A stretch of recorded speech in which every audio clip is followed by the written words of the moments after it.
Y'all want to see what mass bullying is? Do you want to see what it's like when people want you to shut up about their crimes? I can't even apologize to somebody. If Tina would have listened to my whole life, she would have heard me say daughter or family member. I have the PDF. I'm going to try to pull it up where it says Simmerly. Um, and that Simmerly is an adult. I don't know how old Tina is. I know that I seen a Simmerly living behind Tri Cities airports.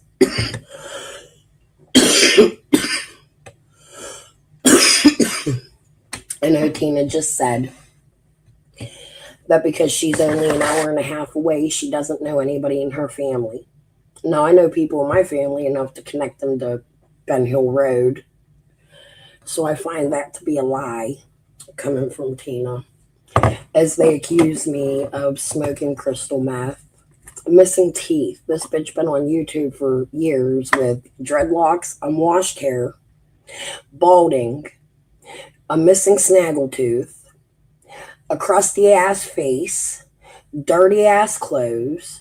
She looks like she walked out of the fucking sewer, right? Like the swamp fucking monster.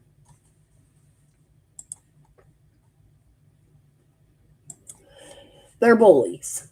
And I'm going to show you, and then I'm going to start pulling receipts. So if they have any interest in hearing what I was actually trying to say, they can come over and look at the receipts, or they're too scared. However, Marlene is my main concern. Marlene is my main concern in this. She just admitted she tried to say it was me having shipments come into Beach Creek to cover her ass.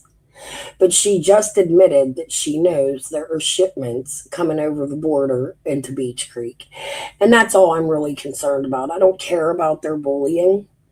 I just want you to hear this very important piece of information.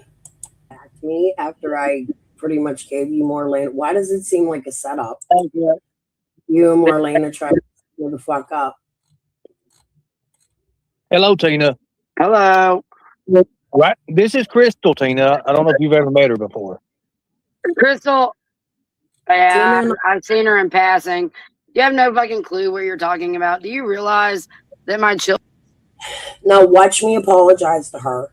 Us have a decent conversation, and then a whole panel of bullies come up and attack me, telling me I wouldn't apologize to her. Well, they cut me off and do not allow me to talk for an hour on Ernie's panel. Not one time. Like every time I talk, I'm not allowed to talk. They want answers to things, but then as soon as I start to give one, they shut me up because it's too deep and they're all going to go to jail.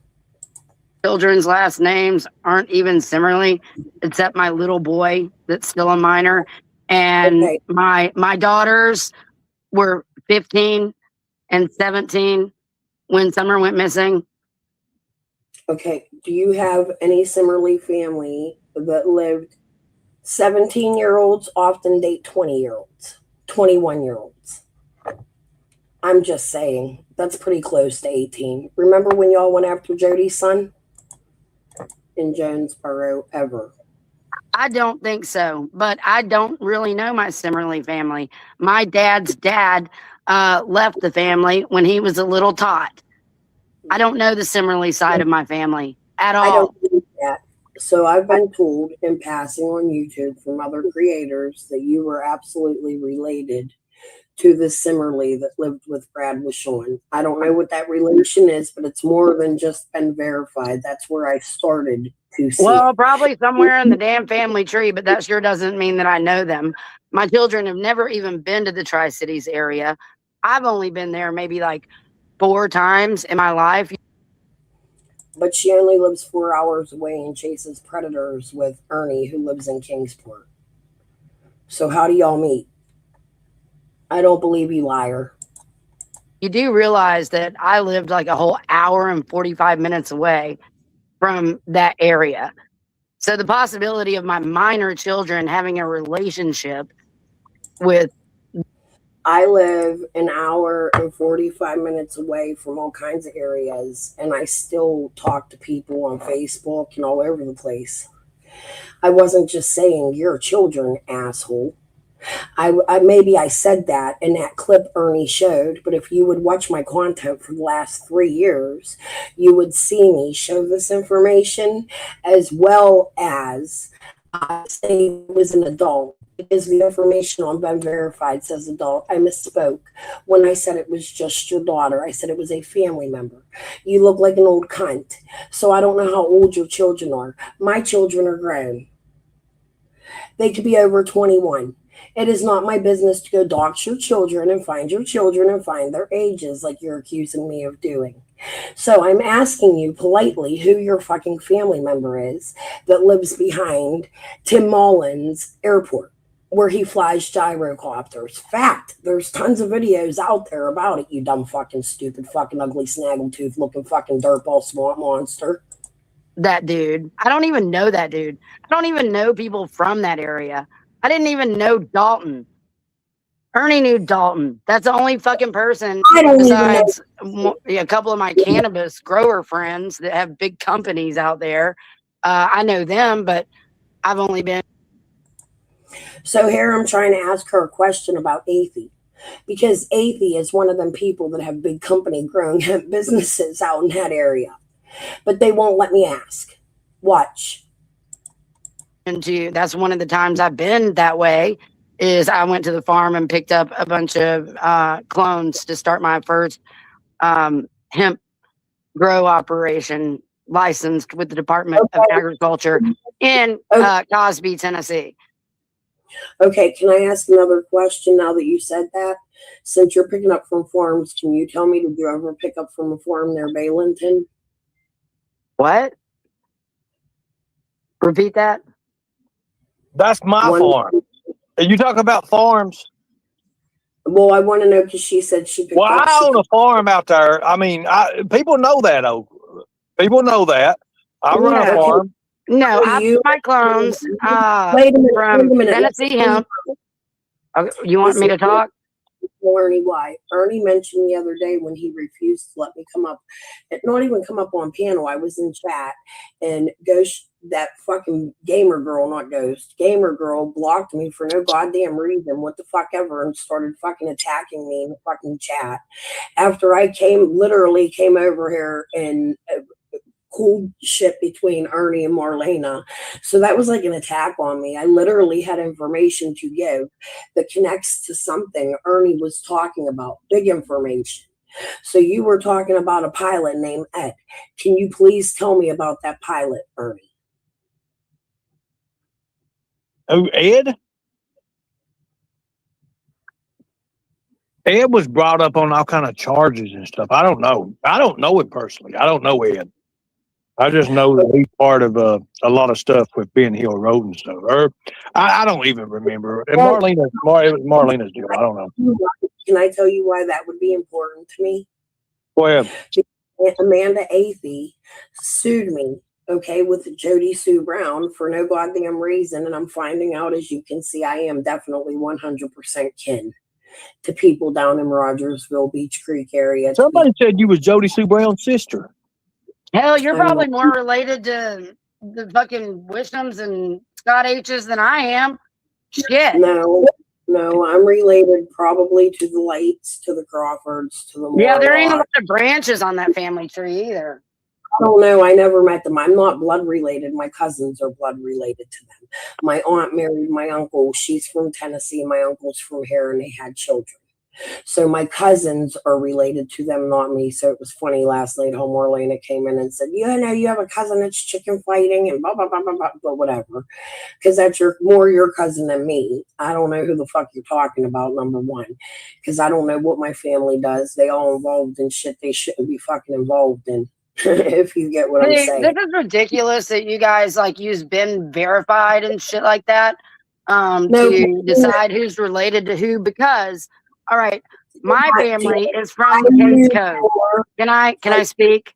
My family is from Cades Cove. Actually, Dolly Parton is a distant cousin of mine. I've seen her at 2 of my family reunions when I was little. Okay. That is true. That is true. I have to admit that is true. I am Dolly Parton's cousin. Oh yeah, 100%. Right. My family owned half of Cades Cove Park. before it That was is stolen true. by the government. You know That how is many true. Well, Dolly Parton must have disowned you because you ain't at her funeral or grieving with her family today. I don't believe you. Prove it. I'm just getting coffee. I'll be right back. Just listen, we didn't get to nothing. Yes, R.I.P. Dolly. I love Dolly Parton, but I don't believe Tina. And even if she is, why ain't you with your family today? You're out here causing shit. relatives I have that are birthed out of that cove. When they would close down Cades Cove for our family reunions, because our family reunions hosted no less than 200 people. Okay. First of all, I didn't just use Ben Verified. I used Tennessee Property Records and a whole bunch of other things too. And also, if that's the case, why didn't you ever get Dolly involved in any of your missing children? She was a beautiful woman that did a lot with libraries and a lot of things for children. So why didn't she involve herself in your family? You fucking swamp monster. Because when I Okay, well, dig, prove it then. Prove how that person is related to me and how I know them. I will. I will Okay, one day. good. Do it. I'd love to see it. Maybe I could get in touch with a long lost relative or some shit. You know, y'all are just like making shit up as you go. Even people that act like they're cool with you and shit like that, as soon as you like don't do what they want you to do or say or When did I ever ask this woman to do or say anything or even have a real conversation with her in the past? She's acting like I went over to her and bullied her and asked her to do and say things. You are a fucking psychopath. behave how you want them to behave, then all of a sudden, you know, there's some, you know, evil thing or, you know, they've Did been I misled, all that shit. ever, This is not a game, okay? We have real lives here. And you people talking shit like that and just making shit up as you go, you endanger the lives of people like me. so she's going to come tell us a story about the day Summer went missing. I'm trying to confirm where Ernie was during the hours we're talking about with Summer. I need to re-listen to that.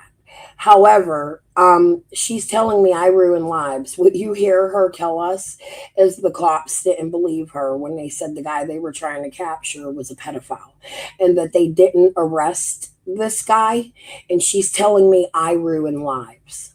I'd like to have proof of the guy you called a pedophile that he's a pedophile while you put him all over the internet, Tina, because I think that's ruining lives. I would like to see actual proof of the shit that happened and that it wasn't a distraction to save where you were while somebody else went and took Summer for Ernie.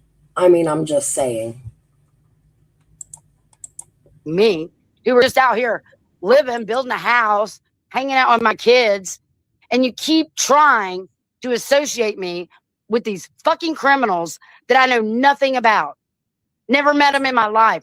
Trying to say my kid was sleeping with one of the people that is suspected to be a part of this ring. Fuck the fuck off. You know what's really crazy is I'm just asking you and try to get answers. Oh no, because you I weren't get- asking me. I woke up this morning to a No, clip. you Hey, I asked think you need to see what Crystal's saying. I'm like, who the Okay. fuck is Crystal? Oh, that girl? What But the when fuck? did I ask you to do anything? You just came on here and said if people don't comply with you and ask you, they attack you. So you're disagreeing with what I'm saying, and I'm kindly on Ernie's panel trying to get to the bottom of things. I will apologize if an apology is needed. However, I don't think the attitude is warranted. So why can't we have an adult conversation The instead attitude is definitely warranted when you're trying to associate my children with fucking criminals and pedos. okay? Well, I apologize if it ain't your children, but it is a family relative of yours. Well, my Okay. children that you're accusing was literally 15 and 17 years old. Okay, well maybe it's And a they lived sister. almost 2 hours away. So how the fuck does that work out in the math? The math ain't mathing. I know the name is Simmerly and Brad Wishon's playing games, and I know Arnie's playing games hey Aaron, I got a question. Are you still in vases from cemeteries around the Sullivan County and other surrounding county areas while you're up there begging people to dig up graves? Wait a minute. What'd you say? Still in vases? Yeah, you didn't see the big press conference I covered. There's somebody going around in the cemetery stealing vases out of cemeteries. No, because they don't sell too much. You can't hardly sell them things. I'm I after, know, but, I'm after much more than basics. but the person who found out, but how would he know that? How would he know you can't sell them? Kylie, it's okay. They can bully me. I have tough skin. I do that to get information. And by doing so, I got a lot. And I'm going to show you a lot. If they can't sell them, just kind of dump them off at a recycling bin. And now they're on the hunt for somebody stealing vases from all of the cemeteries. No, Did you know? I'm more for digging up and taking rings and stuff. But do you think if they're having press conferences over stolen vases that people around there wouldn't have a problem with you digging up their family member? No, they probably want to know where, what kind of goodies they can get out of them. They still got. See, most people when they're buried and stuff, they bury with their goodies and stuff. And that might be a good chance to, get them out of there and get that good stuff out of there.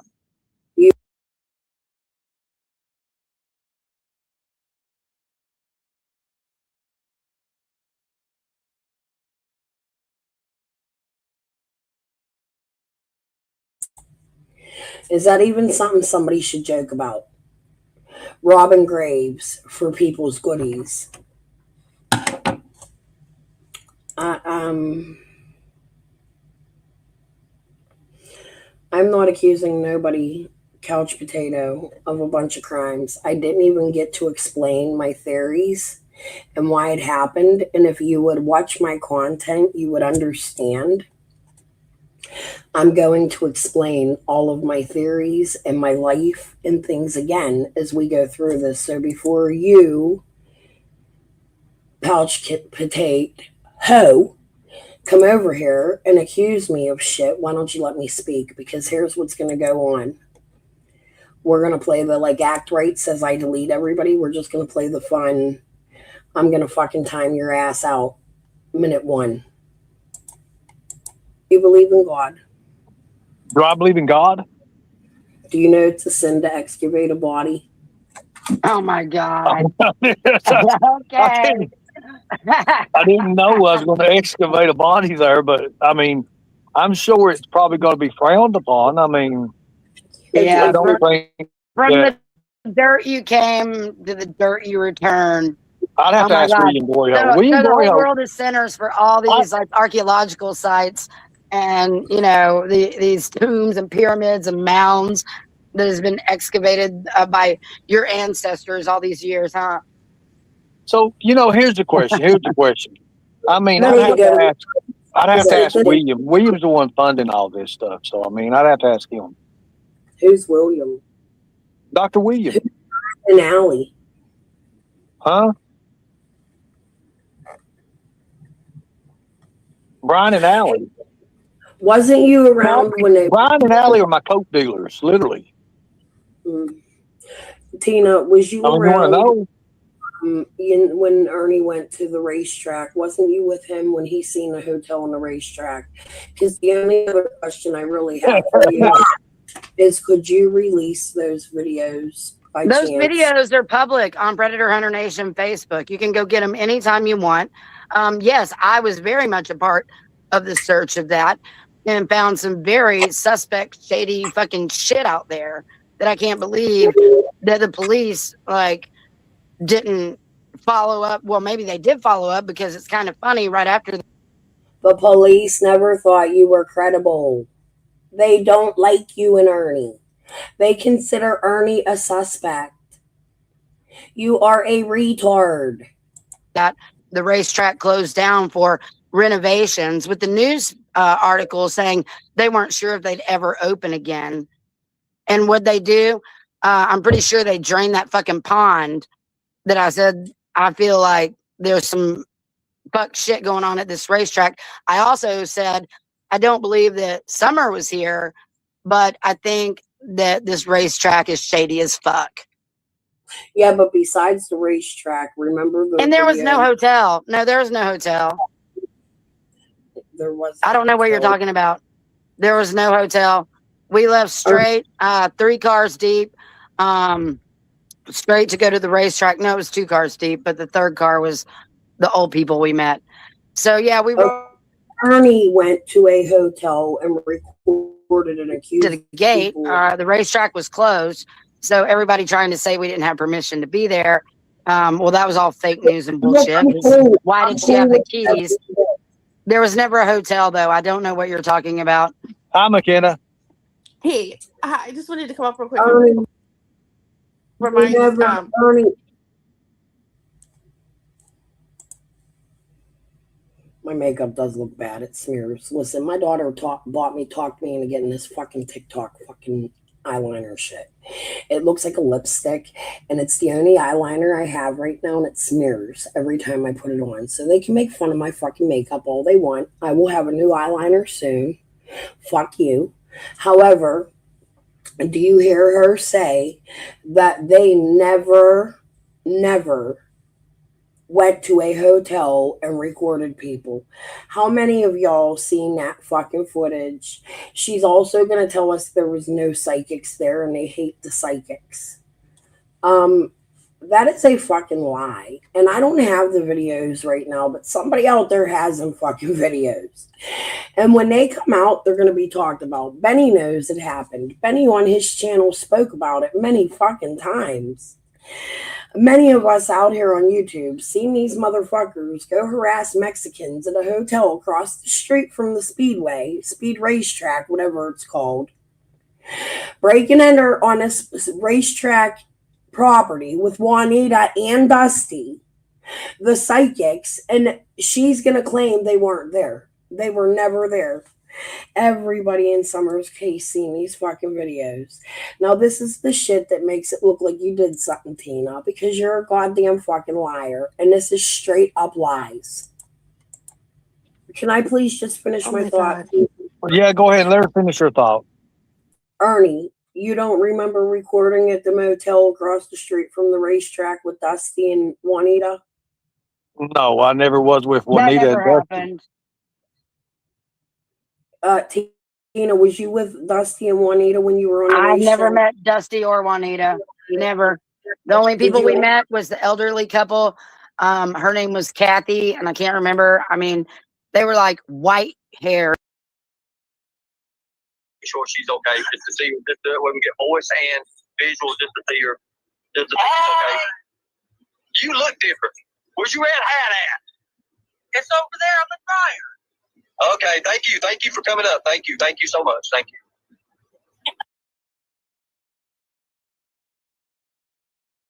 I was looking to see if she had false teeth. She wouldn't let us see her bottom, so I couldn't tell.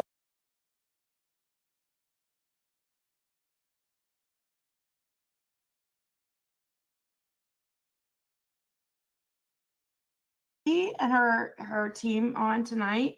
A few from her team. Looks like possibly 3 people. I thought it was supposed to be 2 others besides Dusty, but that's okay. Hey, Sherry. I sent you the link to the Discord. Hey, everybody. So, yeah, I guess we've ruffled a little bit of feathers over here.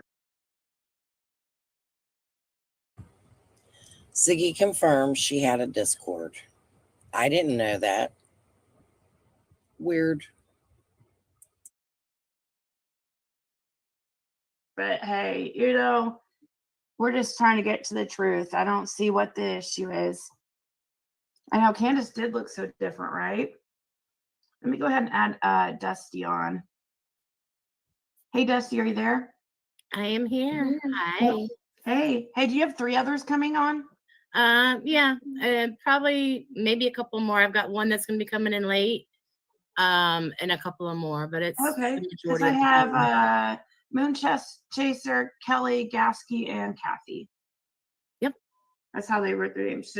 Yeah, Moon Chaser's going to be a couple of minutes late. Well, it shows her already here. So, well, unless she's just not near her computer, they're already backstage waiting. Yeah, she's waiting, but she's just said she's going to be a couple minutes late, but she signed in there. Oh, okay, cool. I guess there's 2 Kelly Gaskies. I don't know which one's right, but Um, I think it's just oh, one. there she goes. She dropped the one. Okay. Yeah, Cool. there you Oh, Sweet Scotch Mo asked, "How is Bart doing?" go. He's with a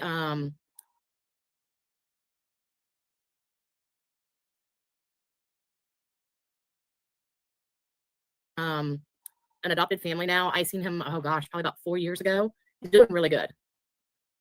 Yeah. Should I go ahead and add the rest of your team? Let's see. Yeah, Kathy.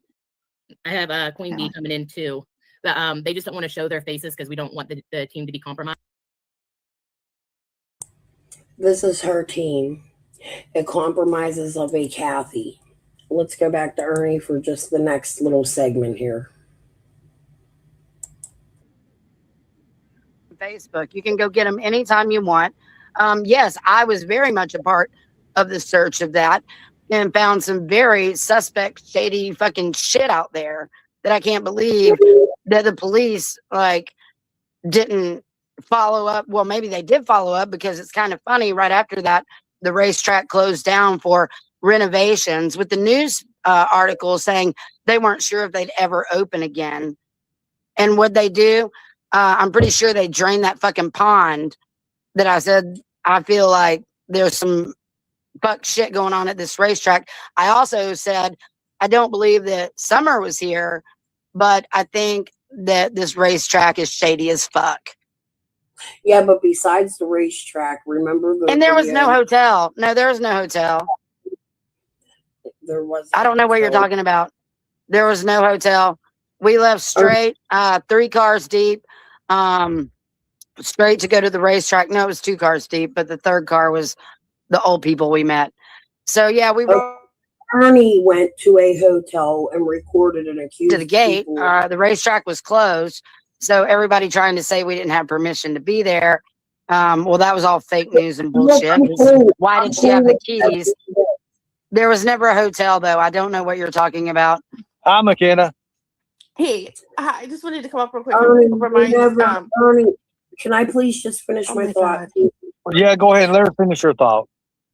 Ernie, you don't remember recording at the motel across the street from the racetrack with Dusty and Juanita? No, I never was with That Juanita. never happened. Tina, was you with Dusty and Juanita when you were on the I never racetrack? met Dusty or Juanita. Never. The only people we met was the elderly couple.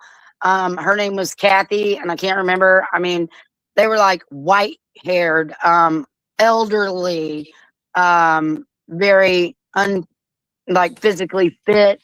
That's why they asked us to come, because they're the ones who saw the tote that had vultures all over it and around it. And they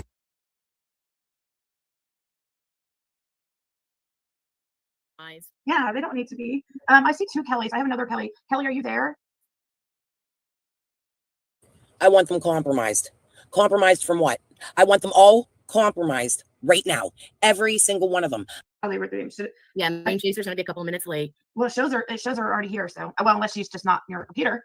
They're already backstage waiting. Yeah, she's waiting, but she's just said she's gonna be a couple minutes late, but she signed in there. Oh, okay, cool. I guess there's 2 Kelly Gaskies. I don't know which one's right, but I think it's just oh, there she goes. She dropped the one. Okay. Yeah, Cool. there you Oh, Sweet Scotch Mo asked, "How is Bart doing?" go. He's with a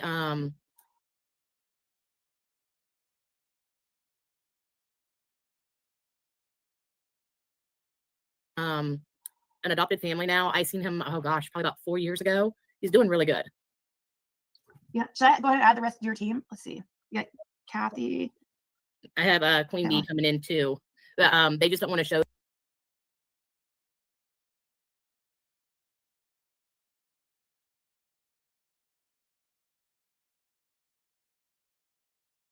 that the police like didn't follow up. Well, maybe they did follow up because it's kind of funny. Right after that, the racetrack closed down for renovations with the news article saying they weren't sure if they'd ever open again. And what they do, I'm pretty sure they drained that fucking pond. Anything suspicious kind of situation. And that's Did what Juanita- happened. And they had a key to the gate. There was never a hotel though. Never met Dusty. I thought both those people were shady as fuck. Oh, can I But Ernie interject? met them. But Ernie met them, right? No, I didn't. I don't remember Ernie ever meeting them. Can I just Okay. interject with something real quick? Yes. Because okay, but I'm just gonna point this out because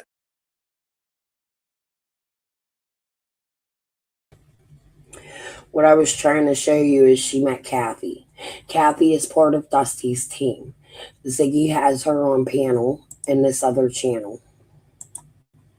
Here's Kathy, the silver-haired lady, and her husband who showed them the tote with vultures all over it, on panel with a Kelly Gasky, which is an interesting name to me.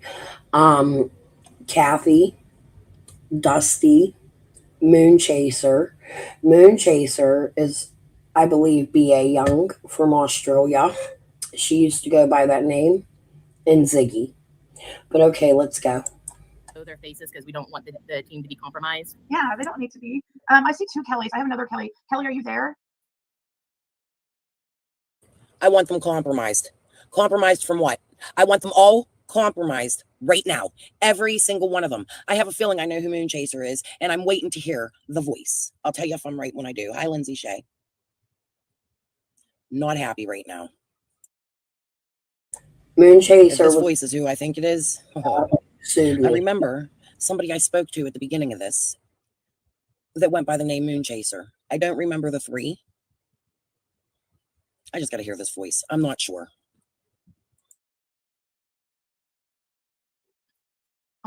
She shows her on screen, but then, oh, here's another Kelly.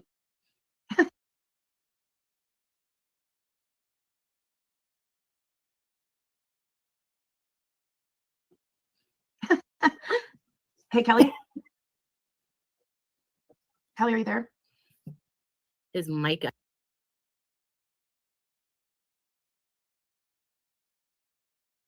Kelly, are you there? His mic. I see his mic is off there. One of them are off, and one of them are on, it shows. But anyways, I guess, well, they got that figured out. So they're I'll pause it so it can load a minute so it'll quit doing that for a little bit. So we were talking about Mike the other day, who went searching with this lady, Dusty. People were curious about him. Well, here's where it starts coming out because we're going to start looking.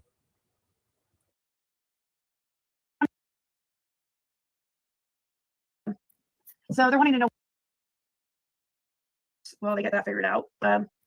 So they're wanting to know what sort of team you are in. I guess we can start by going like the basics of who you are, how you're connected with the Summer Wells case, and whoever. Okay, this isn't working. We're going straight to Ziggy's. Give me 1 second here, guys.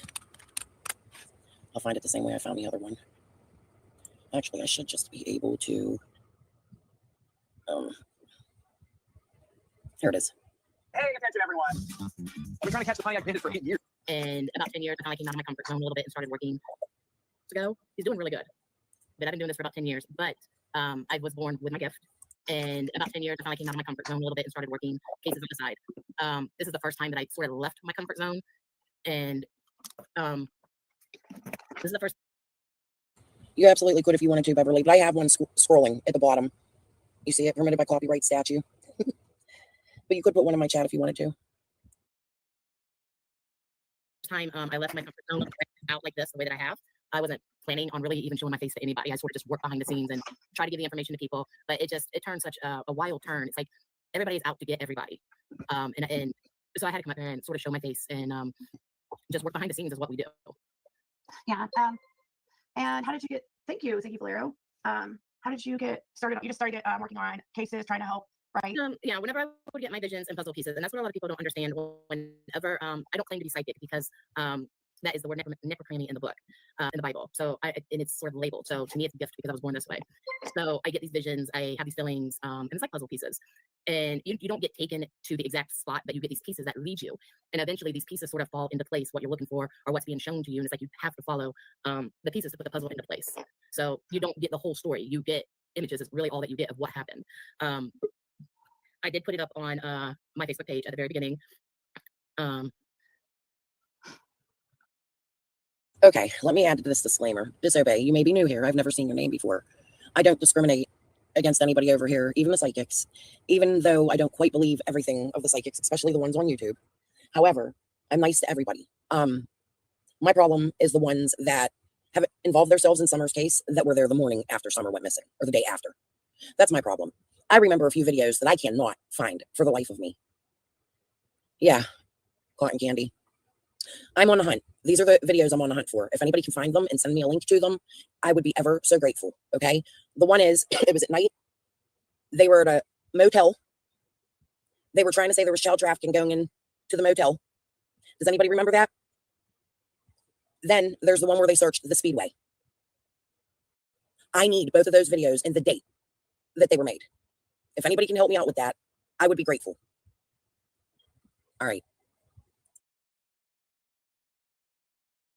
I'm sorry. I was texting. Some of my people are they're changing their names around a little bit so that they're not being given away. But That's understandable. yeah. So whenever I put it up there, it was probably like about the day after, and I actually sent you the paper because I'm not really well known because I'm very conservative with my gift. People that are on my Facebook are like my personal friends and people that have sort of came to me over the years whenever I do a reading or whenever I do something. And that's how I sort of collected my friends, my people, and a lot of them I've met personally, except from Tennessee. Now a couple of them from Tennessee, I've seen them, on Face Chat and everything else, and I've met a couple of them, but I want to know exactly who they are, every single one of them, and I'm going to find out. have not personally touched, met, hugged, or any of them, but they're good people. They've been very good people with me. Okay. So when did you start working on the Summer Wells case? About a day after. Supposedly she went missing on the 15th, and I believe it was the 17th or the 18th that I did a write up and a vision of what was shown to me, and I put it out there on my Facebook. That is not what she said in a video from her channel that we watched the other day. That is not what she said. Already a story changed. This lady said she was boots on the ground the day after Summer went missing. Let's see. Did you send that to me? I did. I did send that original post to you a couple of days ago. Okay. As I say, I can post it if you wanted me to. Yeah, that's fine. Because a lot of people don't know who I am or what I'm about. They just know what people, because my name has been out there now, they just know what people are saying about me. That's the They awful. don't know me personally, personal level, or what I've been through in my life. Trying to see. Did you send it to me, or did I pull it up on Facebook? I sent it to you. Okay. It was with a picture drawing as well. I sent you. Oh, I found it. Okay, I'll go ahead and pull that up if that's okay. That's fine. So Name's Greta. I am a singer. I used to have horrible performance anxiety. hopefully you guys can see. I know it's kind of small, but this was June 18th, where you're saying that the missing girl Summer in Tennessee. This is what I picked up and was shown. It's heartbreaking, but I do not feel the child will be found alive. I do not feel she just wandered off into the woods. I do feel this family holds very dark, disturbing secrets. I do feel this child was stalked and taken as a debt that was owed. I do feel a third party has taken her. I feel it was like a lumberjack woodsman that carves or works with trees. I was shown a blue barrel, the plastic one, 55-gallon one. Shown a dug hole in the ground and a piece of rotten plywood went over it. I was shown unthinkable things done to this little girl. This woodman has killed before, but lives off the grid, if that makes sense. I saw a cabin deep in the woods. I feel her underclothing will be found there. I saw a black thick garbage bag. There's a heavy traveled cement bridge. She will be found partially submerged. Let's see, on the rock. I'm not an artist, but I tried to draw the face of who's shown to me who took her. The mother knows him. He has interaction with him. I don't feel the parents can keep a straight story because they just don't know Doug due to heavy drug use. My heart breaks for Summer. Her eyes tell an incredible, painful story of abuse. I hope this helps find her. Truck, older model, late 70s, 80s, pickup, two-tone, like maroon and cream color, maybe Chevy. That's kind of interesting that you mentioned the maroon truck.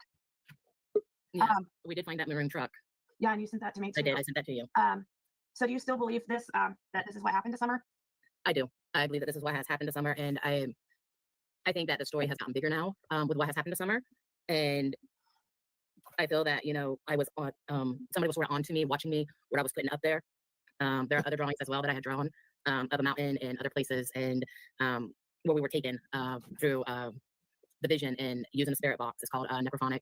It's a pretty good box that you can use. You cannot just add words into this box to make the words up. So the box was giving us a whole bunch of words and everything else, and we just followed this box to do some areas, and I'm just glad. we weren't really getting the help that we needed because not too many people believe in the gift or whatever you call it. So they sort of look at you like you're not credible because you're not giving them facts. Eventually, I will be given facts, and they still don't even want to listen. Yeah, I mean, this isn't just about abilities. This is because you guys, like, this is why you have a team here, right? You've actually done investigating, Yes, right? ma'am. Boots on the ground. And actually, some of your team members have actually gone to Rogersville, right? Or, Yes, ma'am. Some of them live in Rogersville. okay. So, let's see.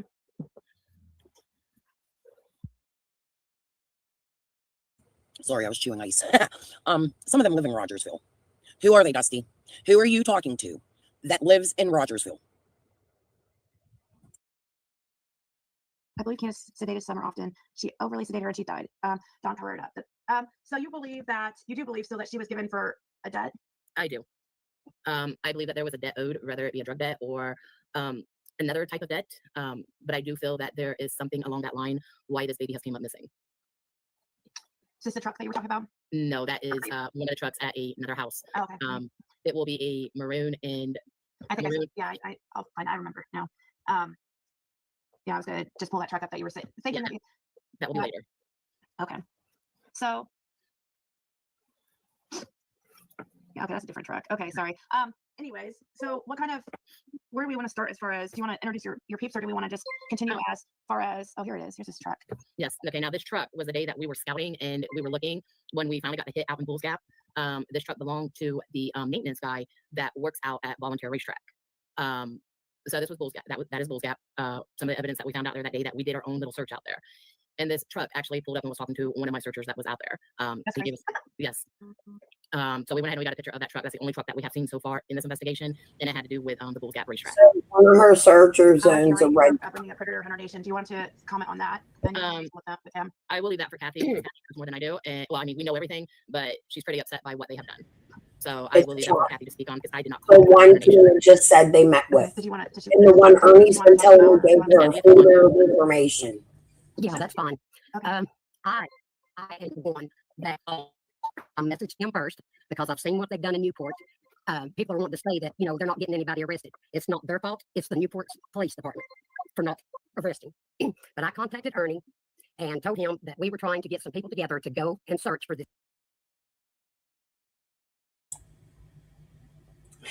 Here's Kathy telling you she contacted Ernie the day they were looking for Summer in Newport and they didn't arrest the guy. Tina's going to tell us about in a minute, confirming with us that their team knows Tina and Ernie well.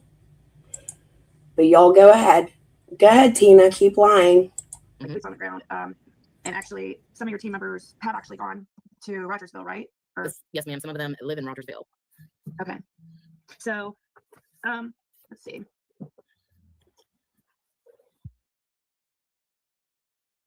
Sorry, I was chewing ice. Some of them live in Rogersville. Who are they, Dusty? Who are you talking to that lives in Rogersville? I believe Candace sedated Summer often. She overly sedated her and she died. Don covered it up. So you do believe still that she was given for a debt? I do. I believe that there was a debt owed, whether it be a drug debt or another type of debt. But I do feel that there is something along that line why this baby has came up missing. Is this the truck that you were talking about? No, that is one of the trucks at another house. Oh, okay. It will be a maroon and I think maroon. I remember now. Yeah, I was gonna just pull that truck up that you were saying. Thinking Yeah. That will be later. Okay. So yeah, okay, that's a different truck. Okay, sorry. Anyways, so where do we want to start as far as, do you want to introduce your peeps or do we want to just continue as far as, oh, here it is. Here's this truck. Yes. Okay. Now this truck was the day that we were scouting and we were looking when we finally got the hit out in Bulls Gap. This truck belonged to the maintenance guy that works out at Volunteer Racetrack. So this was Bulls Gap. That is Bulls Gap. Some of the evidence that we found out there that day that we did our own little search out there.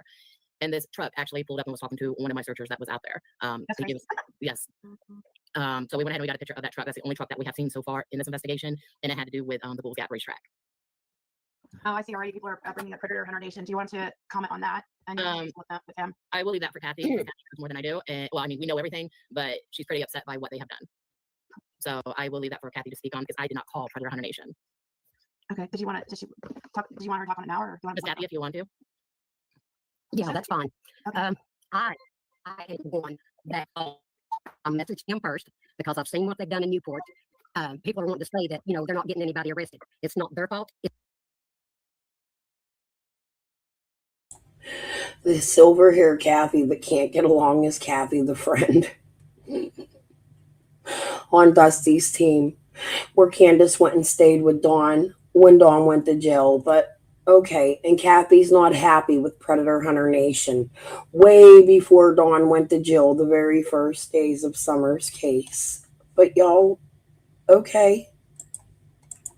it's the Newport Police Department for not arresting me. But I contacted Ernie and told him that we were trying to get some people together to go and search for this beautiful baby. Yeah. Right? I don't care about this man's background. I don't care about anybody's background.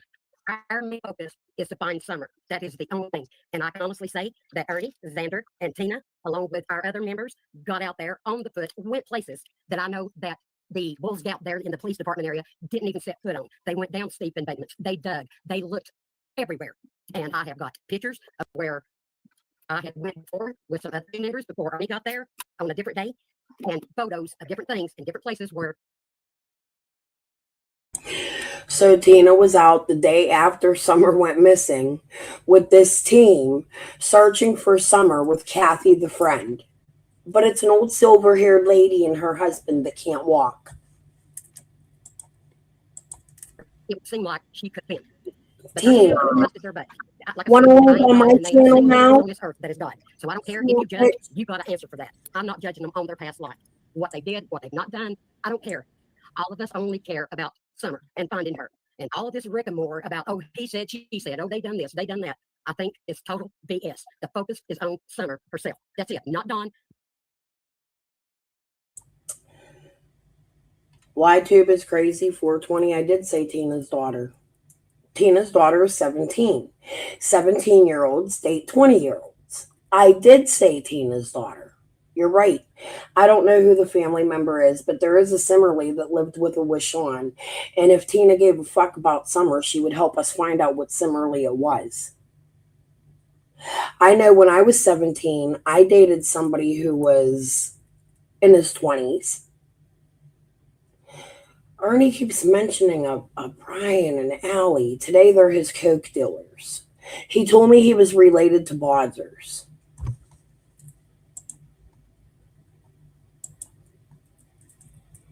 Why talk about Ernie, crackhead? Because Ernie's a super spreader faggot.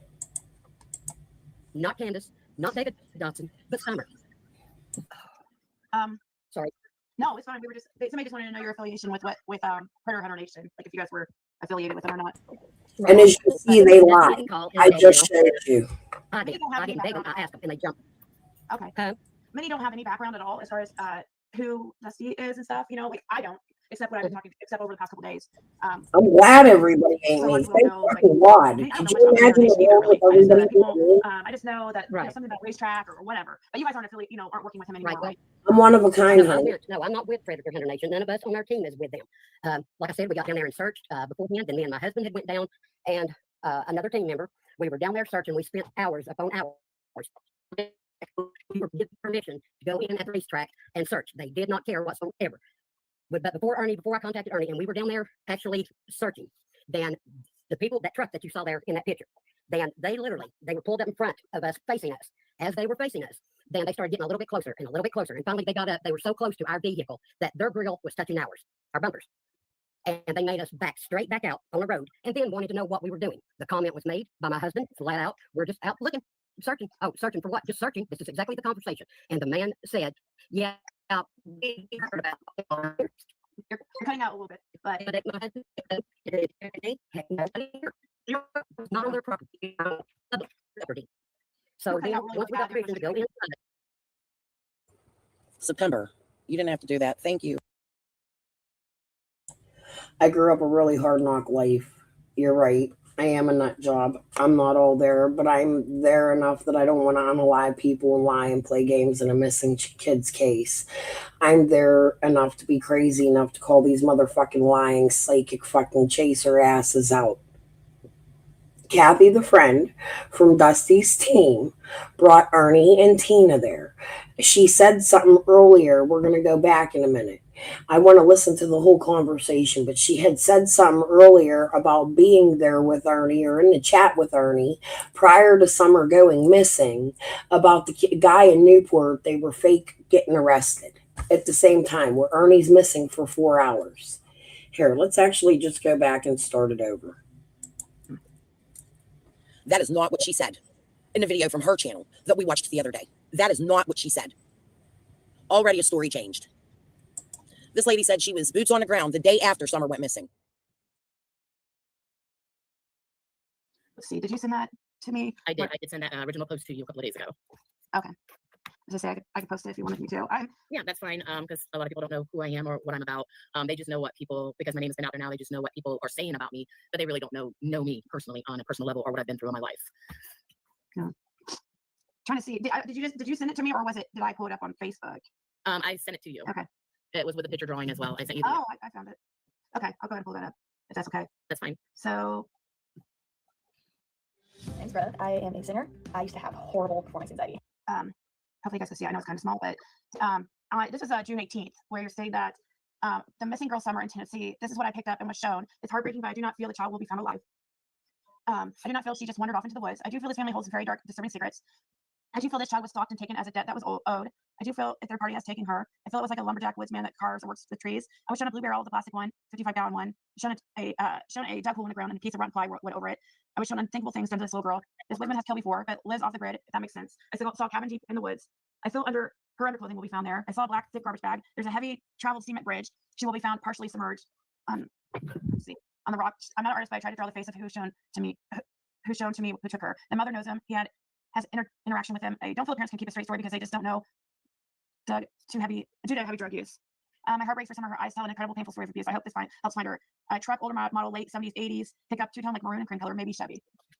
That's kind of interesting that you mentioned a maroon truck. Yeah, we did find that maroon truck. Yeah, and you sent that to me too. I did. I sent that to you. So do you still believe this, that this is what happened to Summer?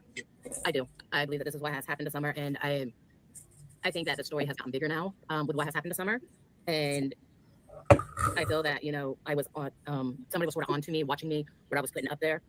There are other drawings as well that I had drawn of a mountain and other places, and where we were taken through the vision and using a spirit box. It's called Necrophonic. It's a pretty good box that you can use. You cannot just add words into this box to make the words up. So the box was giving us a whole bunch of words and everything else, and we just followed this box to some areas. And with Kathy, the friend. We weren't really getting the help that we needed because not too many people believe in the gift or whatever you call it. So they sort of look at you like you're not because you're not giving them facts. Eventually, I will be given facts, and they still don't even want to listen. Yeah, I mean, this isn't just about abilities. This is because you guys, like, this is why you have a team here, right? You actually got investigating, right? Yes, boots on the ground. Actually, some of your team members have actually gone to Rogersville, right? Yes, ma'am. Some of them live in Rogersville. Okay. So, let's see. So she had team members prior to Summer going missing, living in Rogersville. They were up and waiting the next morning to go find Summer before Summer ever even went missing, and Dusty lives in a whole nother state like New York or something. Odd. Doesn't she sound like Burn Barrel too? Weird. Sorry, I was chewing ice. Some of them live in Rogersville. Who are they, Dusty? Who are you? Mike and Barb. Ask Jody and Squall and TT about Mike and Barb. Talking to that lives in Rogersville. I believe Candace sedated Summer often. She overly sedated her and she died. Don't cover it up. But, so you do believe still that she was given for a debt? I do. I believe that there was a debt owed, whether it be a drug debt or another type of debt. But I do feel that there is something along that line why this baby has came up missing. Is this the truck that you were talking about? No, that is one of the trucks at another house. Oh, okay. It will be a maroon and I think I remember now. So she's showing us a picture of a truck, a red maroon Toyota. I can't see if it has ladder racks.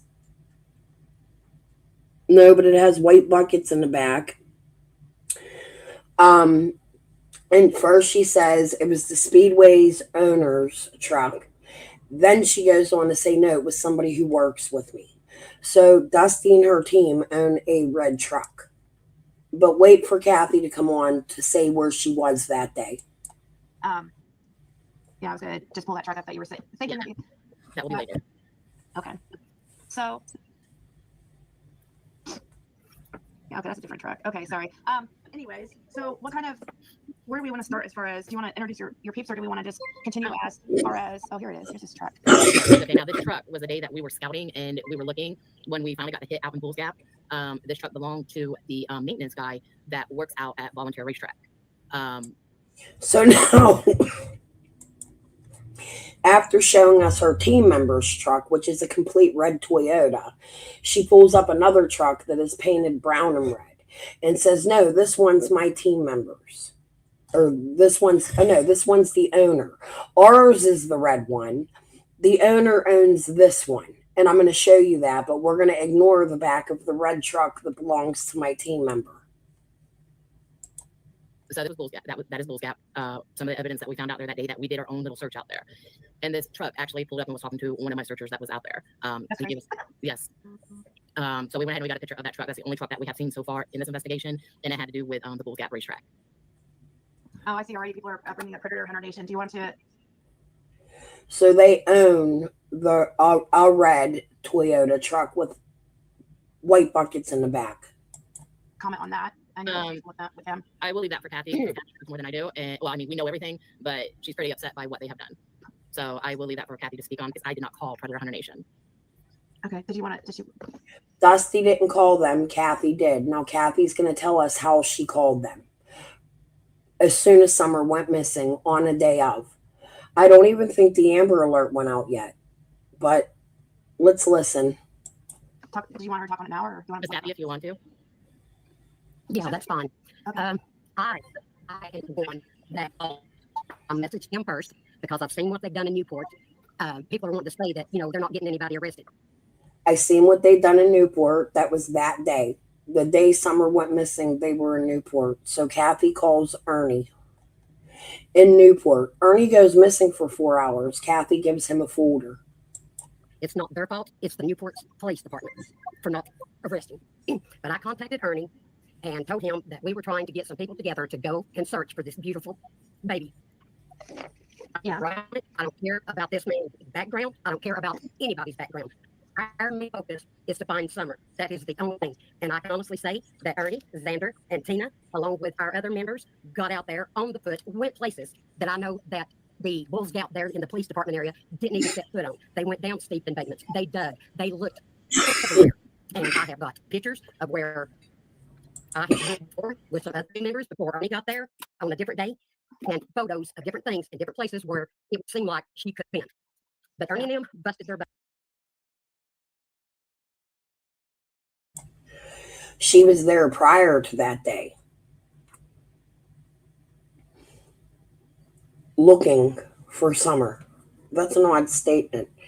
But Ernie and them busted their. But like I said, I ain't God, and there ain't a single one of us on this earth that is God. So I don't care if you judge, you got to answer for that. I'm not judging them on their past life. What they did, what they've not done, I don't care. All of us only care about Summer and finding her. And all of this rigmarole about, oh, he said, she said, oh, they done this, they done that, I think it's total BS. The focus is on Summer herself. That's it. Not Dawn, not Candace, not David Dodson, but Summer. Sorry. No, it's fine. We were just somebody just wanted to know your affiliation with Predator Hunter Nation, like if you guys were affiliated with them or not. Right. But definitely didn't call and beg them. I didn't beg them. I asked them and they jumped. Okay. Many don't have any back.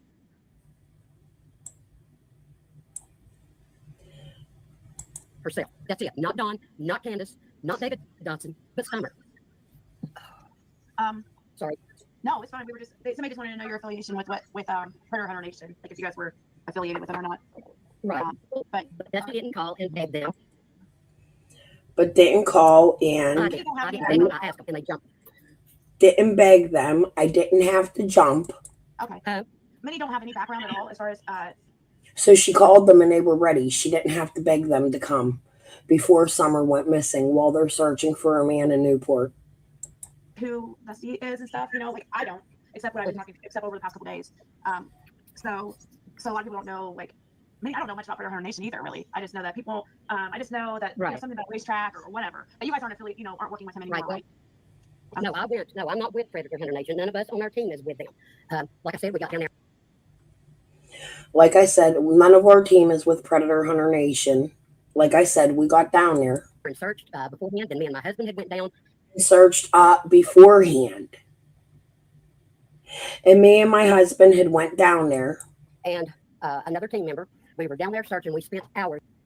With another team member. So she's already a team. To Dusty She's already calling Ernie on the day Summer goes missing.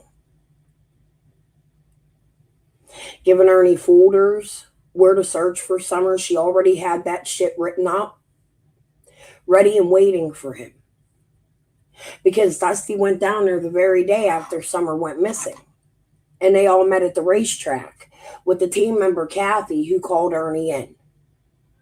And Tina. And they were very nice. And Tina just tried to pass Kathy off as an elderly couple with silver hair.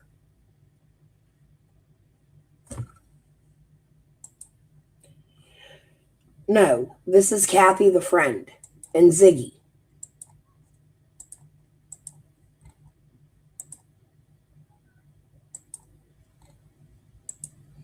Do y'all remember Kathy the friend? The one who was meeting with Ernie and Candace? The one who met Candace after Summer went missing. But she's there with Dusty, who in reality, Dawn called into his daughter's case. I think it's in this video somewhere. I don't know if I put it in here, but it should be. So I'm showing you how Tina Simmerly is a fucking liar. And so is Ernie Shell. We've only gotten through one part of his life. Permission to go in at the racetrack and search. They did not care whatsoever.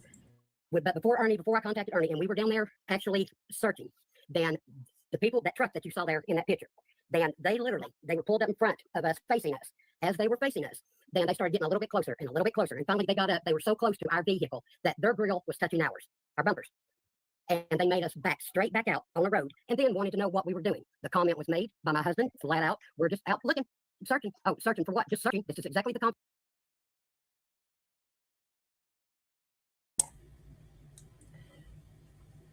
Rewind, Trial Junkie.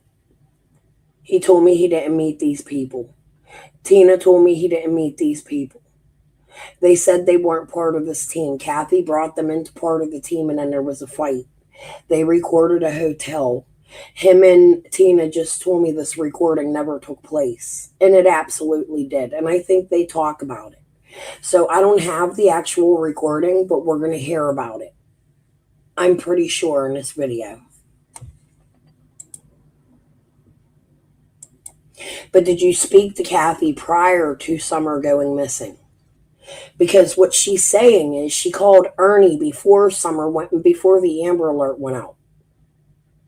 They were in Newport covering that guy that they were saying was a predator and they didn't arrest him. And Kathy was like, she couldn't believe they didn't arrest him.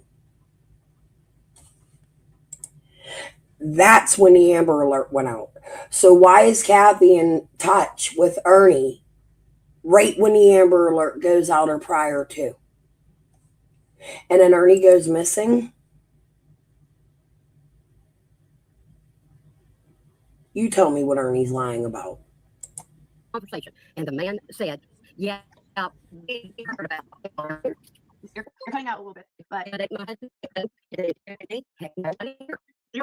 not on their property, public property. So then once we got permission to go inside. September. You didn't have to do that. Thank you. And take your time. Mwah. Peace and love. Thank you, thank you, thank you.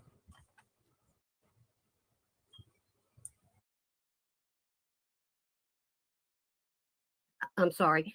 Once we got inside the racetrack, we did get permission to look.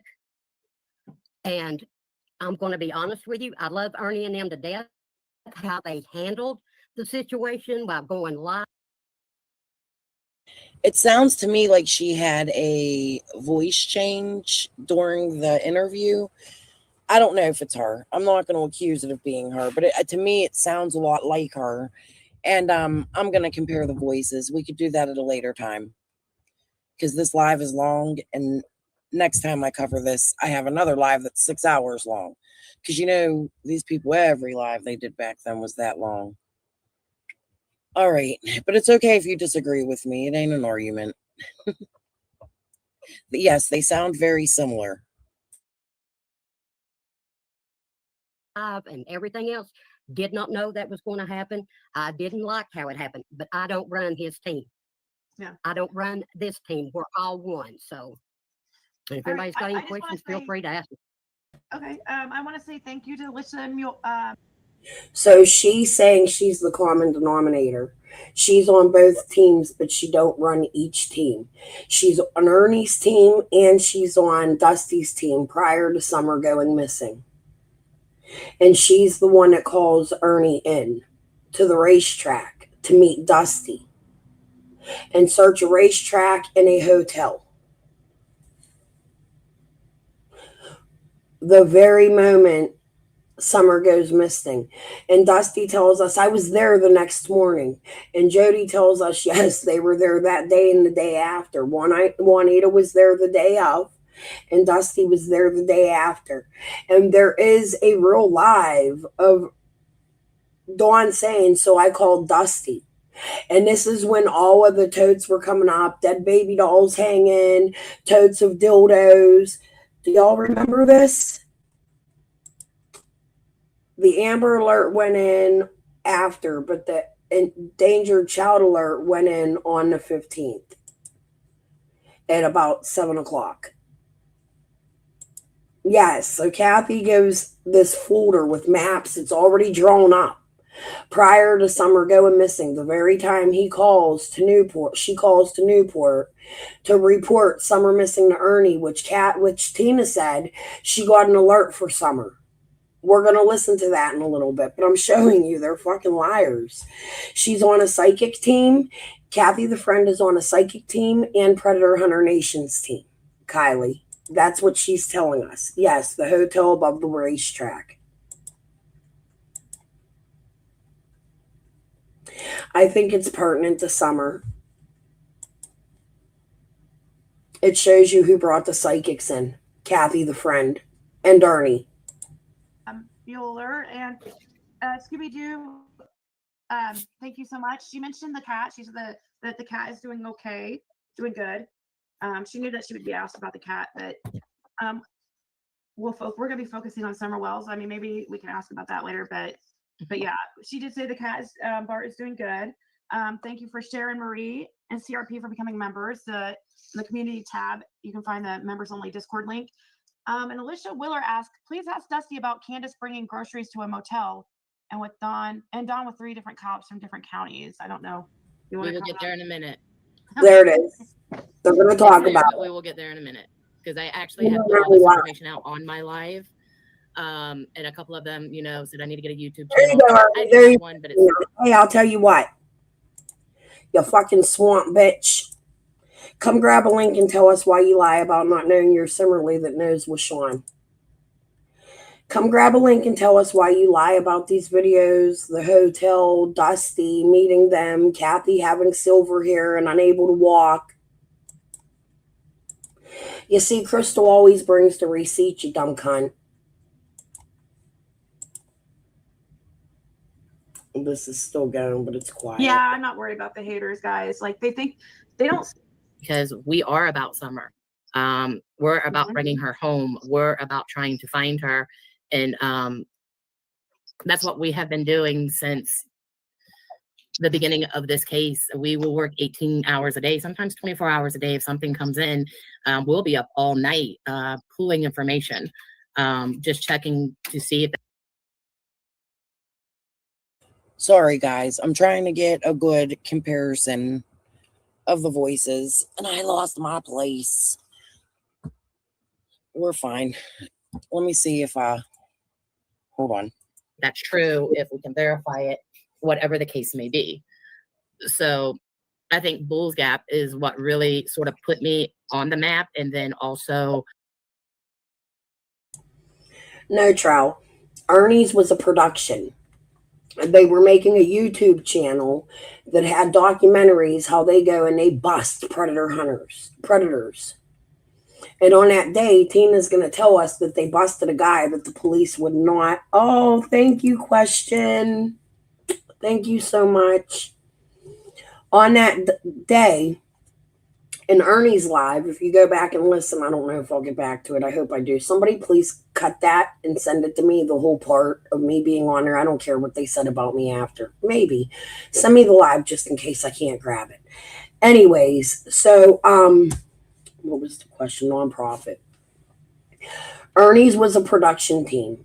It was called Predator Hunter Nation, and they were making all of these like intros for the show they were going to have for YouTube, where they were going to bust all these predators. And it started right when Summer went missing. They made a big Facebook. They came over to YouTube and inserted their way in rather quickly. And in the video, the hotel and the racetrack comes out where he's meeting Kathy, the friend. I'm going to do the voice comparison, but I think after 5 years, we all know that's her voice, right? I don't even know if that's her voice. I'm going to compare it this time because I did this in 2024. This is what I've been trying to show people. This is why I'm asking Ernie about the folder. But y'all go ahead. I'm going to show you how Tina and Ernie both lie. Ended up putting me That's why I sit over there smug, because I know I have the fucking receipts. on the radar as well with TDI. We did, I feel like I went too far. Hold on.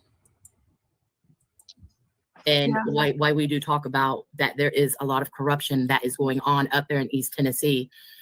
But you guys aren't affiliate, aren't working with him anymore, Right, well, right? Okay. No, I'm not with Predator Hunter Nation. None of us on our team is with them. Like I said, we got down there and searched beforehand. Then me and my husband had went down, and another team member. We were down there searching. We spent Nobody has to do anything at all. So I was at her house. She was, she couldn't get it just figured out just right. So I created it. She picked out all the items. It's on there. Everything goes to her address. She gets everything that's on there. She picked it out. But I do want to say this as well. People are so hateful and so evil. There's going to be some that think this is fucking funny. hours upon hours. We were given permission to go in at the racetrack and search. They did not care whatsoever.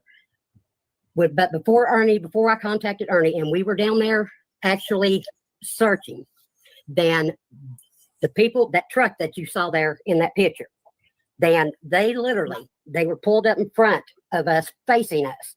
As they were facing us, then they started getting a little bit closer and a little bit closer. And finally they got up. They were so close to our vehicle that their grill was touching ours.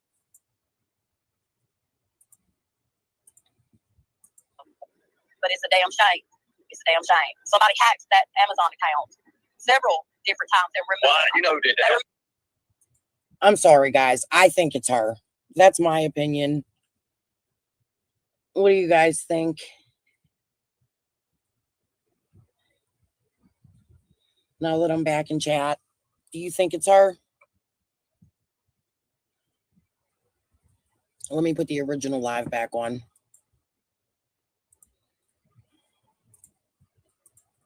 We'll just continue where I left off, since that's pretty much where we. Okay, Trout. So at the beginning of Summer's case, a lot of the chaos, because you're new here, right? Isn't that what you said? So I understand why she's confused. At the beginning of Summer's case, there was a brigade of psychics that came from Rogersville, and nobody could figure out exactly which psychic group they came from. And Dawn was accusing them of pewing at the end, or they were accusing Dawn of pewing at them at the end of their driveway. And Jody Sue for years has been saying Juanita, Juanita, Juanita, the psychic. Now there is a Juanita Light. However, I do believe that Jody is referring to the psychic and not the Juanita that lives in the area.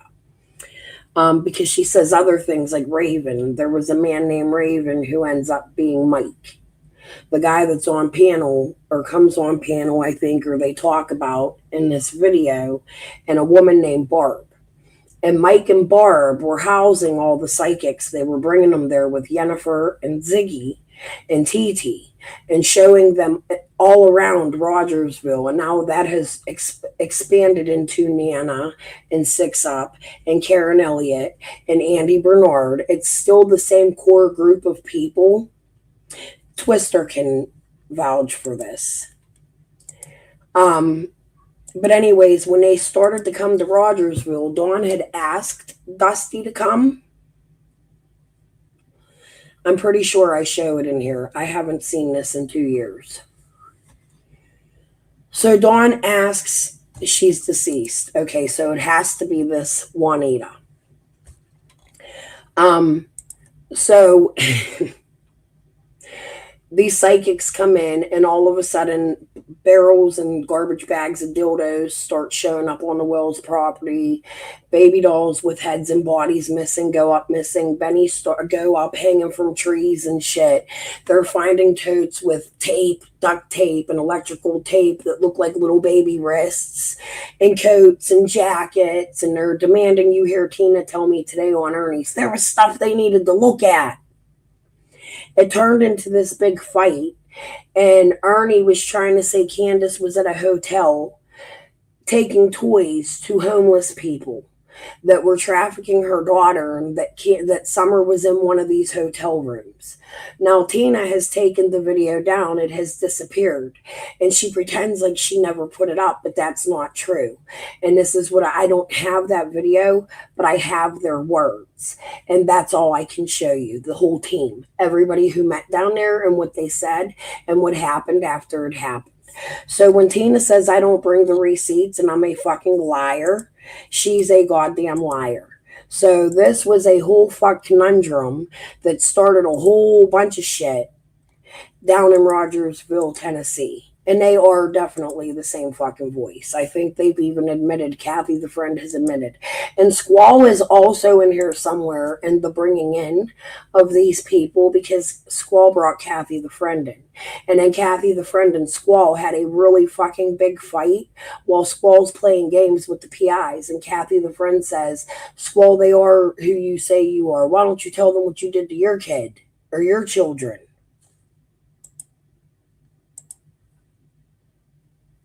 Yeah, they found zip ties, duct tape, and they were trying to say it belonged to Summer at the time. And there was a big fight over it. And now, what I've been trying to show you is Kathy the friend was in cahoots with Ernie prior to Summer going missing with Tina and the psychics. Because they were there the day of and the day after, even with Juanita all the way from New York. But what the fuck do I know? I gotta be sued. Were. I think it's her. There ain't no motherfucking psychic network that starts with Ziggy down in fucking Miami Beach, Florida with my fucking stepmother. Ernie, you asked me how I said my father's involved. Here you go. Your little psychic network here. My evil stepmother, her sister runs them. The name's Kathy with a C. She called Ernie? All right. Our bumpers. And they made us back straight back out on the road and then wanted to know what we were doing. The comment was made by my husband, flat out. We're just out looking, searching. Oh, searching for what? Just searching. This is exactly the conversation. And the man said, yeah, no, I think Dusty's team member that went searching and called Ernie with the name of Kathy with a C is Candace's friend, Kathy the friend. Sorry, September. That's what I meant. And no, I know Dusty isn't Jam. I've seen Jam. Not at all. All right. Hey, thank you all for being here. I didn't say hello to anybody, and there's so many now. Just thank you, Beverly, September, Crystal, Cotton Candy, Heather Lynn, Buck Wild and Free, Karen, Birdie, Gigi, and Nana for life, Lindsay Shea, Crystal, Victoria. Hello, I didn't even see you in there. I apologize if I didn't pay attention to you guys. Only time will tell. Anybody else who's in here, thank you. Hi, Kiki Eyes. Yeah. Rude girl. I didn't mean to be. I just was like going through this and I heard just a little bit of it. I never expected to hear that voice, huh? I don't know. What do y'all think? Ziggy or Dusty? Both of y'all. Show this Kathy's face. Tell us who she is. She's a team member. Some from Tennessee. We got a problem now. Alrighty.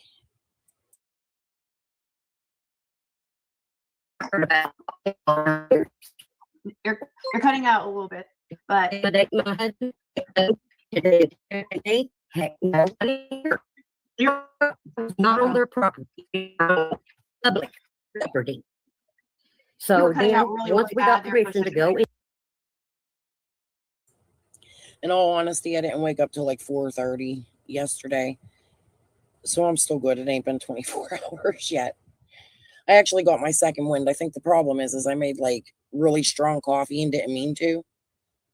And then I drank the whole pot at night listening to different things and researching. And guys, let me get on here and say something too. I don't know if she's listening, but I owe Hattie an apology and a public apology. I posted something in my community post the other day. I removed her from my mod. It wasn't because... So Hattie is Rain Dancer, and she also plays games with me often. And she had Bob Dykes living with her at one time with a Charlene. I don't know Charlene's last name, but it was Charlene and her daughter who was dating Bobby Dykes. And I'm related to a Charlene, or the same name as an Elliot. So I'm curious, is it my aunt's relative that was with or around Bob Dykes that worked at Dollar General with Rain Dancer, which was really something else involved with Dollar General at the beginning. I can't remember what it was. But she was ultimately fired from Dollar General for stealing, and she would call me and say she was stealing and taking pills. She's not a good human, in my opinion. And I don't mean that to be bad, but she knows things. And she ran over to Ryan and Andy after being my friend and calling me, much like Second to No One, who tried to attack me in Ernie's chat. And they wouldn't let me tell who she was either, which is odd to me. But whatever, because I don't have receipts. Oh, we'll go, even if we don't get through the whole live. Ernie, please don't delete that live. Let me pull the receipts for everything you and Marlena and everybody said. Please give me time. I'm going to try before you pull the live to go over the whole thing with every receipt. Let's get through the first one. Because of her that I removed her. Just me. Left me 2 messages, and I believe she removed them. But right after she removed my messages, she was in some chats with Scott H&M. I don't care if people go to chats or whatever. I don't know if it was games being played. I don't know if she removed them on purpose. I'm not accusing anybody of anything. It just scared me a little bit. I do have a little bit of paranoia here. And I should have trusted my friend more. So, Hattie, I owe you an apology, and I love you. And I'm sorry if you thought that I was attacking you. It was more than less just to see a reaction. I trust you, chick. You're re-wrenched. Okay? All right. Back to this. So what had happened was my comments and shit were disappearing, much like Hattie came to me with Luminous. Her and Luminous and As Above, So Below, Second to No One, and all of them. Okay? So Hattie was friends with Luminous first. They already knew each other. There was a Tennessee connection behind the scenes between the two. Rain Dancer, whoever. And she would often play games with me. Like, it started, I wrenched her, and she came to one chat and then acted like she couldn't handle my chat and threw a goddamn fit, and then quit. She was trying to derail my live, and I didn't allow it to happen. I just blocked her. And then she got mad at me. So I forgave her and let her come back. And then Ryan started to attack me about Squall. And after years of talking to Hattie on the phone, that's the thing. Like, these people are real criminals, in my opinion. They will talk to you like they're best friend and then backstab you 2 years later in the worst fucking way possible. So you really can't trust to be friends with nobody. You got to stay tight-lipped and watch what you say to everybody you speak to behind the scenes here. And I'm very observant. I talk a lot, I yell a lot, but I'm not dumb. And I'm able to go back and pull these clips and figure out, hey, Kathy and Ernie knew each other to Summer going missing, and it almost looks like they set up Summer's going missing. But anyways, this, I can't say that for sure.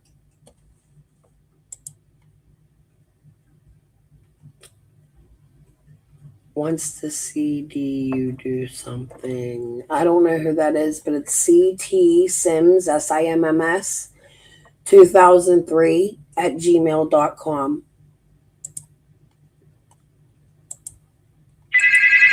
Oh no. You guys listen.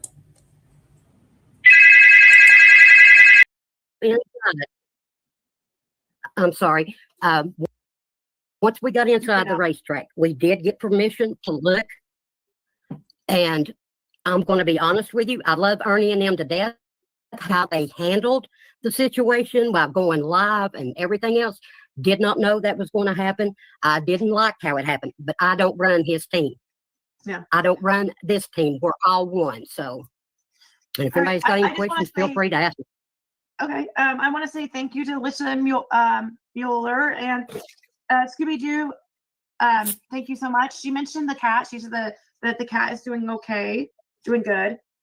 She knew that she would be asked about the cat, but we're going to be focusing on Summer Wells. I mean, maybe we can ask about that later, but yeah, she did say the cat is, Bart is doing good. Thank you for Sharon Marie and CRP for becoming members. In the community tab, you can find the members only Discord link. And Alicia Willer asked, please ask Dusty about Candace bringing groceries to a motel and with Don with 3 different cops from different counties. I don't know. We will get there in a minute.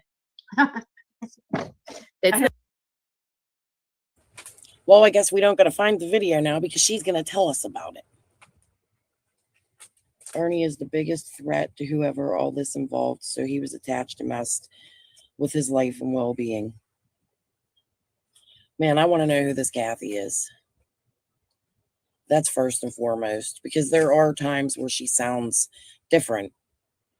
But a majority of her voice, you got to remember, her phone's messed up. This is a woman, she doesn't want to show her face. She sat and wore a mask saying she had a disease when she was on camera several times without a mask prior. I have questions. She does need to be found. Alrighty. There, but we will get there in a minute because I actually have put all this information out on my live. And a couple of them, said I need to get a YouTube channel. I do have one, but it's so little, and I tried, and I'm just not really into YouTube. This is the second time now that I've been up on your panel.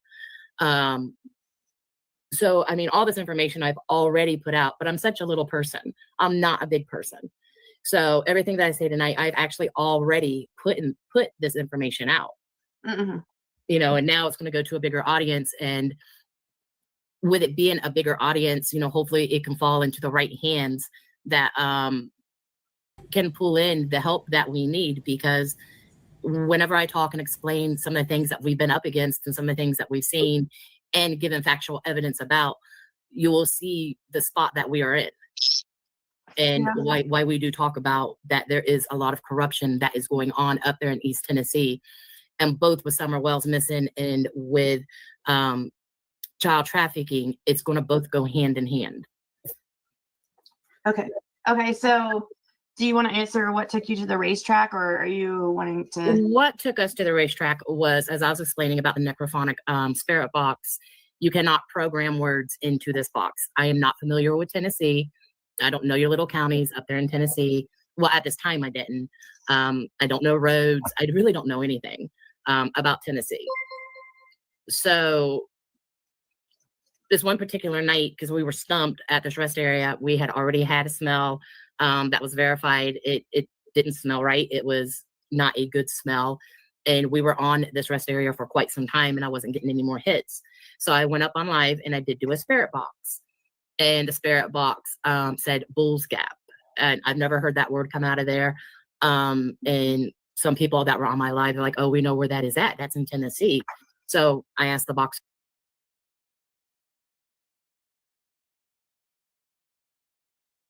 Can I ask you one thing, just for safety and for peace of mind? Can you show us Candace and make sure she's okay, just to see, just so we can get voice and visual, just to see her, just to see she's okay? You look different. Where's your red hat at?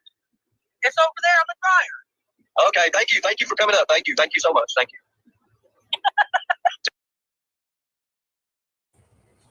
Does she need the mask? Hello, you don't know me.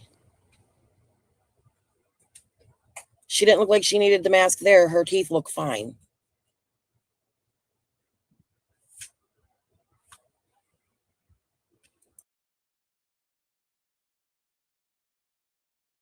A couple more questions, and it gave us mud tracks, and it gave us other ideas, and that's how we ended up at volunteer. That's how we ended up at the volunteer speedway in Bulls Gap, and then we had a couple of things that happened out there. Okay.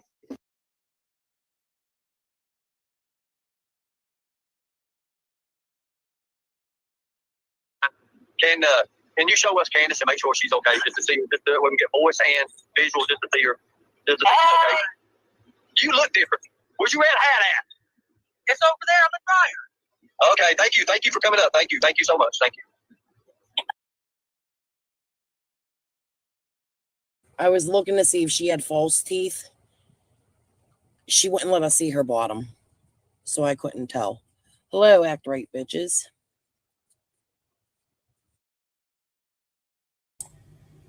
I get my karma for talking about anybody's teeth. I think I'm going to here, and I caught myself 2 days before I lost mine talking about prayer gardens too.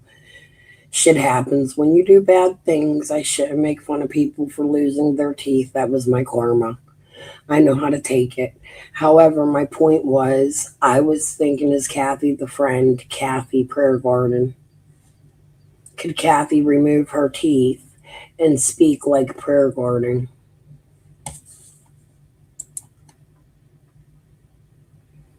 Hit them likes. Thank you, little Dev.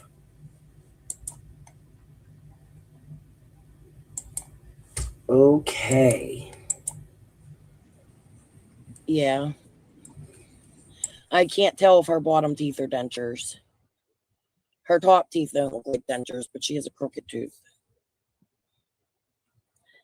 All right.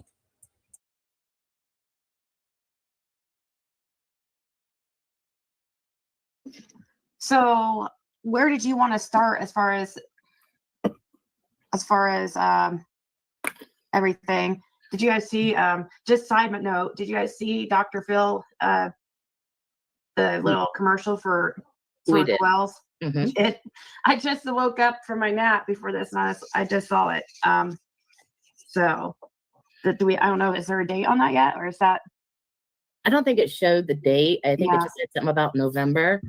I'm still holding to my ground that the mom knows she is the key that will blow this case open. Yeah, that's what a lot of people say. Thank you, Ziggy Falero. She says you're the best, Ziggy. Ziggy, I love you and your channel. You're not. Thank you, and thank you, Babe Breeze. I've upset.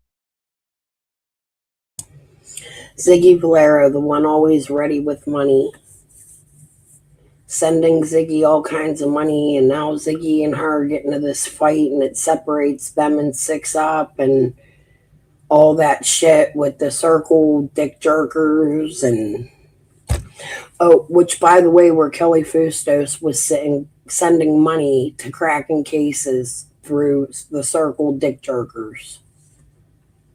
Sure. Yo, straight to chase, but there's no connection. That a lot of people, I guess, are trying to take me down, I guess. So I heard in the last within the last hour, Benny in that group.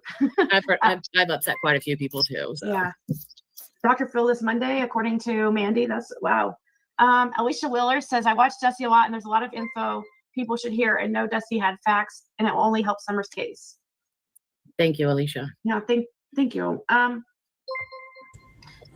I think she sounds like Barn Barrel. Well, Yeah, I'm not worried about the haters, guys. Like they think they don't scare me. They might scare like some of my guests, but you know, from coming on, I mean, they can try, but they're not going to scare me. Like seriously, I'm not doing anything wrong. I'm just, you know, I want to interview all sides. You know, we have Dusty on, we've had, you know, Dusty, Lynn, Jenna, just all kinds. You even had Don Wells on here, and I was completely fair to him. So I don't understand why, you know, Benny and his crew got their panties up in a bunch, but I was completely fair to him. I don't know what they should be mad. They're mad at the wrong person.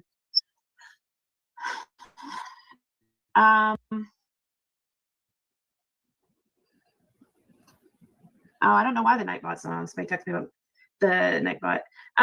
So what incident should we start out with by your guys' experiences that you're willing to talk about? Well, I think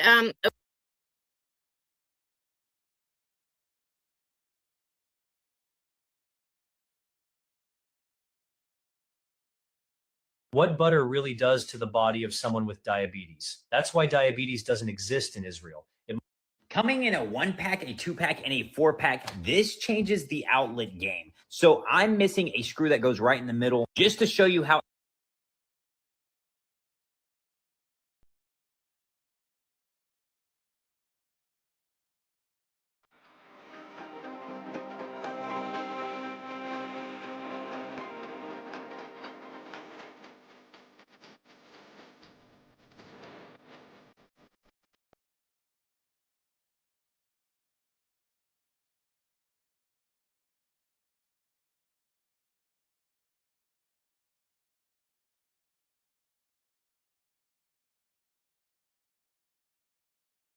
What it says in it. He says the younger the better.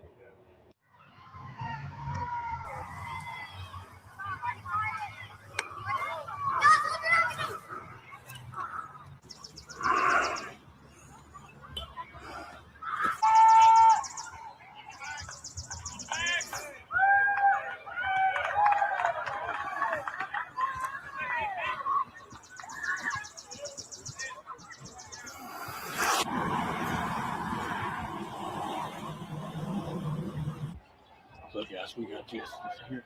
Cody just kicked that off. Let me jump back.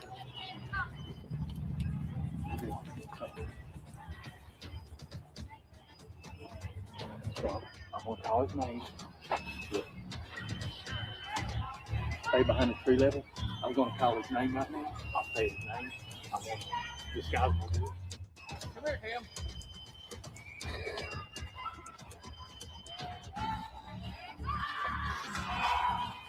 What's going on today?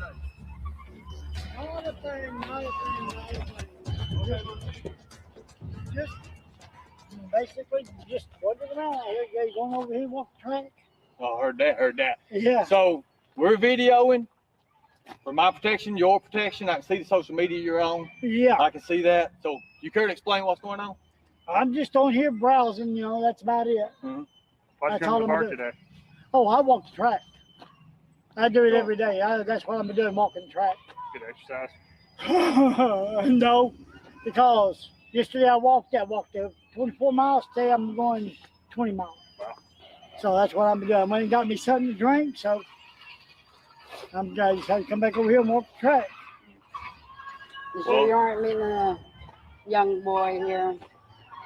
I ain't meeting no one here. There's no one here that I'm meeting at all. No one. That was me. It just texted you. Okay. I got another one. Okay, cool. I got another one coming in here too. Right. He's my best friend. What do you want now? Let me just be straight up with you, Tim. Okay, buddy? Okay. I'm not law enforcement. We don't claim to be law enforcement. Okay. Okay, is that cool? That's fine with me. We've got you on video right now. And just for your safety and my safety and our safety. But you can't be meeting kids on the internet, brother. Oh, this is my first time ever being on here, and So I don't know anything about it. I understand that, but here's the thing. You're supposed to be meeting a 15-year-old, man. That's what he said. That's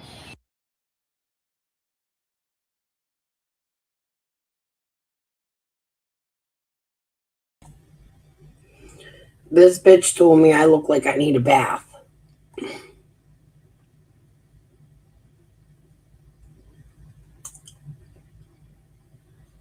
Her and her minions said I look dirty and I need a bath.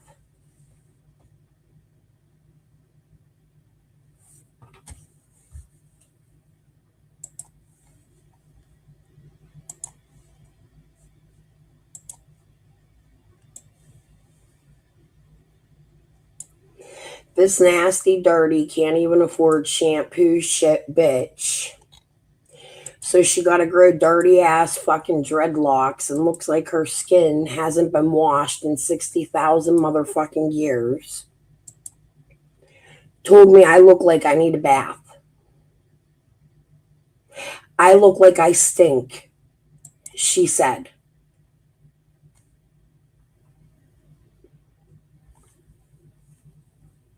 Alrighty then. That's what he said. Don't you know that that's wrong? Yep. But, like I said, I didn't know, like I was telling you guys, this is my first time ever being on here. Okay, I don't know. I mean, we get a lot of people at first time on there. Yeah, well, this is my first time ever being on here, so So, Tim, what's your last name? Tim? Yeah. Right. Okay. I know a lot of Tim. Well, the ones I know. Yeah. It's really, truthfully, there's more than one Tim here in Newport. Right. Where you live at, Tim? I live over here at Viewmont. Viewmont? Viewmont Apartments? Mm-hmm. Okay. Yeah. Yeah, that's where I was going after I decided to get my walk done. I was going back home. I understand that. Yeah.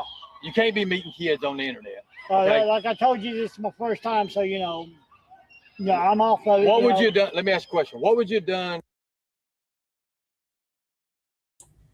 It's gross. If this Tim's not a paid actor. It's fucking disgusting. I would like to know Tim's last name and find out his criminal history and have a conversation with this man. I wonder if TBI has had a conversation with this man. It's gross as fuck. However, ultimately, the police end up not arresting him. But where's Ernie? This is during the day. Where are you, Ernie, when Summer goes missing? What happens before, after? What time of day was this? This is the 15th. If I would have been supposedly that child's parent or something like that showed up, it might not have been too well. No. I'm a nice guy. No, I can change really fast. Hey, that's my life. I don't take my medicine, I've got a split personality. What kind of medicine? Oh my God. Let's see, I'm on the trouble. Hey, let's walk over here and sit down. I'm getting tired. Let's walk over here and sit down. Let's talk about it. Let's figure out. I got blisters on my feet. Oh. Yeah, I know. Come over here and sit by that way you sit down and rest yourself. But I'm telling you, you cannot meet kids on the internet. Well, like I say, that's good. That's why I'm off the site. I finally got off of it. Let me be honest with you, because I will find out. How many other people have you ever met? Kids? None. None at all. None at all. You got any charges? You got any kind of charges at all? Mm-mm. Actually, I got a clean record. You got a clean record? I sure do. You never had a traffic ticket? Never had a traffic ticket? I don't even drive. Why? Don't drive? I don't have a license, so. Why? I just never, well, the reason I ain't got them is because I didn't go all the way through school and I don't know the driver's manual. So, I'm doing pretty good. What were you going to do with this kid you were meeting here? What? He just wanted to meet. What were you going to do? What? I wasn't going to do anything. So you're just meeting people, hanging out in the park for 6 hours for no reason? I just come over here and walk the track. That's all I do. That's why I got blisters on my feet now, from walking the track all the time. But that's about it. You didn't talk about. I developed a GI condition called Crohn's disease, and it really hit. About BJ's. No, I mean, we have a chat logs. We have all the chat logs. We have all the chat. That was us you were talking. I'm giving you a chance to come clean right now. Come clean with it and let it be done. I've got all of it right here. Would you be too shy to come and jack off with me? That's you saying that. I can help you through it if you want me to. I go with my heart. I like you already. You can't do that. You cannot do that. Okay, well, because if I hadn't showed up and we hadn't showed up, a 15-year-old kid would have showed up, what would have really happened? What would you have done, honestly? To be honest with you, I probably... You would have done it. No, not really. I'd probably, hung myself probably, but, that'd be about it. No, you'd be raping that kid right now. You would be doing something you don't supposed to do that's totally against the law. Now, I'm going to tell you what we're going to do. This is how we're going to resolve. So the day Summer went missing winged, Ernie went out and catfished a man on a dateline and pretended he was a 15-year-old boy. It makes me wonder, does Ernie do that often? And does he actually catfish 15-year-old boys with all that shit in his trunk? Okay? That he's proudly showing you guys as a joke. It's fucking gross. However, this man, Ernie catfishes him, and it's disgusting. He should have been arrested. However, what Ernie did was illegal. He wasn't allowed to do that, and now he stopped the police when what Ernie could have did the legal way was taken his messages and sent them to the TBI and said, hey, you should check this guy out. We do this. He should have kept it all internet.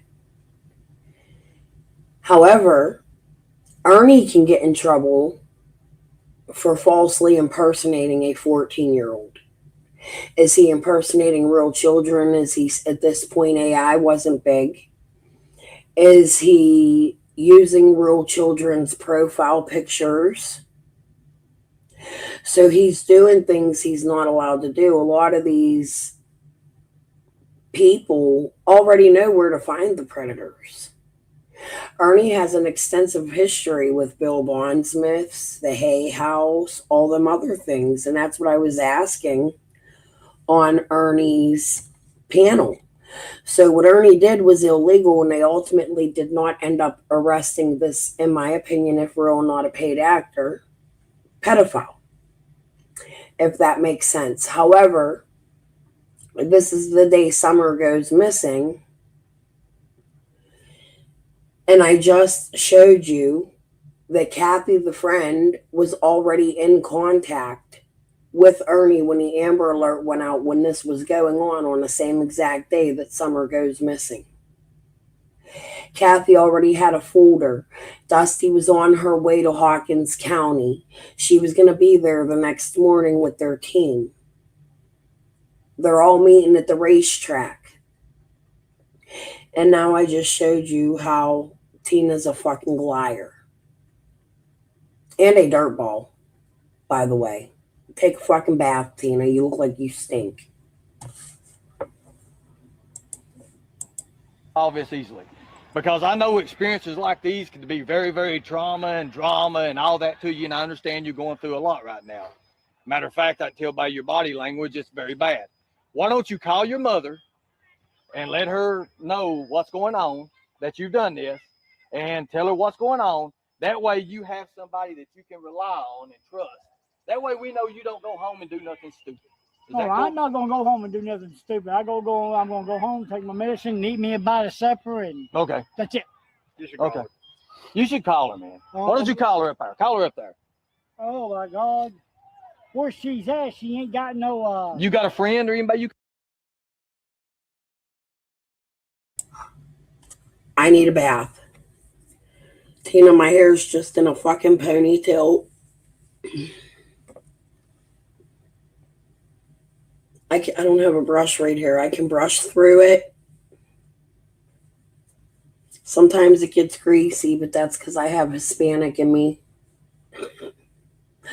I can't help that. Somebody called it out one time. Like, if I don't shampoo my hair every other day, I get this greasy shit in my roots. It's fucking horrible. So if I skip one shampoo, sometimes us girls feel like skipping a shampoo, right? But how long has it been since this bitch put a fucking drop of soap on her fucking body? But all right, dirtball. Could call somebody you could trust. Oh my goodness. The other one I was just talking to. Who is that? He's a very dear friend of mine. His name's Danny. I've been talking to him. You know, Where you talk to him on? Which app? Straight up. Messenger. Messenger. Yeah, I work for him. You work for him. What Yeah. kind of work you do? Yard work. Yard work. Cool. Yeah, that's what he's got me doing. Okay. That's exactly what I've been doing. Yard work. I got 5 yards I got to mow. You've been out here 5 hours today. Why? Well, Talking to the same person you thought was a 15-year-old. Well, I've been out here because I get bored sitting at the house. I come over here, walk the track, and today I had to go up and get me. Well, just a minute ago, I had to go up and get a drink. Why don't you do us a favor, and we'll be out on our way. What? You want to put this behind you real fast? Well, yeah. Lay the phone down, go home. Just turn it off and go home. Well, I can turn it off. That ain't no problem. Well, Turn your phone off. I've got pictures on here of my nieces. Your nieces. How old is your nieces? My nieces are 4. Yes, Charles. I'm saying a lot of these YouTube creators and people that do this shit should not do this because it hinders cases for the feds. It hurts cases. They are then unable to arrest the people. There's many videos about why it hurts cases and many arrests of people faking being predator hunters when they're not exactly licensed or trained correctly. And that's what's going on with Ernie. He didn't have prior contact with the police to do this. It wasn't set up with the police department. Now, if he would have called the police department, set up with the police department to go do this, show the police department what he was doing, it would have been way different. But what Ernie does is he hinders these people from being arrested. I absolutely think if this is real, this man should be fucking arrested and held to the 10th fucking degree. I am not agreeing with what this man did. If this is what he did, what I'm saying is that Ernie hinders the case. Ultimately, this man did not get arrested, and Tina's pissed off. I'm pissed off too. Tina, it's your fault he didn't get arrested. You didn't go through the correct chain of command to make sure that that happened. You didn't have permission to do this with the police watching, so that they can go in if something bad were to happen. This man would have pulled a gun, or, they don't know that you're not rearranging words. They're saying the man's slow. You're hindering what he's saying. You're leading as you're talking. That's not going to hold up in court. So what just happened is you just let a molester go free. And it's only your fault. Now, was it a setup to kidnap Summer Wills is the question, since y'all are already in contact with Kathy, the friend, and Dusty. 4 years old? Yeah. Yeah, well, I'll show you the picture. Who is the people? Who is your niece? 4 years old? Oh, her name's Haley. I mean, Haley. Haley's my niece, my great niece. Who is her parents? Haley. Haley is, and then it's her daughter, right? Right. Do me a favor. Go home and don't come back. And don't talk to more kids on the internet. No, I'm gonna. If I can get a picture up here, I'll show you what the pictures are. I don't want to see that. That's fine. Okay. Maybe others in the near future will be wanting to see that, but go home right now. Just leave. Your liberty. I thought she. That's my great niece.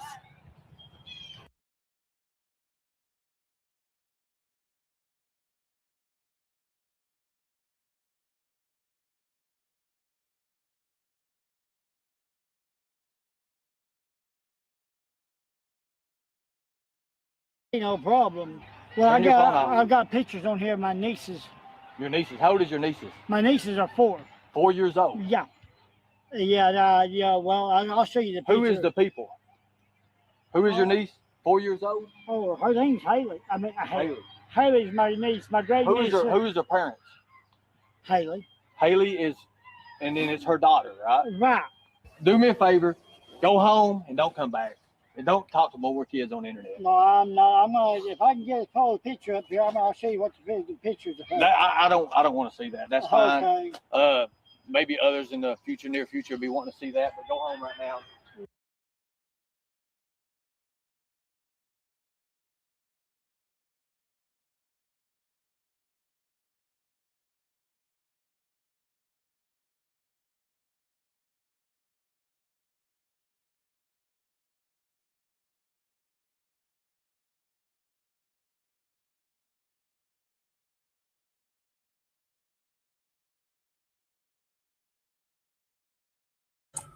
My mute.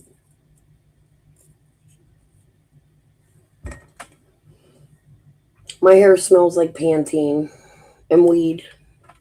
You said I smoke meth. You look like you ain't put the crack pipe down since you were 12. Do you think I fear you? Who needs a bath, Stinky? It ain't me that needs a bath. Can you run a comb? Like your dreads? You ever see Jay? What's her fucking name? Jay's for Justice. She does the cutest dreads. Cher even does clean dreads where they're stylish. This shit is just lack of soap.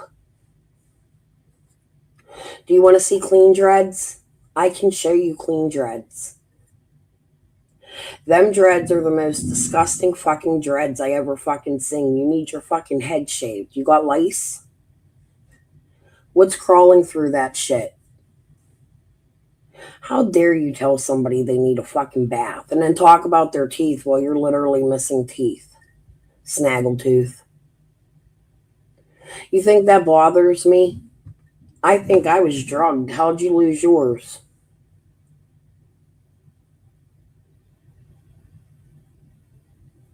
Who needs a fucking bath?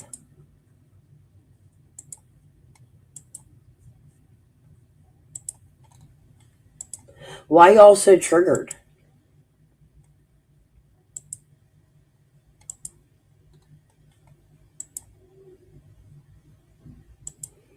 She guzzling some of that white stuff. I'm a little foul like that. I grew up with all dudes. Y'all asked me about Boo Boo again.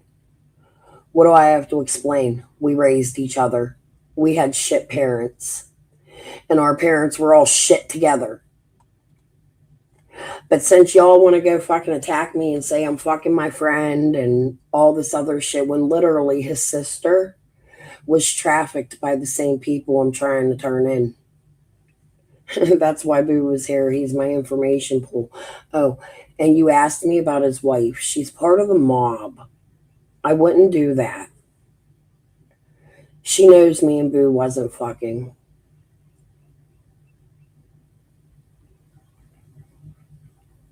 I don't think you're too bright, dirtball. You look like you got cockroaches crawling out your fucking snatch. I could send you some soap. Hey, Dolly. Dolly makes soap. I promise you, I bet you he would donate you a whole motherfucking box. Because we could smell you all the way here in fucking Pennsylvania, you dirtball. Don't you ever fucking come at me with some motherfucking lies again. You're welcome to come on my channel and grab a fucking link, snaggletooth, dirtball, fucking swamp bitch. Cockroach fucking coochie. I promise you, you don't know who the fuck you're fucking with. And you're not very fucking smart. How are you going to go after somebody's looks when you look like that? Just leave. I thought that's my great niece. She's something. Lady. Go home, man. All right, I'm heading Get out there of here. now. Let her phone down, girl. You don't need that. You don't need Well, to. It's going to get you in more trouble. Well, no, I'm gonna take this with me. Oh, go ahead. Go ahead. Go ahead. You know, Just go home. Go home. get Take your medicine. Go home. Yeah, Be good. Take the pictures off of it. That's so. fine. That's fine. Go home. That's I'm good. a going. Go home. Oh, You're okay. oh Let's God, I go, guys. forgot about that blister. You're good. Oh, You're good. Ooh, that's smart. Ooh. Oh. Oh. He was walking fine 10 minutes ago. The vehicle. Yes, there he is. How much? So did she just lie and say the police didn't take him? Or did they just let him go? Did they not even call the police? Did they go pick him up and take him to get Summer and use it as a distraction? Because I don't see no motherfucking police trying to arrest this dude. I literally just watched Ernie let this man go. And what is a white hat? Ernie, Tina, let's explain. Why did this man walk off with no police interaction? Oh. You okay? Oh, What's God, I up, man? forgot about that blister. You're good.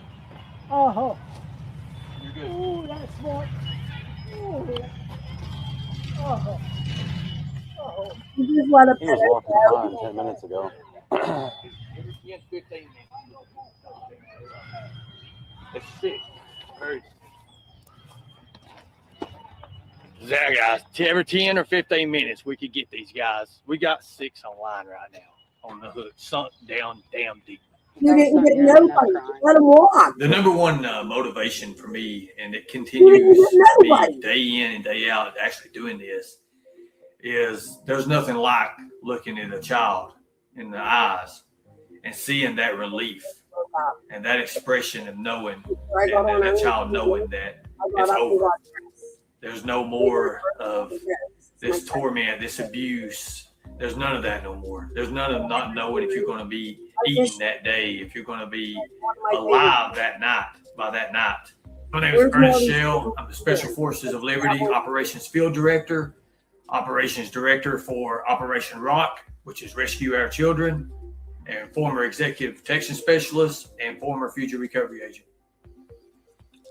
A lot of people ask us why we don't just beat up these guys, these pedophiles that want to get with kids and molest kids.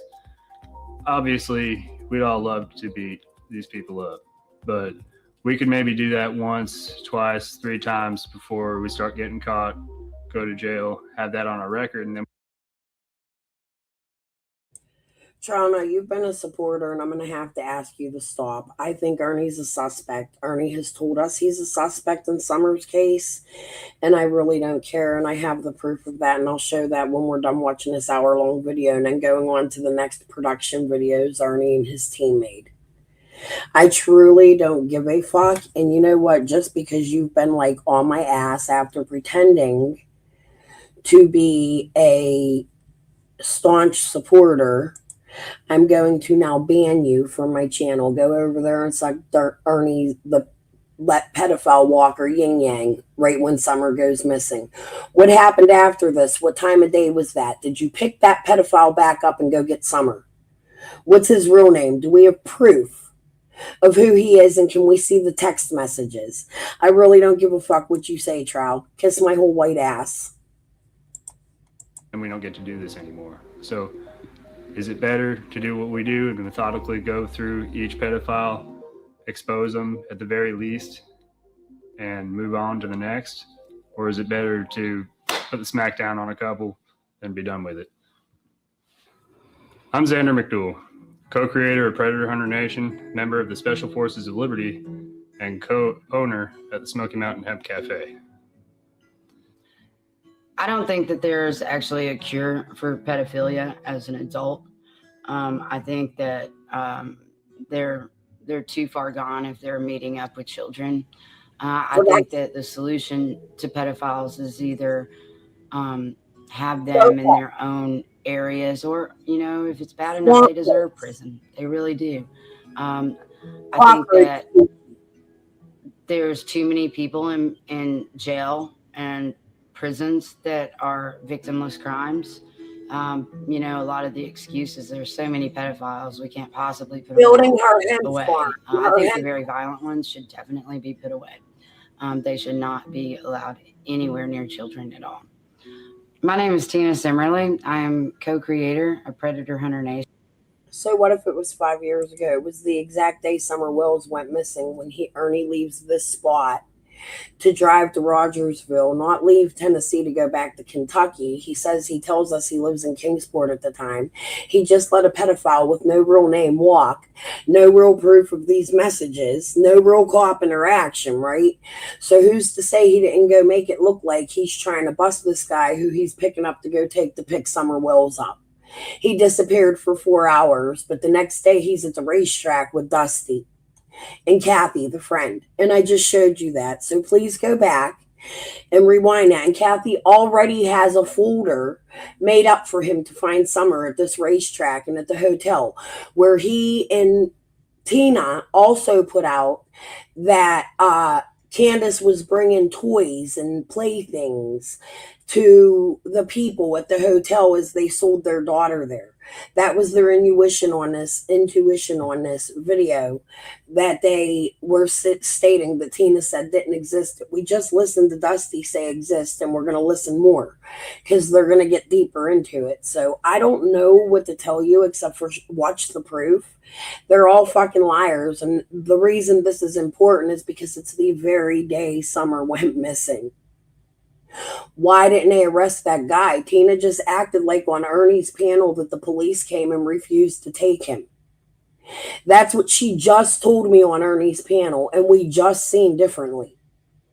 So if you want to go over there and suck these fucking dirtball swamp bitch cockroach fucking coochie asses, you go right the fuck ahead. I find them liars and fishy as fuck, but y'all go for it.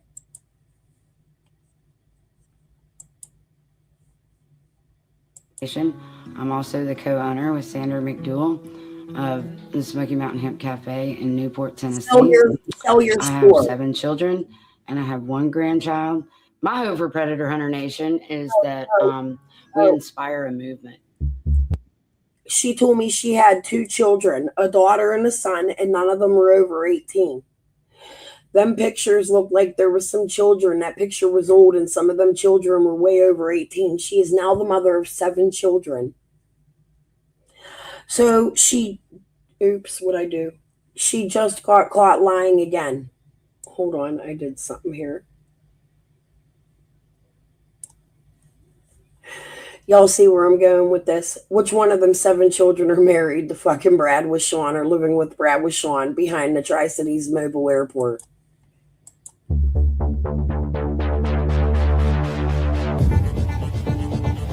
But the next guy we're looking at, he pretty much gives his name in his profile. So this is the guy that likes to travel alone.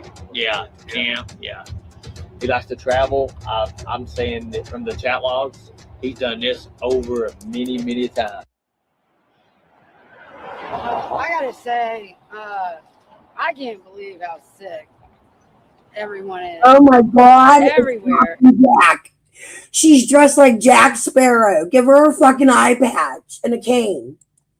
Especially in the Smoky Mountains, because, I mean, me and Xander lived here, and I would never have known until I actually started baiting them like You lost your clothes? We teach people exactly what we do. Here, man, you get back here with this. So, under the hotel in the middle. Under the hotel in the middle. I'll be under the hotel in the middle. Laugh out loud. Where are you? Tell them standing outside the hotel. White shirt, white Nike shirt. White shirt or white Nike shirt. I'm literally catching a predator. I swear on my life.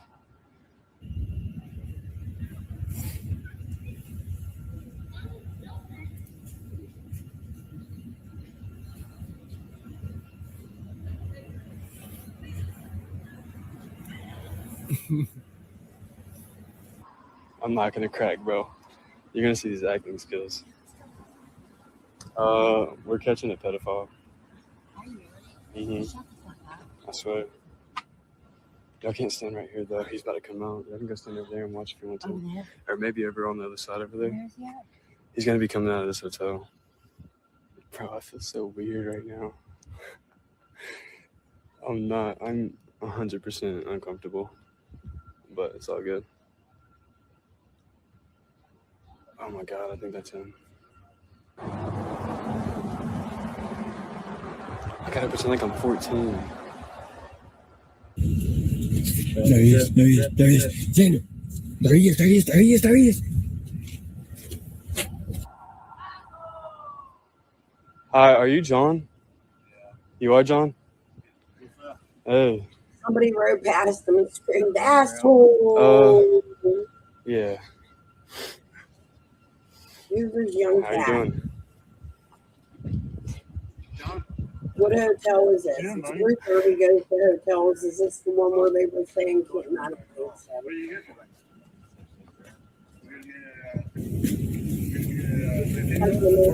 Actually 14. What's that? What are you doing down here? Having a cigarette. What else are you doing down here? He said we out here. Where are you traveling from? You can't. He's leaving to go, but you want to answer some questions, John? From the Gatlinburg. They got 14-year-old children. Gatlinburg. Didn't Candace drive the Gatlinburg? When was she there? Gatlinburg. Are you guys listening to this? Tina. Honey, I'm showing you a link. Come on, swamp bitch. Come on, cockroach coochie. Now, why is Marlena over there and why y'all setting me up and trying to make it look like you ain't? Gatlinburg. Let's talk about this. Was y'all meeting Grandis there when the boys were kicking her, or was it right before Summer went missing? They traveled there a lot. Y'all sick. Y'all sick as fuck, yo. Oh, really? You can't pick up kids, John. Buddy.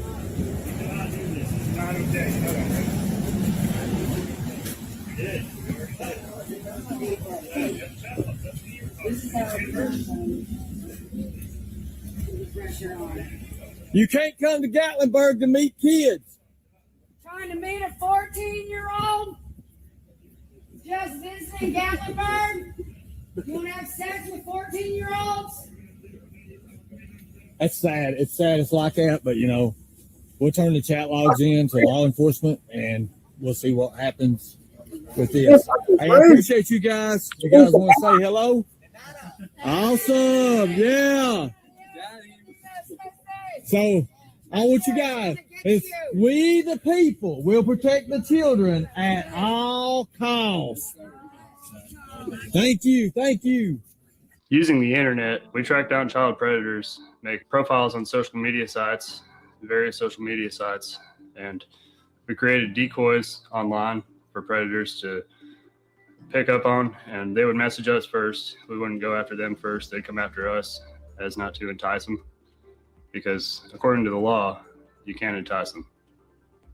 So over the course of my life, I've been involved in many, many numerous things, from family relative things, things happening with family history. We actually have a thing called the family curse, and anything in general that's weird. I mean, hell, I always told everybody, hey, it's our family, literally. And I think everybody back home will agree on that. So where do I begin? So let's tell a story. It all started when I was 3-4 years old. My mom talks about how I went missing for 3 or 4 days. No one know where I was at. And then mysteriously, I show up at a church. So we can go into things of that nature. We can also talk about 10, 11 years old. Me and my brother being put in the trunk and held by machine guns and weapons and took to Atlanta, Georgia. Supposedly we was rescued. I don't remember none of that. I actually remember bits and pieces of it, but not enough to go into and know. So, well, one instance of my family is really hit home was my brother.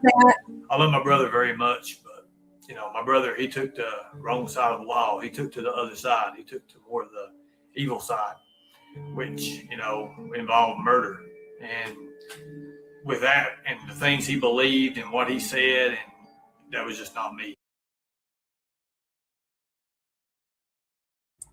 Ernie, my brother took to the evil side too, and I'd like to know your connection to Jamie Wilson, because you're out here playing fucking games with the unalived victim of my brother's wife. In my opinion, I think you know them from Kingsport. I think you know Paco. I think you knew Cecil Potter. And I think you know Jackhammer Jamie. I'm just speculating. However, they were victims of my brother. But do you know how many people they killed where I lived with their heroin? Do you know how many people they got addicted with their heroin? If you think one's better than the other, you're wrong. And they're scammers. Directly to Chase 423. And I'm going to bet you and Kathy and Squall and Dusty and Juanita and Ziggy and Fred and Karen Elliott and the Psychic Network all the way down to Miami where it starts. When I tell you I think my father was involved, I think you was involved with my father and my family right through Ziggy. Maybe Serafina. Since Serafina's bringing up Sidewinder, I really truly don't know my family all like that because I was. They keep saying, how are you not a racist? Because you're related to them. I have a black kid, and I do hate my husband right now, but I have a black husband, and here's a readily available picture. This is my granddaughter.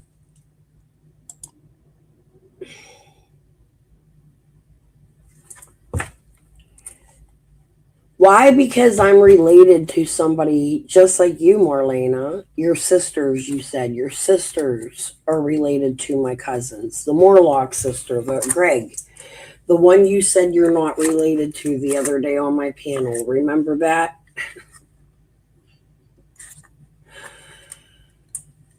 So it's like sort of the same way through step or marriage or in the same sort of fashion, right? So are you a racist because your sister is your sister, you fucking dumb fucking stupid special ed fucking goat? Your pictures. Like you're cockeyed and shit. You can tell you've done so many fucking drugs, you don't even know what the fuck you're saying. Your words are so fucking dumb. That's like saying your brother sold those drugs that put him in jail. So should we come after you for unaliving people he sold them to? What do you think? Isn't that sort of the same thing? Like, isn't your family sort of the same as mine? You just look like special ed. You have special ed written all over your fucking face. That's all I'm saying, you dumb fuck. A lot of my family, all of my family, matter of fact, you know, if you look it up in the history, who my family is, you'll notice that our great relatives, John Shell, oldest man in the world, supposedly lived 134 years. We've been watching what Fly sent me, little Dev. This is what Fly sent me. Yes, I checked it a long time ago. We've been watching it. This whole video, the hunt for Summer on that day.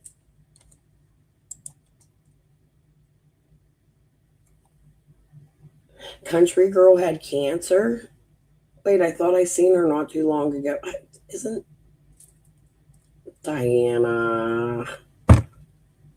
I don't fucking know. Okay. Yeah, well, Dev, it's okay. That's what we've been watching for a while now.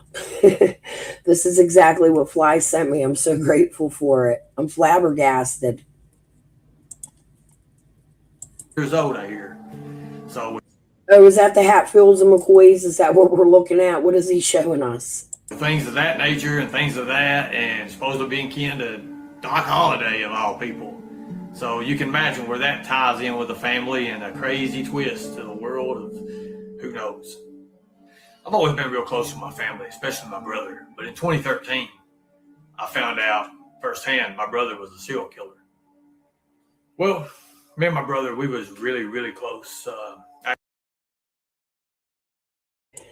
TT Carrie Lawson has a very close connection to Ryan Upchurch. I think y'all should know that. It's in my messages. I'm not going to go over it tonight, but not just him, but Stapleton too. And there's an Eric Stapleton connected through Jody Sue and her sister, who I think is also the cousin of, or there is a Stapleton. I don't know. I have to look. But there's your country connection to Ryan Upchurch, who put out a reward fund and then took that reward fund down. I don't know why, but TT has a very close connection to both Ryan Upchurch. Her cousin, one of them's her cousin, Stapleton, or she has a cousin, country singer, and they owned a barber shop, and these people would come into the barber shop, and their whole family knew them. Yeah, including Ryan Upchurch, but what do I know? It's in my TT messages. Go read them. They're juicy. Actually helped him, with places to stay and things. When he got out of prison, he was pretty bad on drugs, and then all of a sudden, when he got out of prison, for some reason his parole came up. He says he was never supposed to even come up for parole, but for some reason he came up for parole, and they accepted him. And of course, the justice system let him out. So what they didn't understand is they let a savage lion out on a poor, defenseless community that had no way of knowing that a beast was there feeding on the inside. I lost my Facebook, The Real Star Love. I had a lot of messages with Mountain Girl. Me and Mountain Girl were friends for a while, and we chatted. And Nita's, I seen what they did to her, but I don't know the whole story surrounding it. She never gave it to me, but she did tell me she was extremely bullied. And I follow Mountain Girl. Mountain Girl follows Ryan Upchurch closely and defends him under any circumstance. I don't know why. However, I think what they did to her was bully, but if Mountain Girl wants to bring her story out, she could do that on her channel. I don't know enough about it to talk about it unless there's some videos or something y'all can show me. And I would never want to attack somebody who's been bullied, but there was Country Kitchen, if that's what y'all were talking about, who faked an unaliving. She faked unalived herself.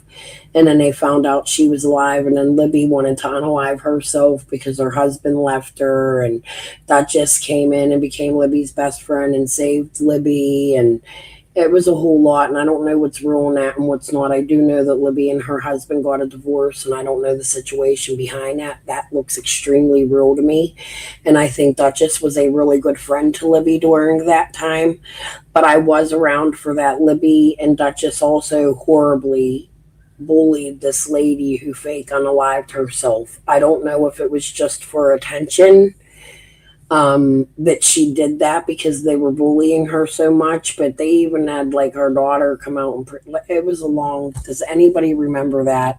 I will let Mountain Girl tell her own story. I can't. I don't know enough about it to do so, but I was there for some of that.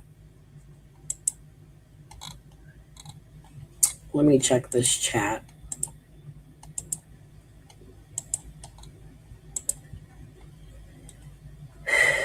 They were all playing games in Nita's too. Twister was around for all that. Yeah, I see you, Super Sensible. All right, hold on. Let's put this back on. Innocent people and defenseless. So when they had someone in question in custody about this murder that happened, and my brother was really, really adamant about him talking a lot about it. He told 3 or 4 different He wanted people. to finance. And of course, law enforcement, they never put that much out on the news or any kind of information to the general public. But yeah, my brother knew the exact weapon it was used, how it happened, and what had actually happened. And he had told 3 or 4 people. And so, as anything, as any kind of crime, you always put an outline together. And in the outline, you have A, B, A, B, C. And that's pretty much what I did. And I would listen to him, and I remembered that name that he had said. And being a former mayor that that the victim was, it was kind of like a ring, like, whoa, and a light bulb went off. I was like, oh gosh. So during that time, you know, we had the internet, which was Topics. Everybody loved to go on this little group called Topics, and every kind of anything and everything was on there. You could find out anything you wanted from Topics. You could find out from who your people, your girlfriend or something was sleeping with, on behind your back, anything like that. I mean, it was just all over, especially a little town. You could find out anything from Topics. And then there it was, you know, nothing was ever said, even on Topics, nothing that ever gave out how this crime had taken place. But yet, my brother knew it. How did my brother know what was happening? So I got to going through some of his files that he had brought from prison. Super sensible. You'll have I'm talking about he had like a huge box of things. And I know from being a private investigator, I was licensed in 10 different states, that criminals, they have a way of putting things together and what they call booby trapping their papers. That way, if anybody else goes through it, they know what's going on and who's been through it and all that. So they have everything in a unique way, in a certain way. And I started going through some of the files and papers, and I was starting to relate to some of the stories he was telling. Like this one guy, he was supposedly stabbed 47 times in jail or something like that in prison. And I remember the story he had told, and he would always change the outcome of it. And then I know that right there, just changing the outcome to a story, just the ending of it, was a serial killer trait. And that's from investigations that I had been a part of. So I knew that. And I studied that. I studied up on that, especially about how they changed the ending of a story. In Kentucky, there's a place in Kentucky, in Walmart. And he was there, and he was like, okay, cool, and everything. And I was like sitting there, and he's like, all of a sudden his vibe changed. He looked at me, he says, I know you know. And I said, what do you mean you know who I know? He says, I know you know. And he's like, I'm just going to be real straight out with you. I know you're a bounty hunter. I know you're.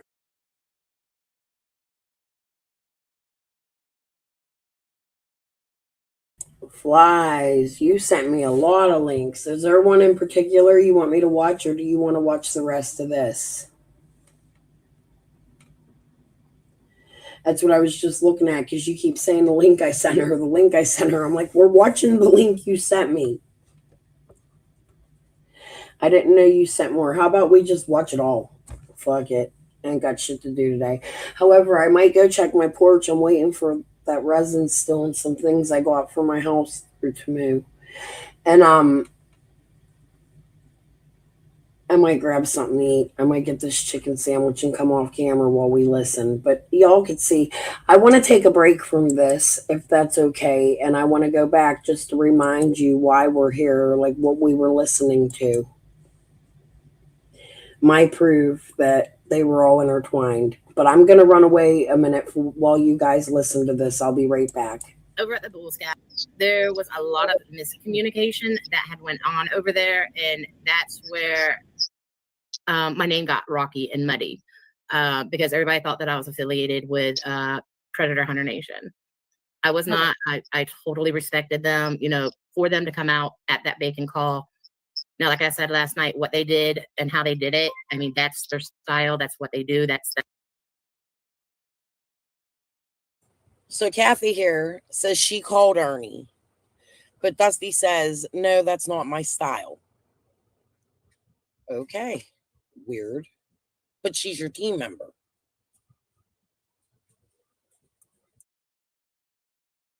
That's how they did it. We were not expecting, like Kathy said, we were not expecting how that turned out. And then it seemed like everything just sort of went downhill from there. But we continued working because we are about Summer. We're about bringing her home. We're about trying to find her. And that's what we have been doing since the beginning of this case. We will work 18 hours a day, sometimes 24 hours a day. If something comes in, we'll be up all night pulling information, just checking to see if that's true, if we can verify it, whatever the case may be. So I think Bulls Gap is what really sort of put me on the map. And then also ended up putting me on the radar as well with TBI. We did call in. There was a little tiny dog that was found out there, and the spirit box came through and said that this dog was Summers. It was the only toy that was out there. We did take that down, and it was turned in to the Greenville Police Department. There's a You guys receipt. will not ever get. You will never guess who's calling me right now. Well, no, you will guess. I'm sure. Would you like to take a guess, Dusty? Could it be Dawn? Yes. I'll be. He good. let it only ring once, and I'm not going to answer it yet, you guys. I will. I mean, maybe later, but I don't know. Last night it kind of took over, and I don't know what you guys think. People are saying answer, but It's pretty last early night- for him. Huh? It's pretty early for him. I know. He just called once and hung up, or let it ring once and hung up. So we'll see. We'll continue and then see. I want to hear your guys' story because we've talked to Dawn, and I just feel like I don't know if there's much more. I will answer here in a little bit for a second, but I'm not going to let it make it the whole show because this is supposed to be about your guys' investigating, and we can answer for a second and see what happens if he calls again. But anyways, so you said what got you on the radar is the racetrack, and Correct. And you think you ruffled some feathers with a law enforcement. Why Correct. do you believe that? Are you able to share that? I'm going to share everything. Okay. You're laughing. Yeah, go for it, Dusty. Well, what it had began is Kathy and her husband, they were getting threats because they were out there looking. People were trying to stop them from really looking, and they were on public property. It was near the track. It was on the outer skirts of the track, like back roads. And there were some things that were found. We tried to get TBI to collect them, but they wouldn't. So I believe Ernie collected them. I believe some of the stuff that we found that had some hair in it, blonde hair, it looked like a toy bin had been burnt. Something with kids' toys in it. It looked like it had been burnt on the side of the road. So we were not for sure because we don't know what is going on. We're just looking for a little girl. So Ernie went ahead and he collected that, or his team. They collected it. But on this one particular day that prompted us to try to find somebody that would go out there and search, that had the means, because we're so little, was my team members were walking down an area that was like a creek on the side of where the racetrack is. It's connected to the racetrack somehow. And they came across a smell. And if you've smelled decomp, you never lose that smell. And my one of my team members was so overwhelmed with the smell that she was just throwing up. We did call it in, and they would not come out, Wow. and let alone we could not find anything. There was no carcass, animal carcass, and animal carcass does smell different than what decomp smells like. So I don't know this girl. I know she's still on YouTube. Opinion, I'm never going to do it, but if I ever had the opportunity, I would punch her right in her fucking face as hard as I possibly could. They didn't find nothing, but we smelled decomp. Yeah. I'm on you like white on rice, lady. Yep. Apparently a woman named Kathy that sounds almost identical to Kathy the friend Golden. And hello, Virgo. Did I say hello? I meant to. Hello, Golden. Hello, Innocent. Those of you coming in. So we did call it in. They did not come out. They really didn't even care. I mean, set aside that it could have been Summer. What if this was somebody's loved one out there in the woods that had passed away, a vagrant or a homeless man? When you smell the smell of decomp, you're going to want some. They didn't find anything. There was nothing there. You probably smelled a bird, a lizard, whatever critters they have down in Tennessee.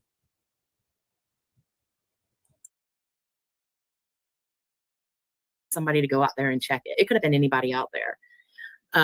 That night, there was a big storm that rolled through that part in Bulls Gap. And I guess it was a pretty wild storm. So the next day, my team went back out there, you know, searching for the smell and everything else. The smell was gone. And I actually put photos up of, there was tracks that backed up to the area where that smell was. There was broken branches, and the smell was gone. So we don't know if we overlooked or did not see, but we called that in again, and they didn't care. So I put the photos up on Facebook, what we caught that day and everything else. And that's when Kathy reached out and made the phone call to Ernie. Look, we need help. We need somebody, you know, that's able to search, because we're getting. I'm not part of Predator Hunter Nation. We smelled death, decomposition. Couldn't think of the word. So we called Ernie. The police wouldn't do anything about it. So we called Ernie.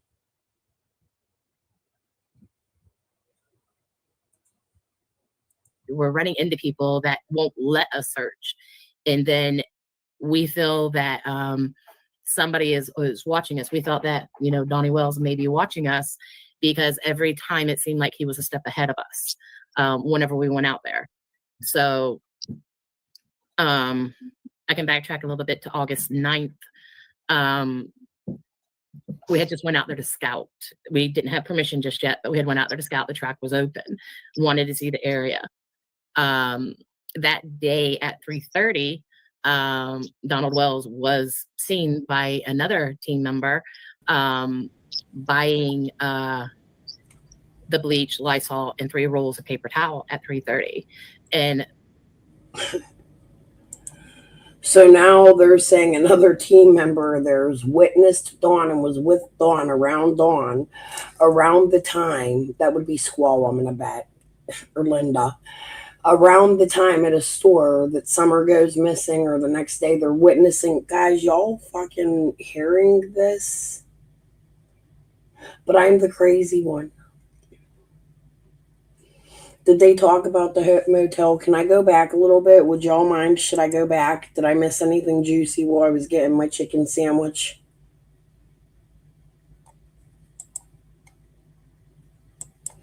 Let me know if I should go back. I'm going to anyway. A few minutes. A woman named Kathy that sounds almost identical to Kathy the friend Golden. And hello, Virgo. Did I say hello? I meant to. Hello, Golden. Hello, Innocent. Those of you coming in. so we did call it in. They did not come out. They really didn't even care. I mean, set aside that it could have been Summer. What if this was somebody's loved one out there in the woods that had passed away, a vagrant or a homeless man? When you smell the smell of decomp, you're going to want some. They didn't find anything. There was nothing there. You probably smelled a bird. So they're telling these people, they're telling the audience back then they smelled Summer. Ernie's people while they're searching. They called the police and the police said no. But they smelled Summer. A lizard. Whatever critters they have down in Tennessee.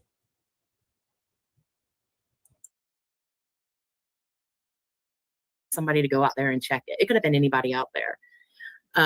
That night, there was a big storm that rolled through that part in Bulls Gap. And I guess it was a pretty wild storm. She So the next day, my team went back out there, you know, searching for the smell and everything else. The smell was gone. And I actually put photos up of, there was tracks that backed up to the area where that smell was. There was broken branches, and the smell was gone. So we don't know if we overlooked or did not see, but we called that in again, and they didn't care. So I put the photos up on Facebook, what we caught that day and everything else. And that's when Kathy reached out and made the phone call to Ernie. Look, we need help. We need somebody, you know, that's able to search, because we're getting. I'm not part of Predator Hunter Nation. We smelled death, decomposition. Couldn't think of the word. So we called Ernie. The police wouldn't do anything about it. So we called Ernie.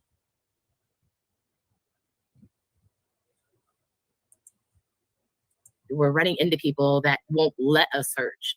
And then we feel that somebody is watching us. We thought that, Donnie Wells may be watching us because every time it seemed like he was a step ahead of us whenever we went out there. So I can backtrack a little bit to August 9th. We had just went out there to scout. We didn't have permission just yet, but we had went out there to scout. The track was open, wanted to see the area. That day at 3:30, Donald Wells was seen by another team member buying the bleach, Lysol, and 3 rolls of paper towel at 3:30. And my other team member had literally just left prior that racetrack area, and it's about 2 miles from the Dollar General where he was observed seen buying these items. TBI was called.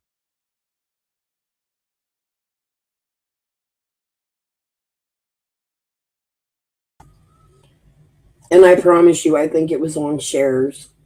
I do have the clip. It's going to take me forever to find it. But there's guaranteed a clip of Don Wells stating that he was talking to Dusty during this time, inviting her over and shit. This is all bullshit. Every bit of it.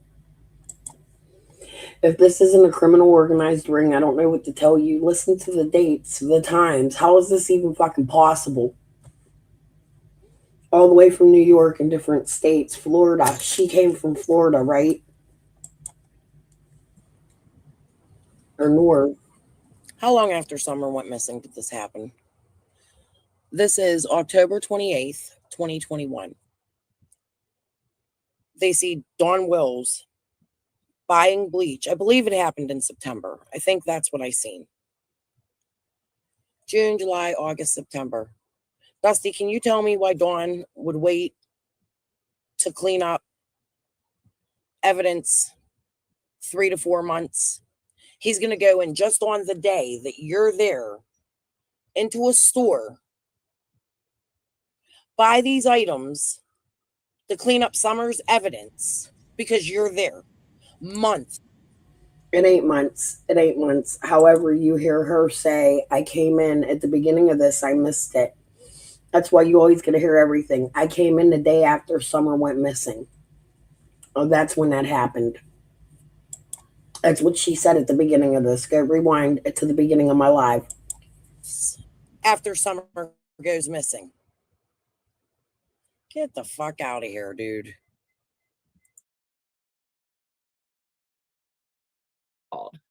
They didn't care. They really did not care. So I screenshotted it and I put it up on my Facebook because this one particular person was sort of taking me on a remote. Go ahead. Dusty, can I interrupt here? There's someone that posted on here that the police department did come out before Ernie and them. There was 20 of them. I will tell you flat out, I called the police department.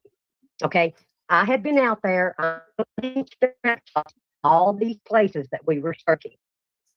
Okay. The police department called me back and they were talking and they was like, well, can you send me what you've got? Of course. I sent him the pictures through my phone to him. Then after that happened, then he contacted me back. Listen, we really didn't find anything. You know, we're still out here searching. I've got like 20 something people out here. Excuse me. So I'm sitting here talking to this man and he says, now exactly where did you see this barrier at? I'm telling him, this is on the left-hand side of the road, back behind bushes, that you have to literally break the limbs to get back there too. Or if you're short like me, duck them. So then within 20. That's her. In my opinion, that is 100% Kathy the friend. What fuck shit games are you playing, Candace?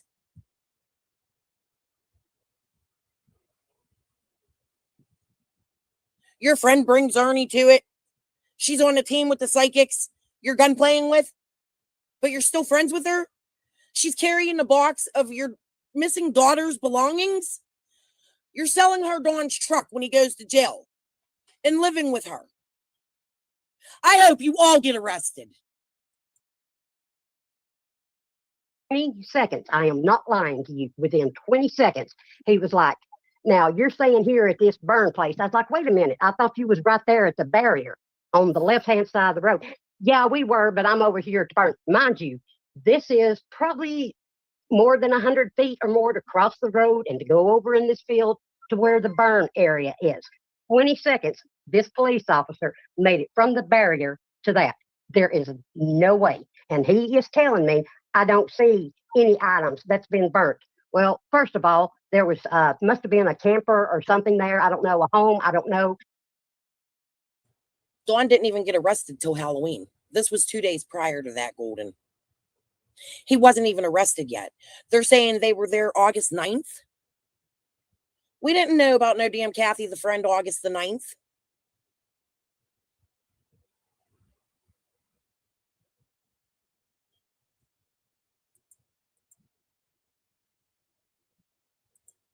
Kathy the friend.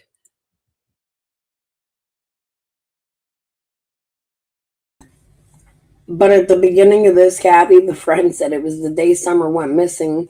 They didn't arrest the man in Newport. And we just watched the video with the man in Newport on the day Summer went missing that Tina just told me about. So this wasn't August 9th. All this took place June 16th. There's more evidence now. They might have posted it later. They didn't do it live. It was videos they put out. Grab a link, bitch. No. But if you're paying attention, grab a link. It's time we talk. It's time you talk to YouTube with real questions, bitch. Oh, yeah. This is done. Ernie, you too. Candace, you know what? I ain't want parents on my panel. Come up here. But it had burnt down.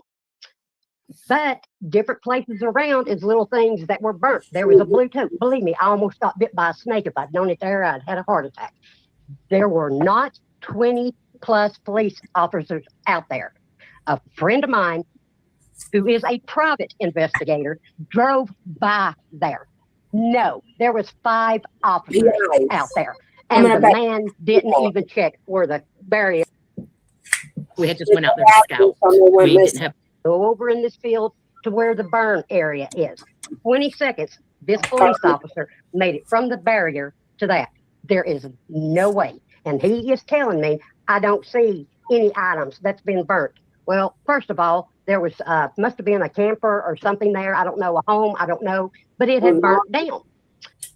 But different places around is little things that were burnt. There was a blue tote. Believe me, I almost got bit by a snake. If I'd known it there, I'd had a heart attack. There were not 20 plus police officers out there. A friend of mine. This woman who needs a mask and has health issues and can't do nothing, and she has to walk around with a mask on all the time suddenly, has done all this searching, even so much that with the mask on, she's able to smell death and call the police officers. There was police there. I remember the recording vaguely. We're going to have to find them. I'm going to bet they're in these videos that I was sent by flies. So we're going to be here for a little bit. But guys, y'all might have to deal with my air condition for a little bit because I'm dying to death over here. But as you can see, Ernie, Tina, Marlena, Katie, all of them are scared as fuck to come over here and grab a link. I've thrown it out there a few times, but why don't y'all come explain this shit? While you sit over there with 100 people and bully the fuck out of me with your fake crew. Y'all just a bunch of bullies. You're just trying to silence somebody. Guess what? Kisses to my bitches. Who is a private investigator. I'm done. I'm about to just get off here right now because I'm so fucking pissed. Who's your friend that's a private investigator, Kathy? Who's your friend? Does this infuriate you guys? Like it does me right now?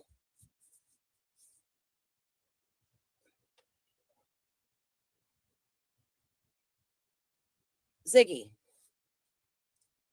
why is it you that brings these people out? That's what I want to know. Drove by there. No, there was 5 officers out there, and the man didn't even check where the barrier was at. So I don't care who says, oh, they were 20 officers out there. No, and there was not. I have still got the pictures, and Ziggy, if you want me to send them to you, I'll show you everything that I sent to that officer. And he's telling me, no, this is not here. This is not there. So, I'm using this time to edit some of those photos you sent me.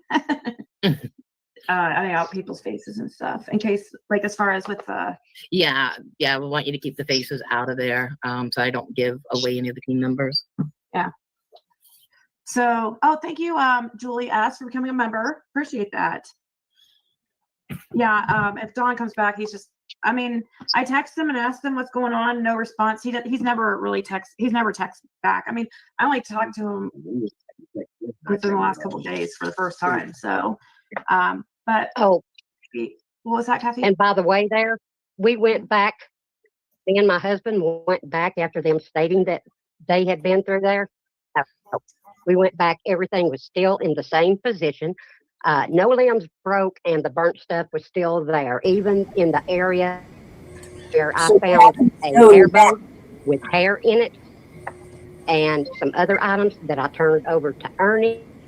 He would give it to the TBI. If he did, I don't know. He just said that he was. And that's how it came up, something about Dusty with the TBI and all this other. I had told Dusty because Ernie had told me that they had connections with TBI. I relayed this message to Dusty. So Dusty had no idea, nor I, that they did or didn't. This is just what we were told. Thank you, Barb and Julie. Appreciate it. So I did get a message back from Dawn. There was officers there. If I remember correctly, and I don't remember her part, but it was somebody named Shannon. Am I right? No, Shannon from the picture on the hill with Robin. Says, do you have Mary the evil stepsister on? I'd love to talk to her, says Dawn. So that's what his text message says. Do you have Mary the evil stepsister on? I'd love to talk to her. I said, no, it's Dusty and her team. Mary might be in the chat though. And he said, Summer's Nightmare, Jeannie and Mary. That's what he just now responded. After I just said it's Dusty and her team, Mary might be in the chat. He just says Summer's Nightmare, Jeannie and Mary. The police watching. I'll just say, why do you say that? Not Dusty, not the psychics. That he later goes on to go crazy. Okay, it might not have been Shannon. I don't know. I just remember the name around that time. And I know what picture you're talking about.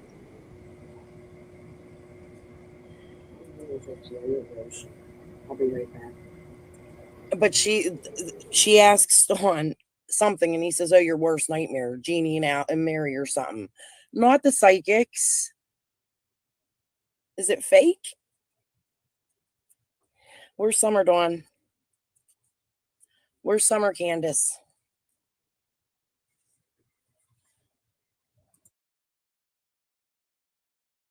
Anyways, so is Bulls Gap the same? No, Bulls Gap's a different area. Is that the same time that you found those items that you sent me pictures of? Like the No, that's a different time. Okay.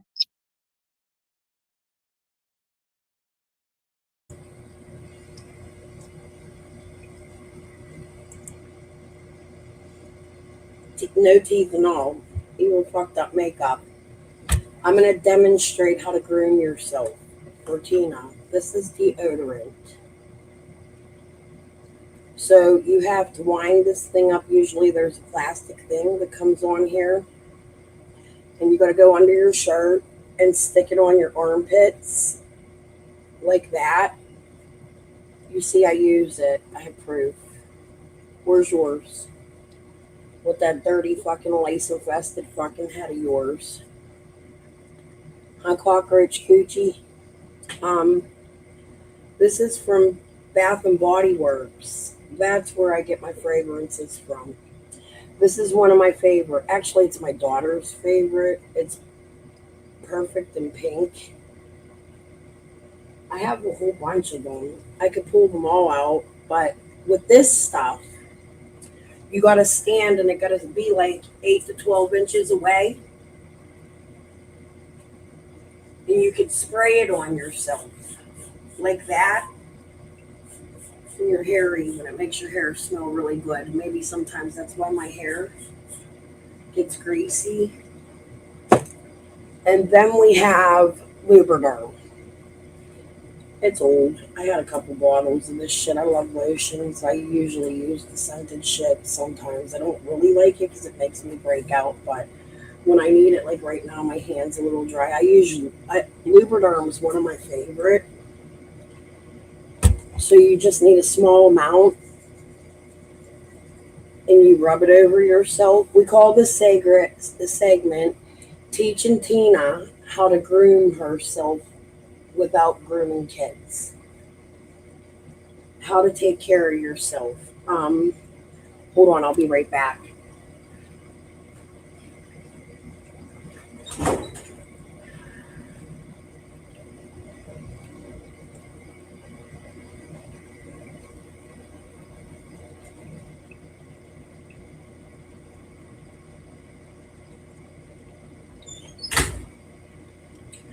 I wish it wasn't illegal to teach you how to take a bath online, but if you need a lesson, you can come here. I'll show you. But this is called a hairbrush. I know you still live in the cave days. You look like Encino Man. I don't know. But anyways, you use one of these to do this after you wash and condition your hair. They say if you do 50 to 100 strokes a day, it'll help your hair grow and keep it healthy. If you flip your hair upside down, it can make it really fluffy. There's a lot of things you can do with the hairbrush. You can take a blow dryer and like make it curl a little bit, feather. I could do a whole tutorial for you on how to groom yourself. Because, girl, you look like you climbed out of a swamp. I'm so sorry. It's an embarrassment for you. I really think you should fix yourself. Maybe they should put you in a home so a home can teach you because you don't have life skills. I mean, for fuck's sake, you can't even make your dreads look nice, but is that proof I groom myself, dirtball? What do you think?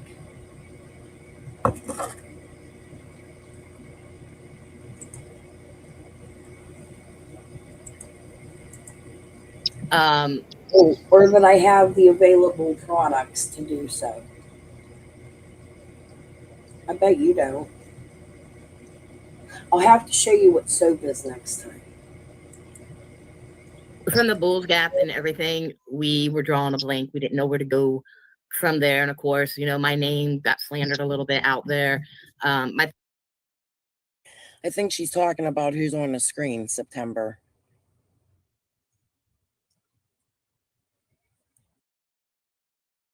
Past got brought up, all kinds of stuff.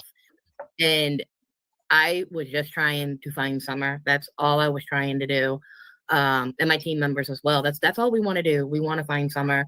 We want to bring her home. We want to give her justice, and we want her to. Who? Heather?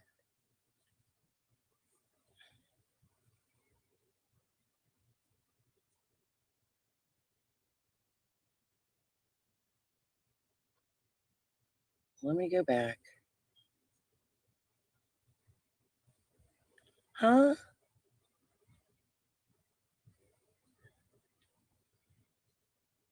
I'm lost. Everybody. Okay, I don't know what's going on here. This is crazy. To rest in peace. So when all that, blew up, and we noticed that Dawn was all over my page and everything, and that's where some of the text messages came in with Denise last night about how he's freaking out about zip ties that were collected and everything else. I did speak with Dawn. He came. Who remembers Denise Mitchell, right? Wasn't that her name? Who remembers Denise? On panel with Squall. Candace was acting like her lesbian lover. Ain't that her? Wasn't that Denise or no? Am I wrong? Which one was that? Because Candace had all these friends involved with these psychics that they hate. They don't like psychics. Their daughter was sacrificed in the name of God at the Seventh-day Adventist church with Robin. But y'all tell me. I don't know. On a FaceTime with me, but I knew I needed to record him. Here in the state of Florida, it's a two-party state, so I could not record. So my team members up in Tennessee actually did the recording because it's a one-party state. So I recorded all the information, that he was giving me, and it was the same talk that you got from him the other night. There wasn't really anything that he veered off from. It's the same story. They're sticking to it. And then, he tried to question me a lot about God and the Bible and, my belief and trying to get me over to Seventh-day Adventist and all of that. And that's really all that talk was about. Look, if I can prove Dawn was reaching out to the psychics, but Dawn says it too. Dusty was really cool. She was his friend. He says it. I swear it's on share. I stuck up for your dreads tonight. That gotta earn me a little bit. Come on now, pull the clip. I know you have it. help change somebody, that's what I'm going to do. If that little bit of information about God and forgiveness, if that touches their heart and puts light into their heart to say, okay, we need to come clean, then, I'm all for it, whatever the case may be. Glitter Queen says, first, I just want to answer Barb Murray's question. She says, wow, you talked to him via text like Cher did. He has a Google voice number of mine. He does not have my real number, and that was just as of, the day before yesterday, as of the day before yesterday. He doesn't contact me during the day or anything. Let me teach y'all something about me. I was a really bad little kid because I had no parental guidance. I was a bully at a certain age. I bullied the people in my neighborhood. That's why I didn't have friends, and all my friends were dudes. And it's because I had to protect myself from my mom and her boyfriends all the fucking time. And my dad was absent, and I was abused as a child. I know what my problems are. I've been to therapy for it several times in my life. Mainly when I was much younger, though. Much younger. I need therapy now because of y'all motherfuckers, right? But this is crazy shit. This is real life crazy shit.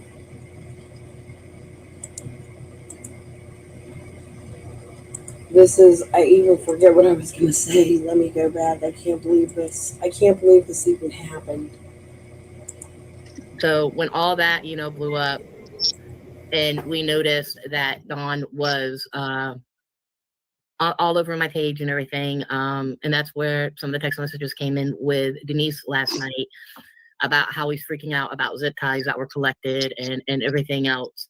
I did speak with Dawn. He came on a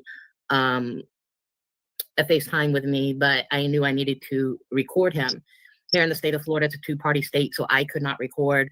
So my team members up in Tennessee actually did the recording because it's a one-party state. He's in Florida. So I recorded all the information, that he was giving me, and it was the same talk that you got from him the other night. There wasn't really anything that he veered off from. It's the same story. They're sticking to it. And then, you know, he tried to question me a lot about God and the Bible and, you know, my belief and trying to get me over to Seventh-day Adventist and all of that. And that's really all that talk was about. Look, if I can help change somebody, that's what I'm going to do. If that little bit of information about God and forgiveness, if that touches their heart and puts light into their heart to say, okay, we need to come clean, then, you know, I'm all for it, whatever the case may be. Glitter Queen says, first, I just want to answer Barb Murray's question. She says, wow, you talked to him via text like Cher did. He has a Google voice number of mine. He does not have my real number. And that was just as of, the day before yesterday, as of the day before yesterday. He doesn't contact me during the day or anything like that. It's only been when I go live that he starts contacting me. No, I don't contact him like throughout the day to ask him how he's doing or anything like that. That's weird. And I don't plan on doing that. But he did respond. I said after he said that, I said, after he said Summer's Nightmare and Jeannie and Mary, I said, oh, why did you say that?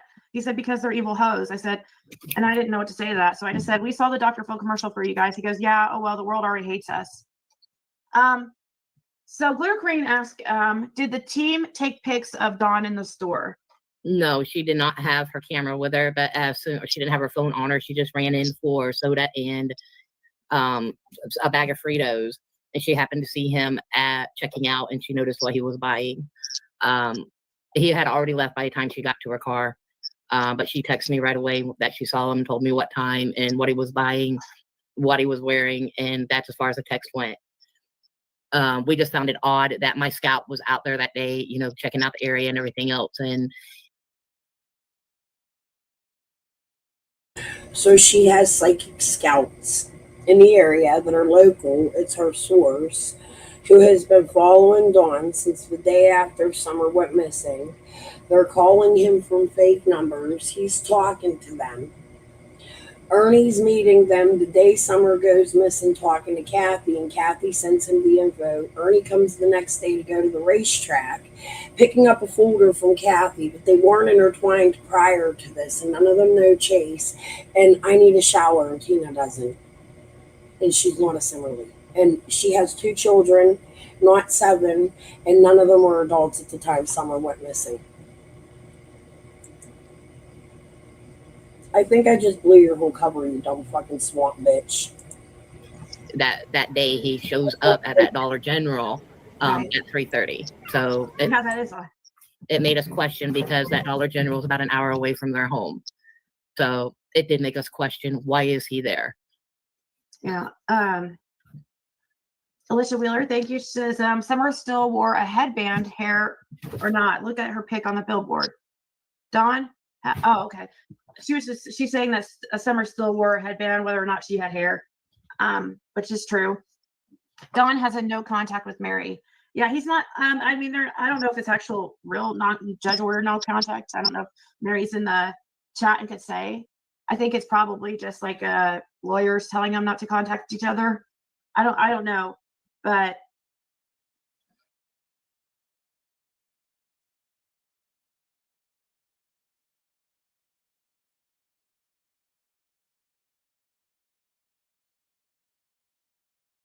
Yeah.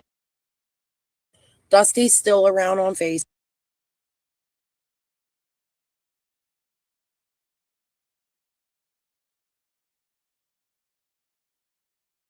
Sure she's okay, just to see we can get voice and visual, just to see her. Just to see she's okay. You look different. Where's your red hat at? It's over there on the dryer. Okay.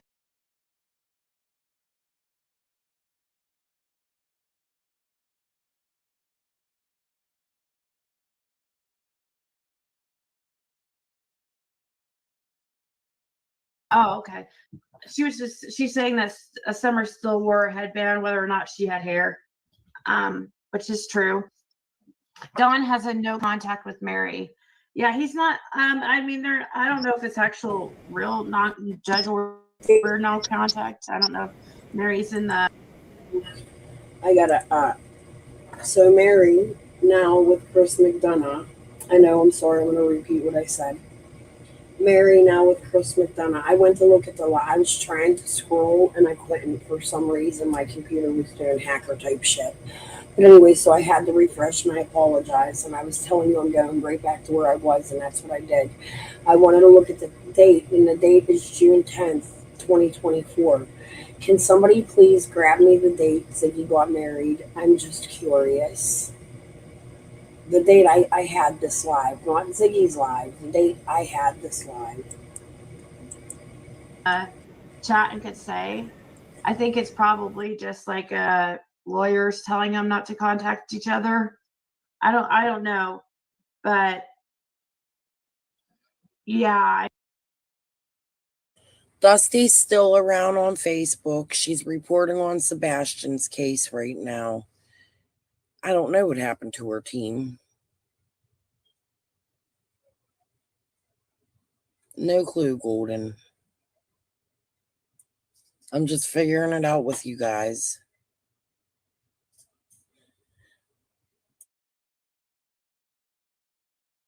I know that Mary won't probably talk to Don directly. But so do you want to talk about the incident at all? About I'm guessing you do because you brought out the hotel or. Yeah, we will get, in the meanwhile, with that blue coat and while we were waiting to get more information, we were scouting out some of the areas that were in the pictures where Summer last visited, like Warriors Park, Duck Pond, the Evil Tunnel is what they call it, pulling up information on it, what it's about, history, everything. And then one of the team members would go out there, and a couple of the team members had actually went out. Hey, enough. I've got 9 cats. I'm sorry. And they are running around like crazy right now. One of the team, a couple of the team members had went out there and they were doing some searching at this evil tunnel, and they came. I checked into it. She didn't say she passed away. Her son passed away. She has pictures and stuff. It was definitely her son.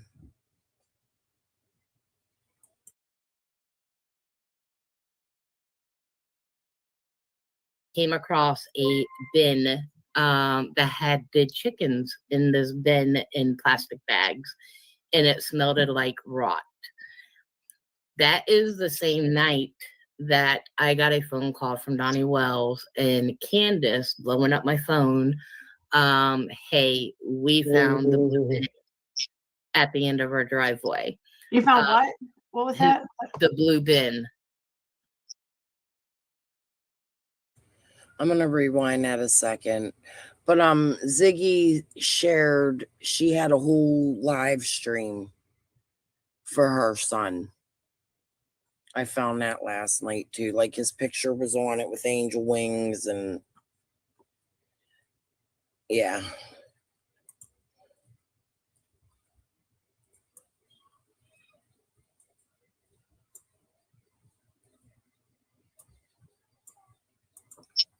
I said, after he said Summer's Nightmare and Jeannie and Mary, I said, oh, why did you say that?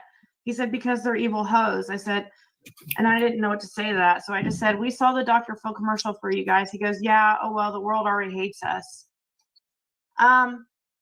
So Glitter Queen asked, did the team take pics of Dawn in the store? No, she did not have her camera with her, but or she didn't have her phone on her. She just ran in for soda and a bag of Fritos, and she happened to see him at checking out, and she noticed what he was buying. He had already left by the time she got to her car, but she texted me right away that she saw him and told me what time and what he was buying, what he was wearing, and that's as far as I call bullshit on that. 100, 1 million, trillion, 1,000% bullshit. I don't believe that. No, she didn't have her phone on her, but she got back to her car. He left already. No way. You're welcome, Diana. Thank you for listening. No way. The text went. We just found it odd that my scout was out there that day, you know, checking out the area and everything else. And that day he shows up at that Dollar General Right. at 3:30. So Because that is odd. it made us question because that Dollar General is about an hour away from their home. Where you at, Rain Dancer? I told you all I said there was something about a Dollar General. Where you at, Hattie? We talked about you earlier. And Bobby Dykes and Charlene.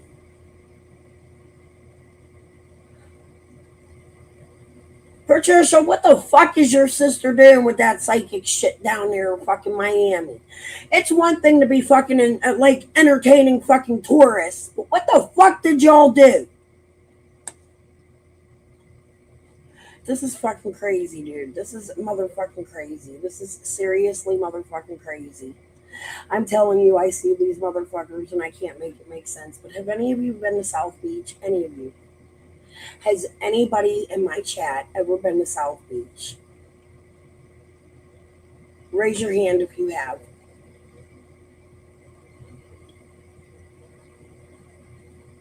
Serafina looks familiar to me. Always did. I feel like they found her through my dad. Serafina uses the name Darren quite often. Marlene has been making mention of, at your cousin's, it's fighting roosters yesterday. My cousin, who I haven't seen since, oh my God, what I do with the picture? I recently showed it.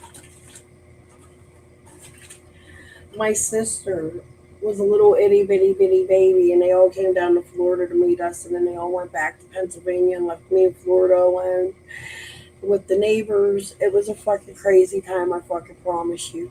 Okay, my grandfather passed away up here in Pittsburgh, Albert Obius. Go look him up. My mom always said his wife killed him. I don't know. But anyways, he was a Spaniard. His father was from Spain directly. But there's mention that they're actually Mexican and not Spain, and there was always a family secret. Me, personally, was never allowed to fucking know. And I don't know what that secret is. It's fucking weird as fuck. My family is weird as fuck on both motherfucking sides. I am truly not fucking crazy. You live down the street from South Beach. Okay. Think Versace's house. Do you know, back in the 90s, the little guy that stood there and he made the palm tree hats and all the stuff he would sell to tourists? Do you know where I'm talking about? Think on the corner of Versace's. Now, do you know how diagonal across the street from that house, or maybe even a little bit down the street from that house, is the shower with the camera? When there's hurricanes, you can watch that shower on camera. I'm from North Miami Beach. I'm from Bell Harbor.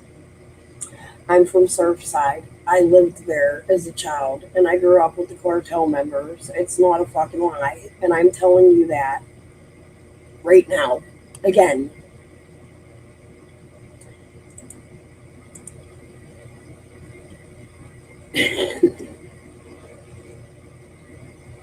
I could show you my home, Summer Song. But do you know where I'm talking about, where the little guy used to stand with the palm tree hats? If you go straight up 13th Street, right there, there's that building with the red railing. It used to be red, by the way. There's that hotel, that little apartment building hotel. Do you know where I'm talking about?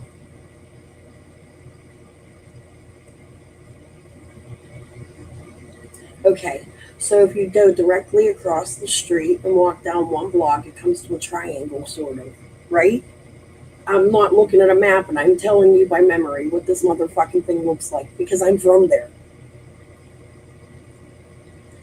Summer Song, please confirm with me. I went to Bell Harbor Elementary School. How old are you? Maybe we went to school together. Miss Armeo was my teacher.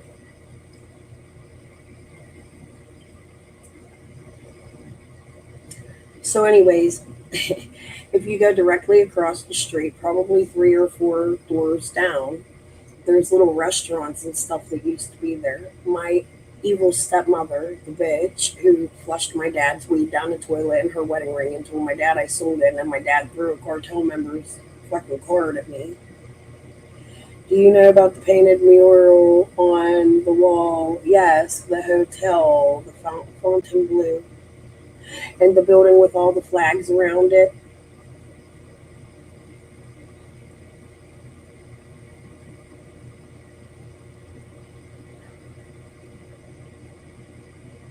Well, anyway, Ziggy lived exactly 1 block from there, on the same side as my dad, up there on, what fucking road is that? Collins?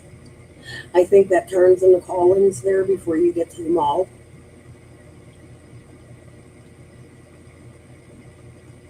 I'm not exactly, but I know I've stood at Versace's gate. Okay, so right on the corner, before Versace's gate, on the corner of 13th. If you go straight up, my father lived in an apartment building right there. At one time, we lived in Bell Harbor. You're from North Miami. I went to Bell Harbor Elementary School. I can prove to you guys, I can sit here right now with this woman. There is a playground at the end of the bridge that I used to ride my bike to from Carlisle Avenue. Do you know where Carlisle is? I lived at 8959. Can you confirm for me that the building that went up, the big, huge building that went up, next to the Champlain Towers that fell, yes, by the Publix, yes, yes. Rosaldo Blanco owned a store almost diagonal up into the shops of Bell Harbor from Publix on that street. Right there. Harding, is that Byron Harding? I can't remember the name of the streets. It's been so long since I've been there. And she also owned an apartment building there. She owned a lot of property in that area. And my father is found in some of her properties. If you go look at his, been verified in his stuff, and I can confirm that as his daughter. There's an island if you go straight down 89th Street. Now here's something else she can Collins Avenue, right? If you go straight down 89th Street, all the way down, not towards the beach, the opposite way, there's a little playground. Or 90th. Is that 90th? And if you go down a little further, there's a bridge where guards used to sit. Julio Iglesias used to, he moved to Star Island, but in the 80s, he owned parts of that island there. And I used to have friends, a little boy named Adam. Do you know these people? Because I would love to be in connection with them again. A little boy named Adam that lived across the street from the playground. I used to go with him across that bridge, and nobody was allowed over that bridge. Hopefully Summer Song can confirm this for me if she lived back there, down there back then. And do you remember in Carlisle, the big purple house?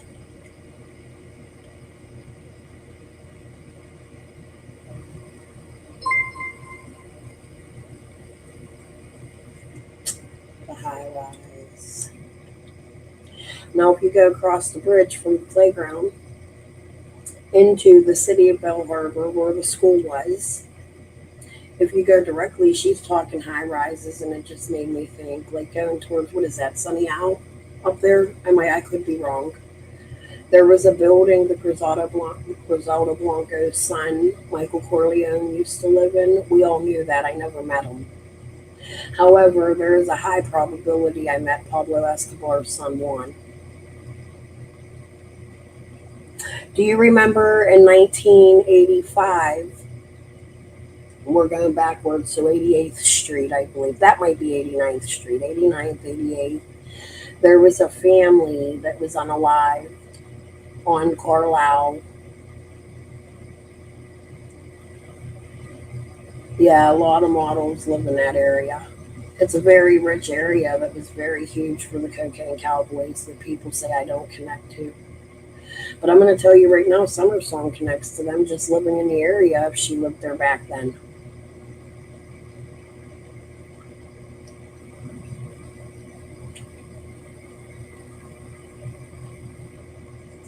The Arch Bridge, yes.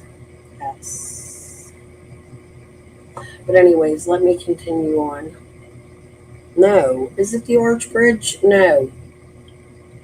The bridge, when you go straight down, like say you're going, like you're riding your bike from the bay, from Biscayne Bay, and you're going towards Bell Harbor School on Carlisle Avenue in Byron, like around Harding and Byron, 89th Street, going straight, and you're riding towards the school, and there's that playground right at the end. If you go across that bridge is where there was an elementary school. That's the school I went to. And my teacher's name was Miss Armeo. And her daughter's name was Jennifer.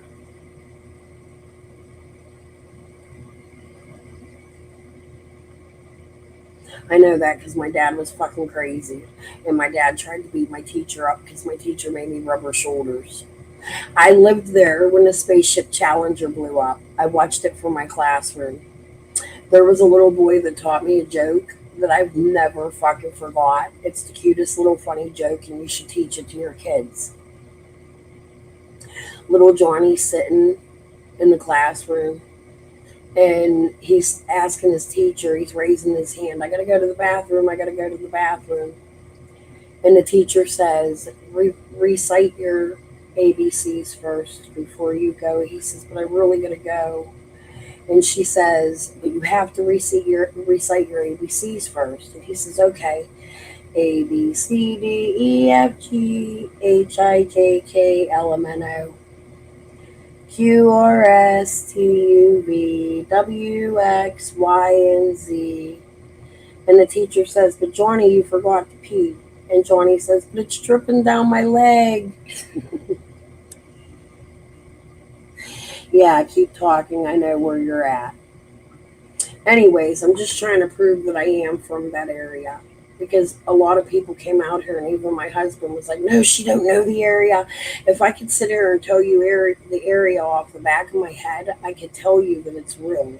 And now we have somebody in here from the same exact area confirming that. But do you remember that crime? Are you old enough to remember that crime that happened? I think it was 89th, going towards the Biscayne Bay, where the little white houses were. They fenced it off now. I'm so sad because I used to be able to sit on the wall on my belly and catch crawfish. It was just here, I'll show you. Do you want me to show you on a map?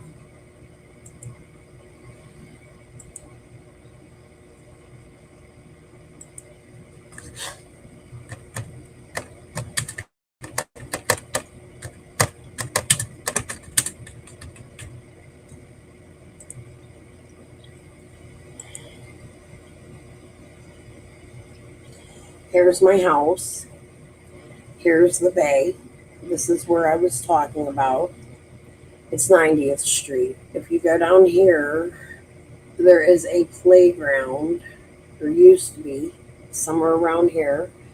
And this is the bridge that used to be guarded, that Julio Iglesias used to own land on, right here, that I had gone on. They've changed it since then.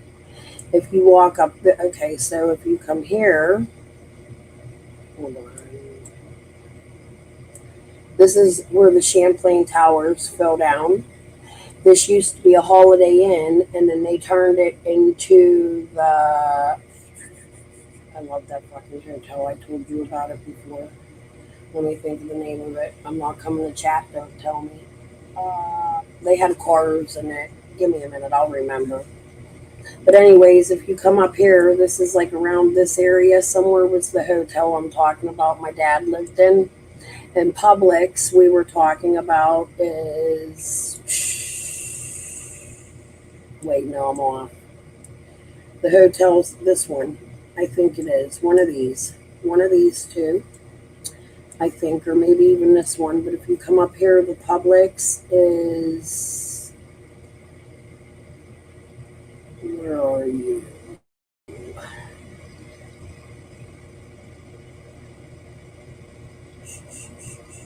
Here's Harding. Bell Harbor Shops.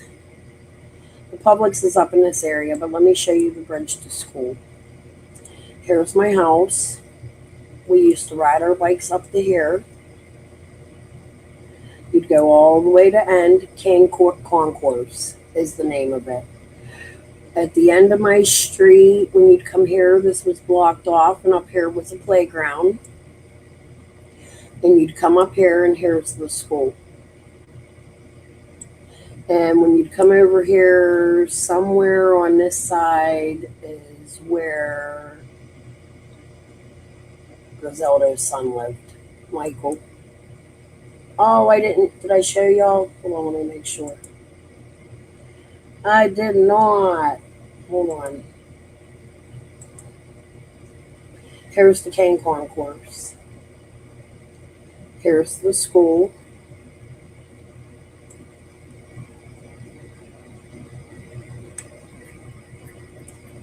Here's Carlisle Avenue at that end. You come over here. Over in this area is where Michael Blanco lived. Michael Corleone Blanco. The Publix is... Did they tear it down? I feel like it was like right here. Or up here. Maybe this is Publix right here. The hotels Griselda owned was along here. And I think it was this one that my father has an address in. I grew up in this home right here. This is where that crime happened. Here's the bay where I used to sit and catch crawfish.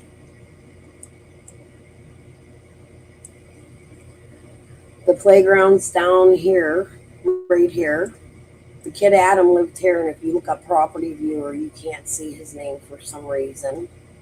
And I used to be able to go across the Indian Creek Bridge with him where Julio Iglesias used to own property. I never met Julio. However, if you go behind my house, the kid lives in Tampa now, and he's a real estate agent. He was a relative, I believe, in this house right here, this house. His name is David Zakora. He was a relative of Julio, and so was this Adam that lived, here's the playground, I believe, in this house right here.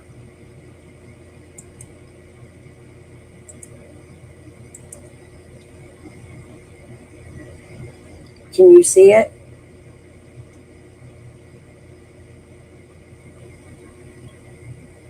You can't see it absolutely, but okay, hold on. What do you want me to do here?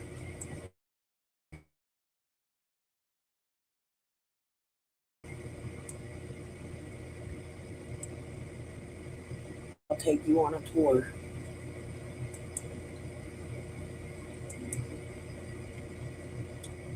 There's my old house. Guy Schutzius owned it.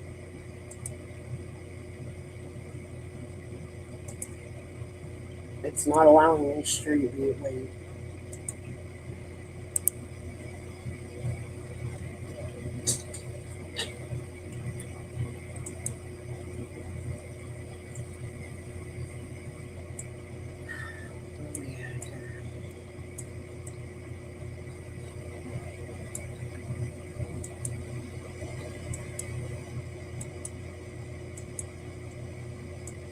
Okay. This is where the crime took place in 1985 when Melissa and Greg lived there. I have been in recent contact, I think, with Melissa. See how the houses are blocked out? That's because famous people lived there. So this is new, but over here is where I believe was a safe house that Juan Pablo Escobar's son lived in. I have a memory.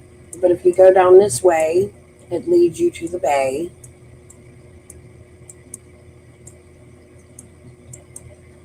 This house right here used to be completely purple. Bright purple. And it has a gorgeous hot tub inside of it. Like I swam in it. It's amazing.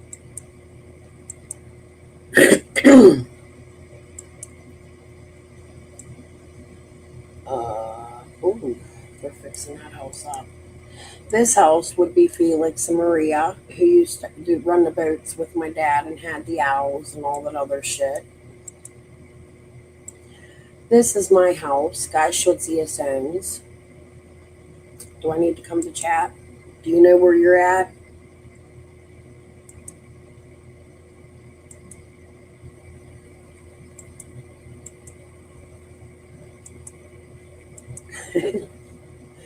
It's okay.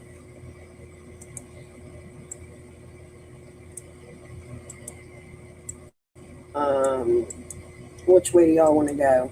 The playground. We'll go to the playground first. There was cartel members that lived all over the street. Y'all can look and find them. Lots of arrests. This area in particular.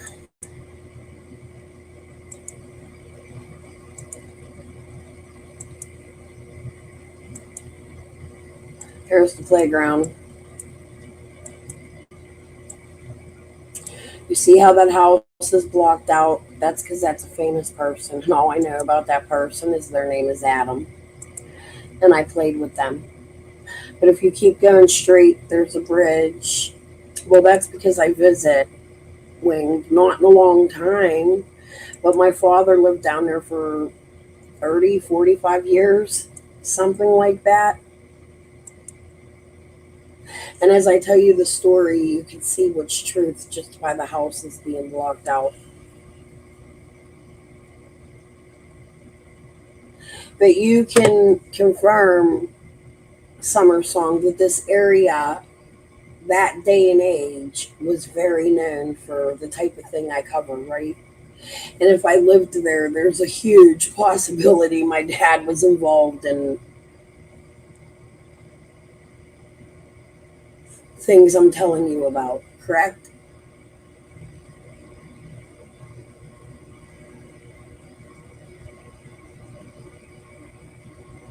It's because it's my real life that I remember it. Before my father made our lives super horrible, but it was really horrible back then too, as he abused me and my mother and my sister horribly.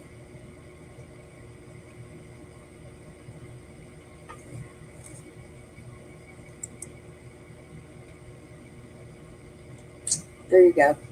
All right, back to whatever we were covering. Ernie, you getting it yet?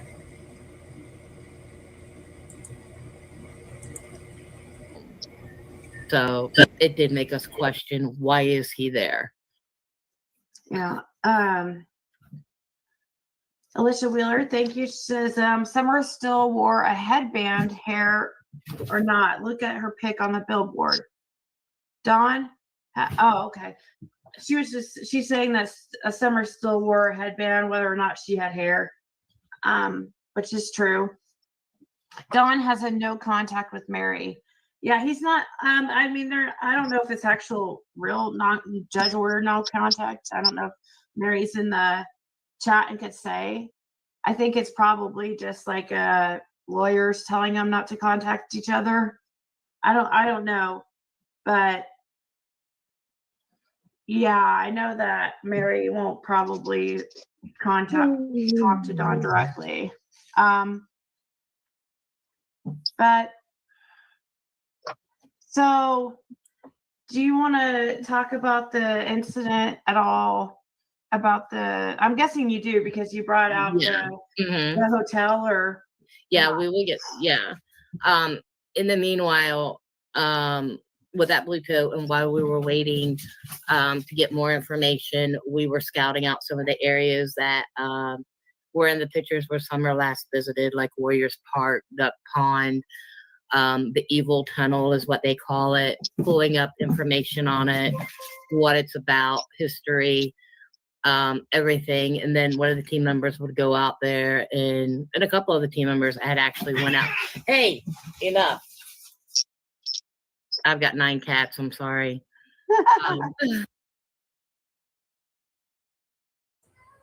I don't like her. I don't even think she was allowed to have a cat. And they are running around like crazy right now. One of the team, a couple of the team members had went out there and they were doing some searching at this evil tunnel, and they came across a bin that had dead chickens in this bin in plastic bags, and it smelled like rot. That is the same night that I got a phone call from Donnie Wells and Candace blowing up my phone. Hey, we found the blue bin at the end of our driveway. You found what? What was that? The blue bin. The blue bin. Oh, the yeah. At the end of the driveway. Okay. I did call him back because he's like, you need to call me. So, and Candace left me a pretty rude message, like, you don't pick up your phone. But if you're not friends on Facebook and you're calling, say, in the spam folder or the not friend folder, I'm not going to hear you calling. So Dawn had actually called me. Whenever he called me, he and Candace, they were there, and we talked a little bit, and he was like, oh, hey, I found that blue bin. And on a via chat, or like, I was face to face with him. He walked me over to this blue bin and had a baby doll in it. And it says, oh no, I'm just effing with you. With him and Candace then both had the most evil laugh when they showed me this. And to me, it was so morbid that I sort of remember this. Can somebody give me more context into the baby doll being found in the bin? I didn't remember that it was Dusty that was with, but why would Dawn have her phone number? Like, were they already talking? Where they were hanging in the trees. I swear, ask Diana. She was in here the other day when we watched the first video with her, and she said I was down there the next day.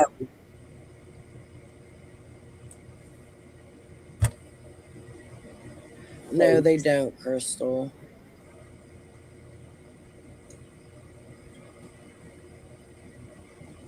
Like, this is crazy to me right now. And it's weird to go back and listen. Tina, where are you at? We don't know for sure if that's Kathy the friend, but it sounds like her and her name's spelled Kathy with a C. The right way.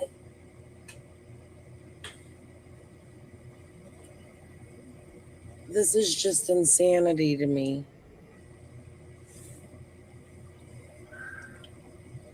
I don't know if the Wells are guilty or not, but the more and more I look at this, it's like a movie, like a production. Like all these people passing secrets around. Sounds like my husband. But that's a good time to go back to this. Number 1 worst snacks for your waistline. Olives has its own microbiome. It's loaded with... Check out the outlet that you never knew you needed, but now you can't live without. Let me show you how it works. So it goes directly over. Recovery agent, I know you're in that bullshit. He said, he looked straight at me. He says, I'm a real killer, Holmes. Like that. And then his eyes just went black. And then I was like, so here I am trying to change the subject around. I'm like, man, come on, man. What are you talking about? I already knew what was going on, and because I'd already done my homework on it.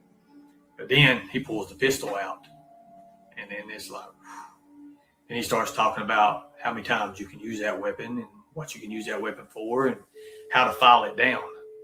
And then I knew for a fact my brother was not my brother. I am a victim of child predators. When I was young, my uncle taught my adopted cousin how to rape me on the 4th of July on Tellico Lake at the Back Creek, where the Back Creek cave stone was. It was part of a ritual. And so from being small, So, Tina, I'm sorry you were ever assaulted in life. That is an awful thing to do, and it might explain why you're a little touched up here, because I'm a little touched up here from being assaulted many times in my life. Even one time where I was drugged and forget like a month's long series of my life. I was assaulted a few times in life, never by a family member. Let me make that very clear, okay? But by people who I considered friends a few times. I've shown proof of that with this Gretchen bitch. I believe it was a setup when I was younger. Possibly by my cousin Sean, but I don't know. I don't know. Maybe she had a broken heart from Sean. I've had a strange ass fucking life. No fucking kidding. It ain't a fucking joke. But anyways, TT tells a similar story to this too, 4 boys in the woods. It seems to be something that happened back then, and I would never, ever, in a million years, put you down for an assault you went through. So I'm sorry, and if you need support or ever need to talk over this, that's fine. I'm glad you found an entity to get that story out, but I don't think you should be telling it in a way where you're going, I mean, I don't know, maybe that's why you chase kids, but it doesn't explain your lies and your connections to the psychics that I just showed you. There 100% is connections to, and this morning for an hour while you all yelled over me and told me to take a bath and I'm dirty and I'm on meth, wouldn't listen that I have the proof. So I decided just to leave Ernie's channel and come over here and show you that I did. Because I'm not going to sit there and argue with imbeciles. However, I'm sorry you went through this. I haven't seen it yet, and I want to make sure you know this is not an attack on any assault that anybody has ever had. I've been through it, and it fucking sucks. And experiencing that kind of thing, I was kind of driven to a life of secrecy and not being able to speak for myself, and I got taken advantage of a lot. So as an adult, I ended up meeting a little girl who was being molested by her own father, and I knew I had to save her. And that was when I was about 22 years old, and it took a couple years for her to feel comfortable enough to admit to what was going on. But she was 16 years old, and her own father was trying to impregnate her. So I actually legally became a foster parent to be able to save her and her siblings from the abuse. And from that moment forward, I was... Oh, this wasn't her. This was a foster parent, one of her 7. Okay. I get that. So Tina has taken in, I was wrong. Tina has taken in a child who was abused. Okay.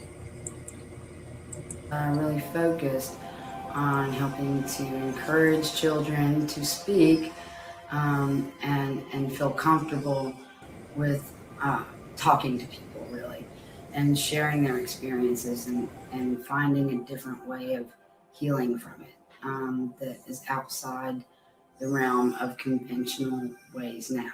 Like guidance counselors can't help you with that kind of stuff, and in school you're just kind of different. So people treat you differently because you kind of have a different energy when you're abused like that, and there's no outlets. And so I kind of devoted my life to becoming a healer. I became a massage therapist, and I was a neuromuscular therapist, and I started using...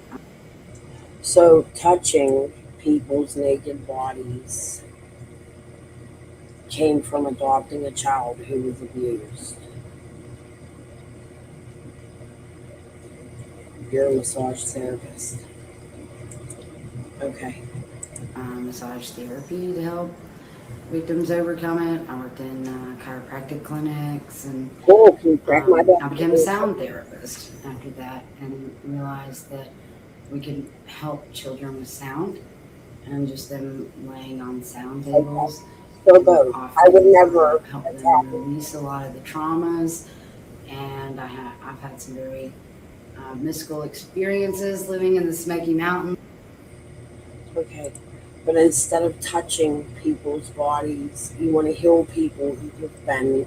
So I wouldn't come to you to be touched. That's a weird way of healing people. Maybe some people agree with that. Let me know in the chat what you think. But if the last thing I want after being assaulted, I have a hard time even now with sexuality in my life.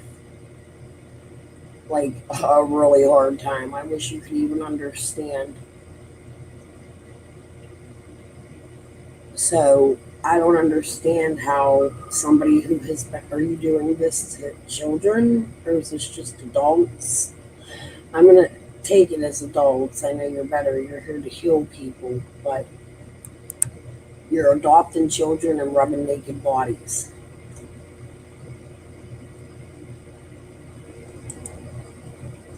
No, I believe you question. I don't have to rewind it. I thought I heard her say both. It's a magical place here in the Smoky Mountains, and Oh, to say the least. It's And I was gifted with some visions of what actually happens to children who are trafficked. Oh, And I was actually against computers at the time, and I got online specifically to hunt predators after I saw in visions the things that were happening to these children. And I had to prove to myself more than anything that these things were real. And so I got online and I started joining social media and these groups. And I got in the circles of friends who were actually the ones who were part of the Bethesda emails. And it was a small group. It was the very first Pizzagate research group. And we were researching the pizza and chicken and hot dog food references. Pizzagate. And we realized that they're talking about kids. And when we realized that, then So they bring Dawn and Candace a whole pizza. world of the dark levels of trafficking. So doing the Pizzagate groups, we started to get infiltrated by groups. So we were watching very closely the people that were infiltrating the groups and the people that, you know, they were posting a lot of information about. And that's when Ernie started getting shared a lot in groups. And when I first saw Ernie, I was very interested. He just looked like he had like some Captain Charisma stuff going on, you know. And I went over to his page and saw it was from Gatlinburg. And since you it was marry so close to Candace, where right? we are, we have a Y'all share cannabis these store stuff here with all in the Smoky Mountains. And That's what I'm shitting. we're hemp growers, and you know we have CBD oil and mixed salve and things like that. I thought we should really watch this guy closely. We weren't really sure who he was, and if he was friend or foe, and if he was part of the ones that were trying to control the narrative, you know. And some of them were traffickers, you know, that were trying to control the narrative. So I showed Xander his profile, and so we both started watching him. And then Ernie ended up getting pretty badly beat up. I guess he had gone in and busted some sort of ring, and there was a group, they're radicals, and they ran over him. The vehicle, from what we saw online, and then right after he got out of the hospital, he was driving around the Smoky Mountains, and I realized he was in the Smoky Mountains, so we invited him to come get some free salve because he was all bruised up, and the salve really helps bruises and it helps with the pain, and then that's how he showed up at the Smoky Mountain Hemp Cafe. Yeah. And so then he kind of became, you know, someone that we knew. Like we connected with them, and Connected after there was a local who came because they knew that we really were trying to help kids, and told us that her daughter was being touched by her own father. So, Okay, Wing, but I could see like your husband rubbing you after a sexual assault. I could see your husband rubbing you, or a real doctor certified. Would you let Tina rub your naked body while trying to heal you from sexual assault? Girl crushing over rubbing Ernie?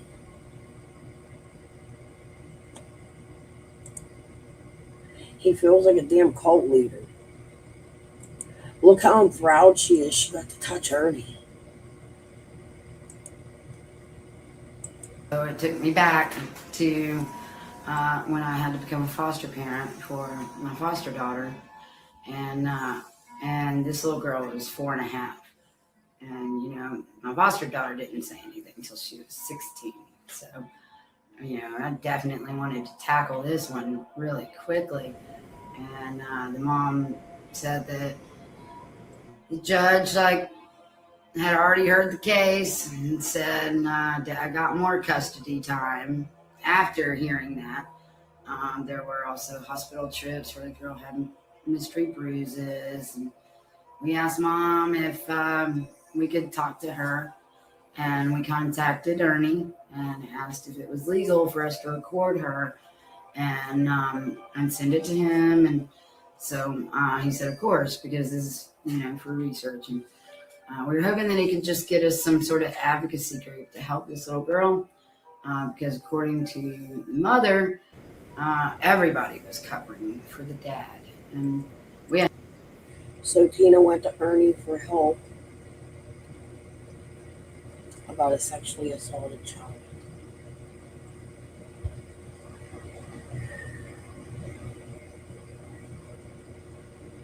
I had no idea who the dad was, and then it was revealed that the dad was actually a former Blackwater mercenary, which came circle back around to the research for the tested emails, because Blackwater mercenaries were part of the crew that went into Haiti, and that was covered in some of the email research in the Pizzagate.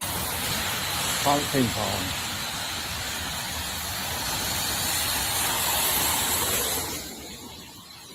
Oh, damn, man, that's wild as hell.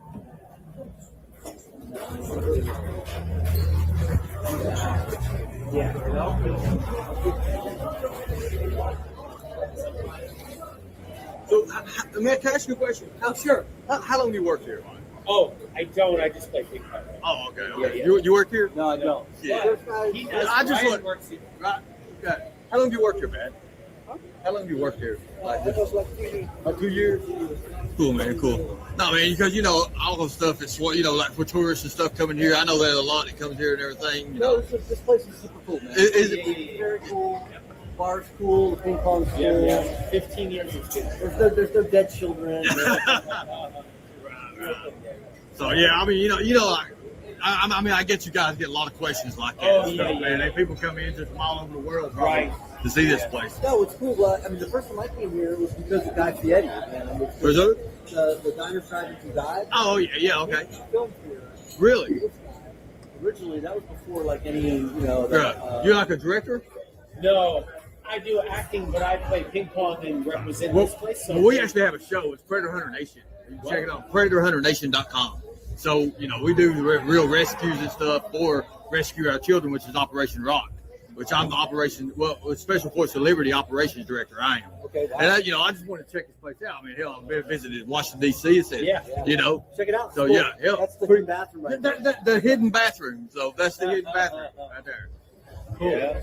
Right. So, I mean, you know, it's just a lot of speculation around this place, and a lot of people said you had to go there, man. All those people he's waking up, they're just bored at home on the computer, man. Really? What they don't realize that can kill people with that fake news stuff. Well, this place was shot up or something, wasn't it? A guy actually came in from a 26-year-old who believed those stories and almost killed us. Wow. And now he's got 25 years. Oh yeah. He came in and I wasn't here. You guys here? No. I was supposed to be here, but we were skating in the man's Christmas parade, which saved my life, and that's why I wasn't there. That's wild, man. That's wild. And, I just, like I said, I was trying to figure out what's going on. He came in and was like he came in and was like. So the root beer is good here, right? Sparkling water. Oh yeah. Cool deal. Hey, it's good meeting you, man. Good meeting you. Thank you. Yep.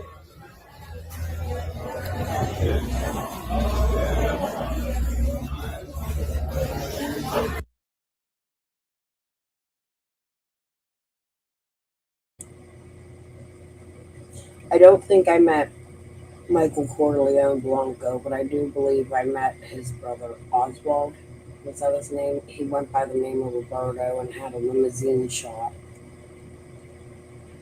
I left that out. I thought he saved me one time when my dad did some dumbass shit. And my sister. But okay.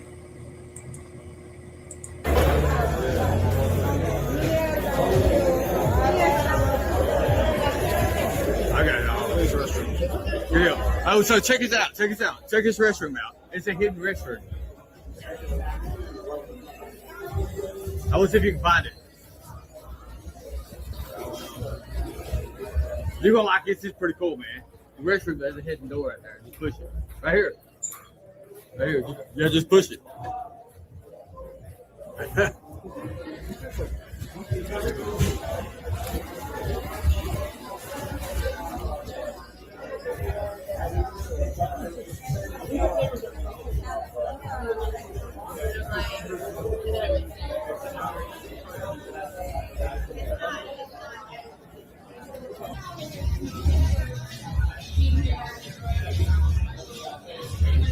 You see, guys, I don't think anybody's ever actually went in and asked them kind of questions and kind of like worked on these little interviews like that.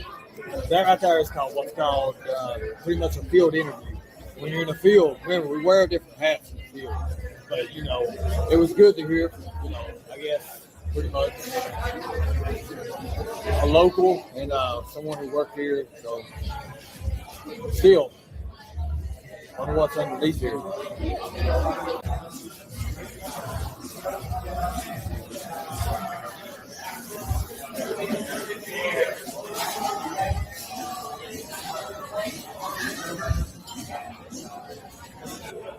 So this is infamous cockpit ping pong. Let's check out what's going on.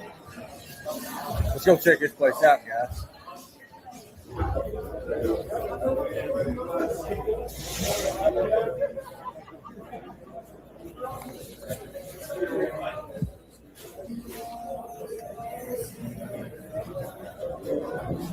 Hey, sorry about that. Yep. Yeah, Stanley covered me. Let's ask the guy for the bill. I'll be right back.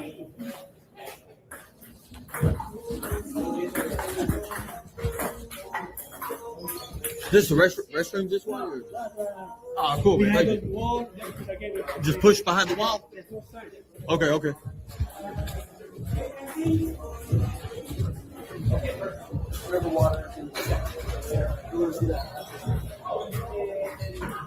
So just behind the keg.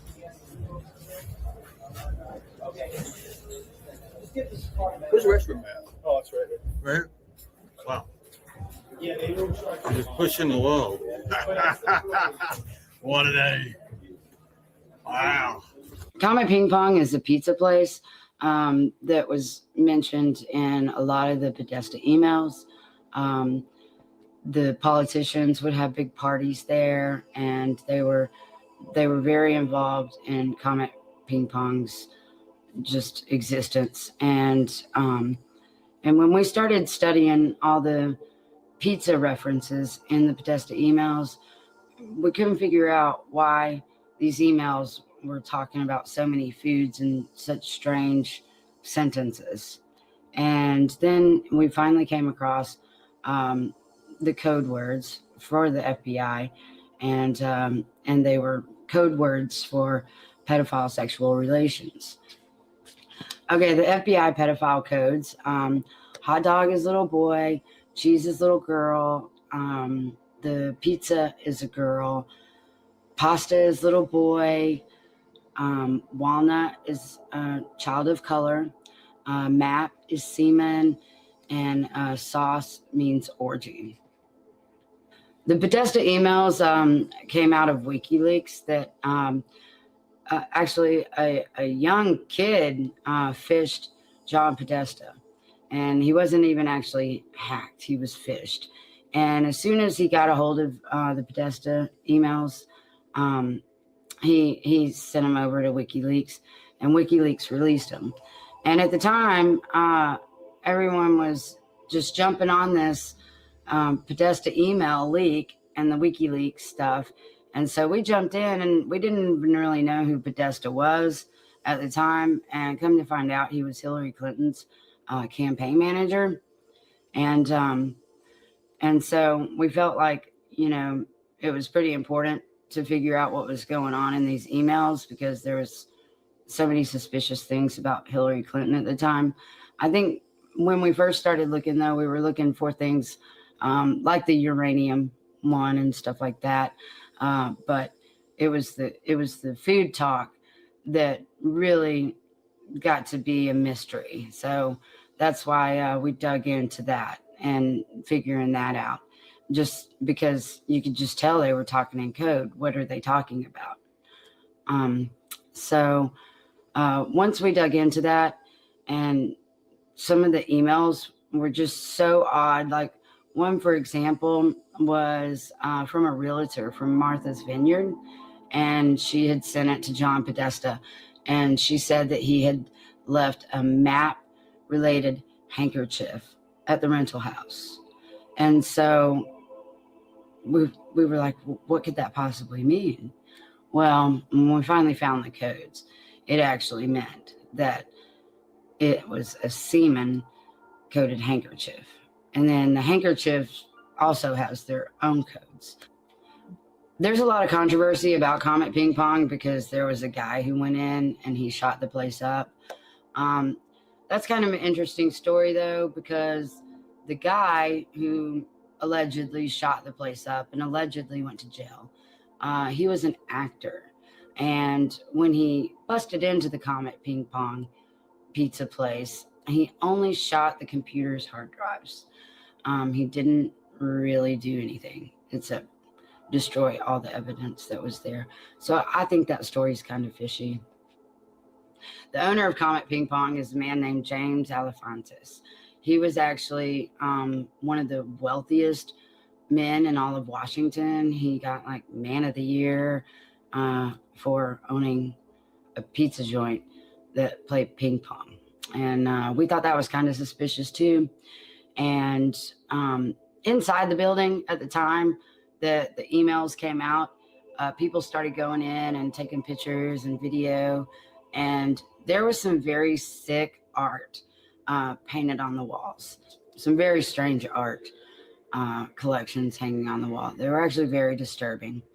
And people started looking into the musicians and the bands that played there, because this place was supposed to be a kid-friendly place. They, hosted kid parties and things like that. And the playbills themselves had very sick, like BDSM kind of stuff painted on their playbills for their shows. There was one artist who is actually one of John Podesta's favorite artists, who she actually was a victim of child rape, and she paints child rape and out-of-body experiences as if she has levitated out, or a child levitates out of their body and sitting in the corner watching themselves be gang raped and things like that. And we thought that it was very strange for a family pizza parlor to have such strange art all over the place. One of the bands that played there is a band called Majestic Ape, and it seems like Majestic Ape is actually James Alefantis with a ski mask on. There were some, high-tech computer graphics folks that was in our group that actually took his lip motions. They had filmed his lip motions, and then they put it over the mouth, and it's perfectly James's mouth movements, at least. But he has himself pretty hidden. But there is a song that he does that you can look up on YouTube, and it's called The Neutered Noel. You have to put it in slow motion to see all the subliminal messages.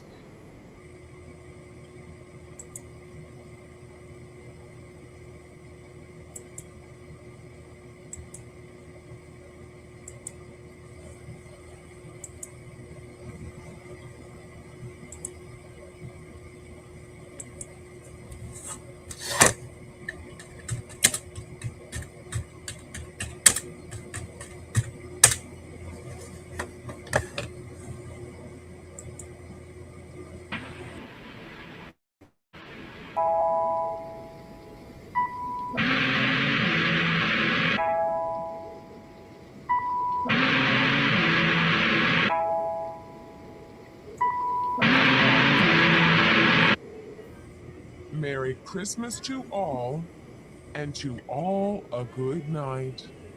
The end. How did you like that one? Yes. Is that Santa I hear? I think we have time for one more. This one's called The Neutered Noel. There once was a college turd with a Jew fro. He read all the blogs, went to all the shows. At his non-profit job, downloading fads, jerking his worm to American Apparel ads. He rubbed and he tugged, but nothing came. I am not playing that. I agree with Tina. That is fucking disturbing as shit. And I be catching that shit on YouTube all the time, and my granddaughter finding that shit on YouTube all the time. And Tina, I agree with you. You should look into this, and I would like to have a conversation with you about this. I'm not saying I disagree when you see shit like this. This is absolutely horrible. And why hasn't it been taken the fuck down?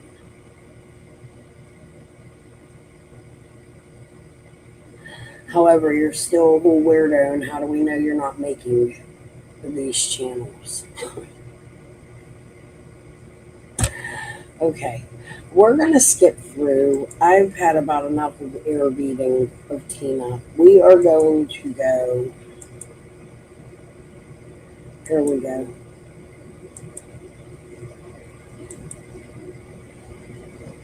The Newport, Tennessee laundromat. So they're really terrorizing Newport, Tennessee.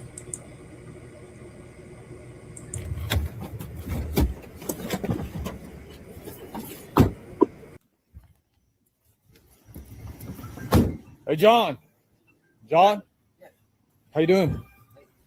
What are you doing out here tonight? Sitting here waiting. You here to meet somebody? Ride. What's your ride?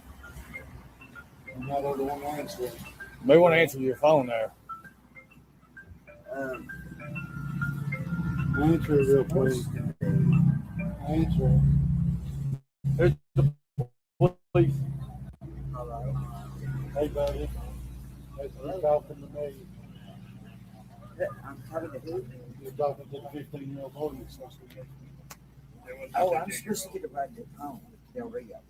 No, we got the chat line. Because I wanted a ride to Del Rio. Fine. What'd you bring with you? What'd you bring? You got condoms, I always have condoms. You always have condoms? You always have too? Yeah. That's interesting. Why? Do what now? Why? Why? Why are you here? I got all your chat logs right here. You said that you was meeting here to meet a 15-year-old boy. What's your name, John? I was just wanting to drive.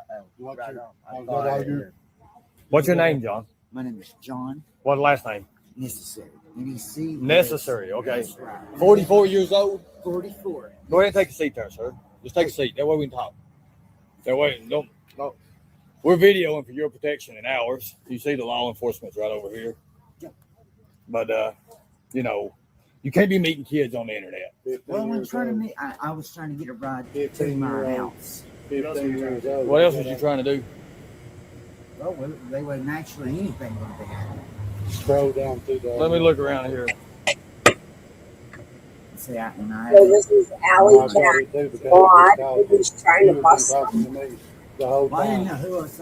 That's I will be in camo. Hold on a second. I will be in camo pants and a red and white shirt, gray shirt, striped shirt. Yes, I do have a condom. Can you bring it? Okay. Yes. Okay. Give me 10 minutes. Why would you need a condom for a 15-year-old? I didn't know I didn't know exactly that they were 15. You didn't know they were 15. Let's see. It said 14. You just told on yourself, man. No, I wasn't. I was just trying to tell you. I was trying to get a ride home. Right. Showing where You don't want 15-year-old boys. Well, I wasn't trying to. Are you interested now? Hold on. I had 2 lives playing. You'll probably only heard one. I heard 2, so I missed whatever just fucking happened here. I was so confused because I heard Alley Cat in the back, but there's no Alley Cat here. So, hold on. I had another video playing in the background. I apologize. Oh, can you host? I'm only in Newport tonight. I live in the mountains. That if you're welcome to look at my. No, you're dropping shit and everything, bro. You're nervous. Calm down. It's all right. You on any kind of medications, drugs, or anything, sir? I take Suboxone. Oh, Suboxone. Okay. That's what I take. Okay. You can't be meeting kids on the internet. I wasn't trying to. I will. We've got all the We've got the chat logs right here. Are you interested? Can you host? That sucks. I'm only here tomorrow. I'm still won't do new. Anything that will hurt you.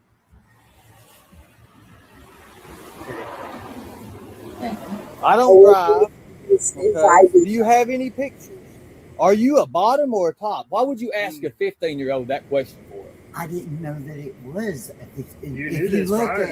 Let's look at this right here. I'm fit. Look this. That sucks. I'm 15. I'm 15. Gonna be 16. I can do. You there? I'm here. I'm 44. Right after we tell you that this kid is 15 years old. That's us. You say I'm 44. Why would you say you're 44 if no one even mentioned the age prior? Because I wanted them to know. Okay, let's video record right here. Okay, I can't post it on that because it'll automatically get for characterizations, and I don't want that on.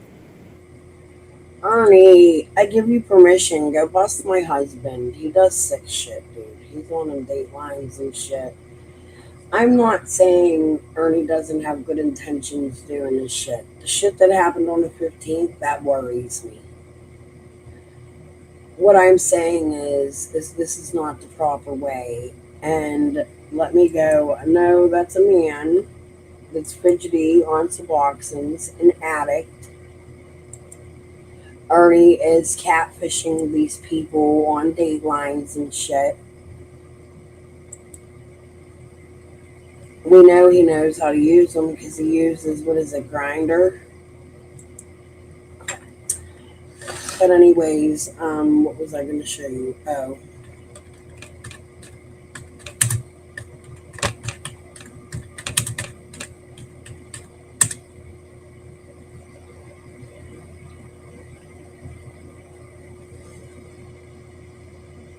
This is the real way a child predator sting should work. And then I'm going to go find some cases. I'm going to go to ChatGPT real quick. Hold on. But this is Ernie. This is the correct way. This is a 2-minute long video. I'll be right back. Children, and it was a lengthy investigation. Fox 13's Kylie Jones joins us live from the Hillsborough County Sheriff's Office with the details. Kylie. And Haley, 6 children were rescued throughout this months-long operation. Now, these cases ranged from hunting down suspects on the internet to going undercover out on the street. Investigators are going undercover to unmask their suspects. Stop right now. 171 people are facing charges related to the sexual exploitation of children. There were times where we posed as a person trying to purchase sex with a child. There were times as we were advertising that we had the child available for the purchase of sex. The Hillsborough County Sheriff's Office launched Operation Unmasking Predators back in the summer, using undercover investigators online and out on the streets. Being in the adult entertainment industry, hotel motel operations, scouring the internet with a lot of different schemes. Sheriff Chad Chronister highlighted some of the disturbing allegations. Step out. One of those suspects is now former Chamberlain High School JROTC instructor Robert Hess. He agreed to meet our undercover detective, who he thought was a 15-year-old child, and pay $140 to have protected sex. Another arrest stemmed from a tip about 69-year-old Frank Corso. This is what keeps us up at night.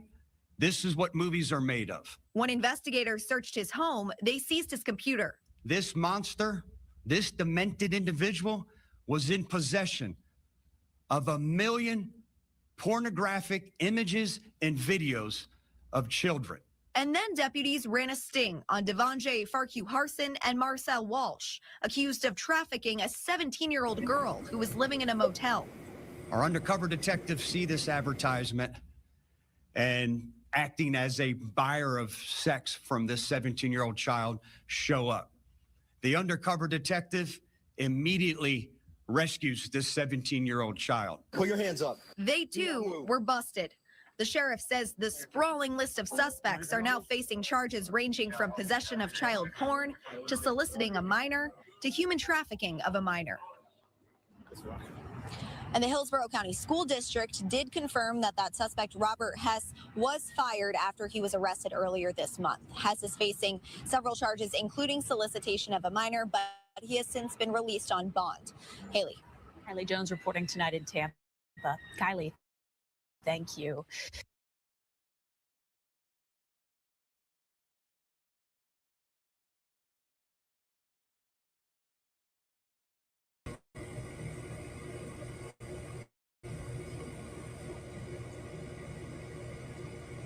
This is a case local to me.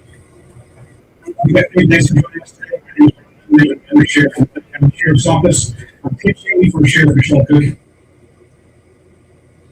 Another child predator sting that's 10 minutes long, but this one was local to me in an area where I'm finding like a Tracy, tape, whatever, people involved in what can bring you hope. Same area for these people, but here is a man arrested after a group sets up child sex sting in Mercer County.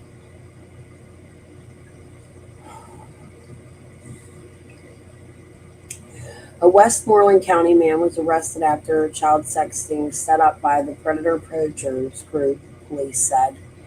In a press release, Sharon police said they were called around 10 p.m. Sunday by the Predator Poachers, who said they had lured a man to the Sharon area in a child sex sting.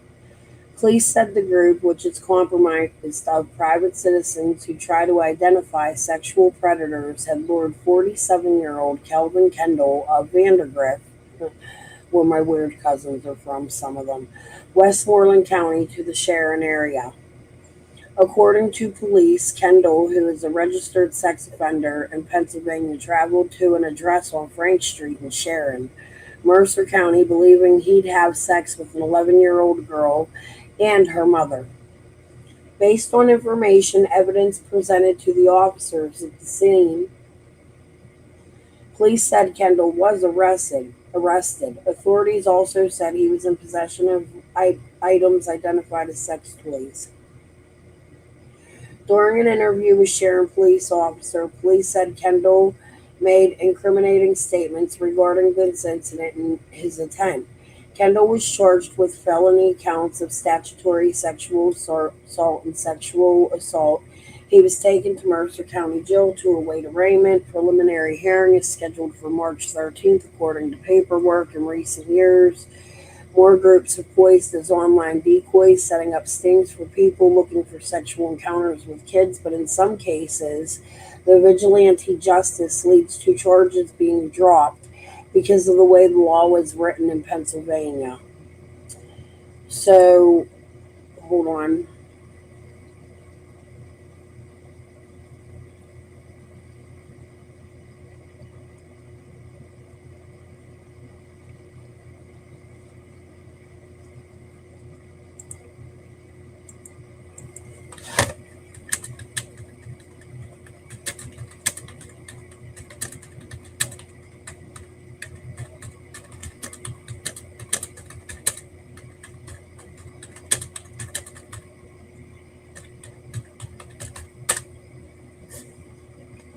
Give me 1 minute here.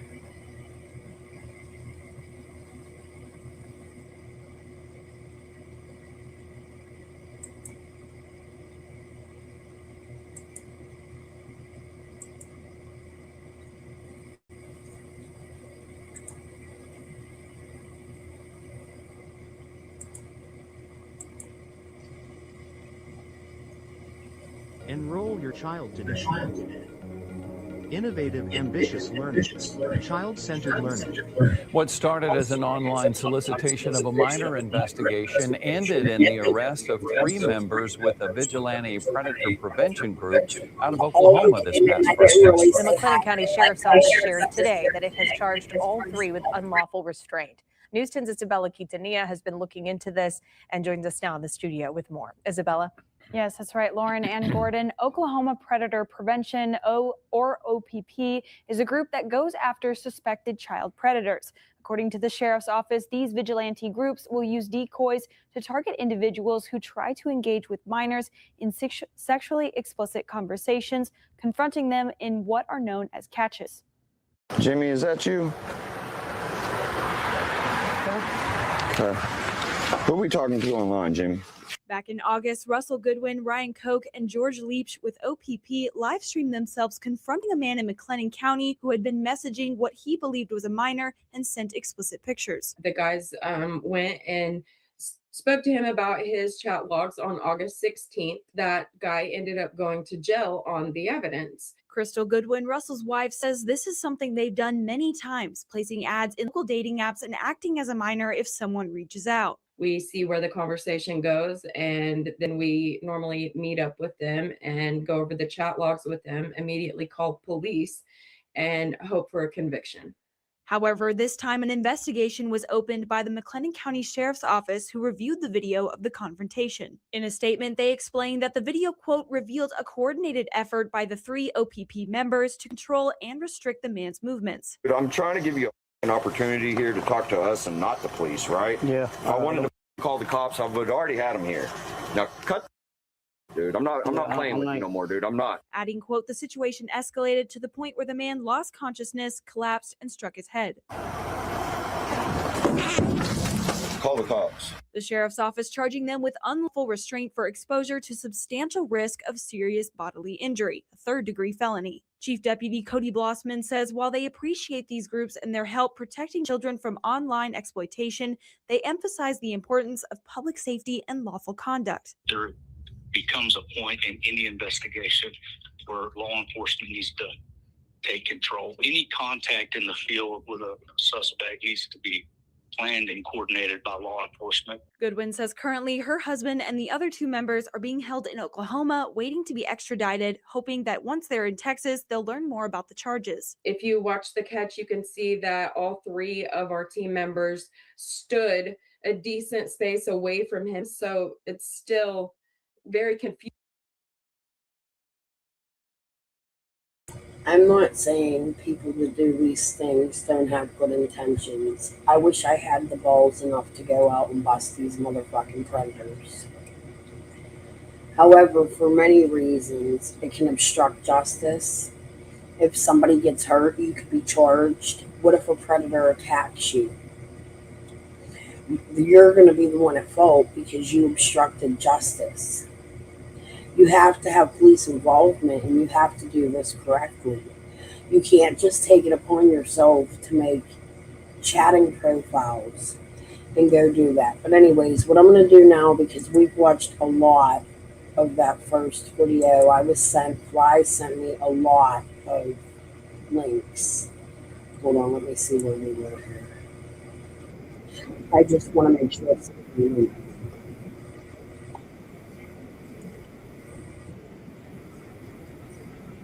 Most recent autoimmune that I had was Hashimoto's. Facebook. Minors. All the places in this world that I. So guys, let's see. Do the police come or do they allow him to walk away? Easy now, don't pull nothing wild out there. Is it just for content, or is this another predator that gets to walk away because Ernie didn't call the police? Don't want no kind of sex toys or nothing like that pulling out on us now. You mean like the ones in your trunk? No. Or the rubber butt? Okay, we don't want none like that.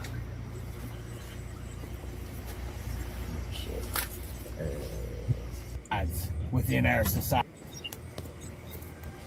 Oh. He got to walk away. Another predator Ernie just used for content. He didn't even call the police. Sad. Very sad. Yeah, I'm sad too. Let's go.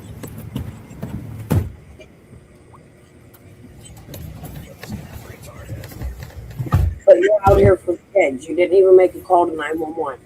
Our eyes and our ears have deceived us. Only our God-given hearts will lead us. It was just for quarantine. Now we're at Epstein Mansion. How many years ago was this? 2022?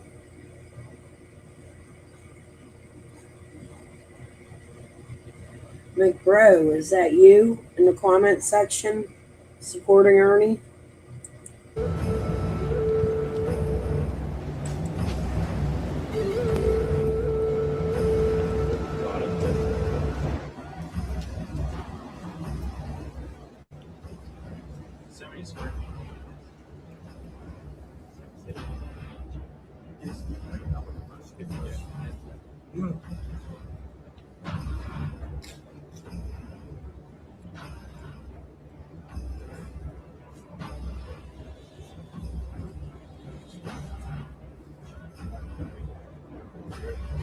All the places in this world that I have traveled, this here is probably the most horrific place I have ever came to.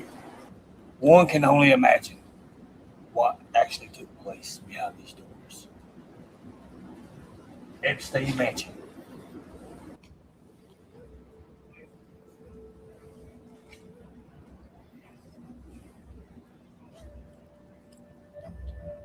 A lot of you have heard recently about Jeffrey Epstein and Epstein Island, Little St. James. This was a very prolific pedophile, but Jeffrey Epstein wasn't just a pedophile. Jeffrey Epstein was a trafficker, as well as Ghislaine Maxwell was a trafficker. And these people trafficked a lot of kids. These people brought a lot of children to their island, and the Lolita Express, his airplane, Jeffrey Epstein's airplane, brought hundreds of politicians, if not thousands of politicians. The flight log that came out initially is not the same flight log that's in circulation today on the internet. The one that's here today, it's been redacted probably 20, 30 times by now, and the original version is just not there anymore. It's gone. So nobody knows at this point who all was on that docket, except for the people that saw it initially. Jeffrey Epstein's island had a few different purposes. Jeffrey Epstein was a blackmailer primarily. He would take children to his island, and he would take politicians and famous people, celebrities, to his island. He would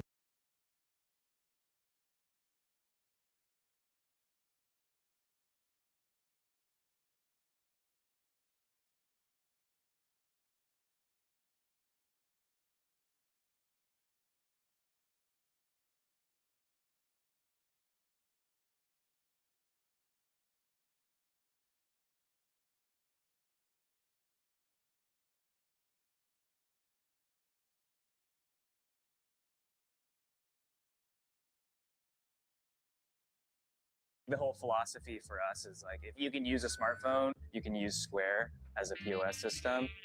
We've been using Square for almost 10 years now. It truly is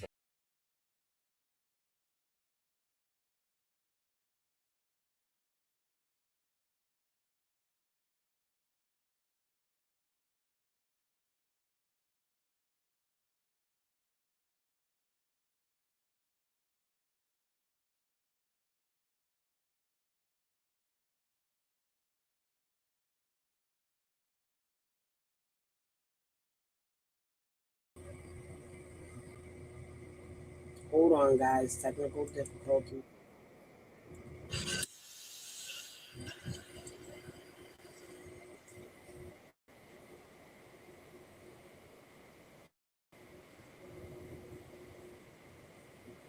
To illustrate what happened.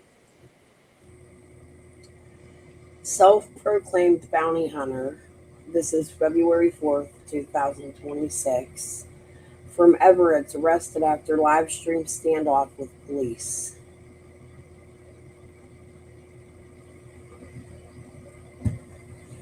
A self-proclaimed bounty hunter, Ernie Shell, formerly from Everett's, is pictured in one of his social media promotional phenomenal shorts. Shell is a YouTuber broadcaster who has acquired a popular following. By Jennifer McDaniels, Harlan Enterprise. A Kentucky man with Harlan County Corrections was arrested in Massachusetts on January 31st for being a fugitive from justice, along with assault and battery charges on multiple police officers. And it all played out in real time as thousands watched it on a YouTube live stream. Ernie Shell, who friends and family say grew up in Everett's area, is a popular but controversial YouTuber who has made videos pertaining to everything from true crime to wrestling. He is self-proclaimed bounty hunter, but this time the pursuer of fugitives became one himself and was arrested by Midway Police Department in Massachusetts after authorities report he initiated an armed barricade while live on YouTube. According to Medway Police report, the department started receiving several calls relaying that a man later identified as Shell, 46 of Cornettsville, not Kingsport. He lies about where he lives all the time. Why do you lie to the police?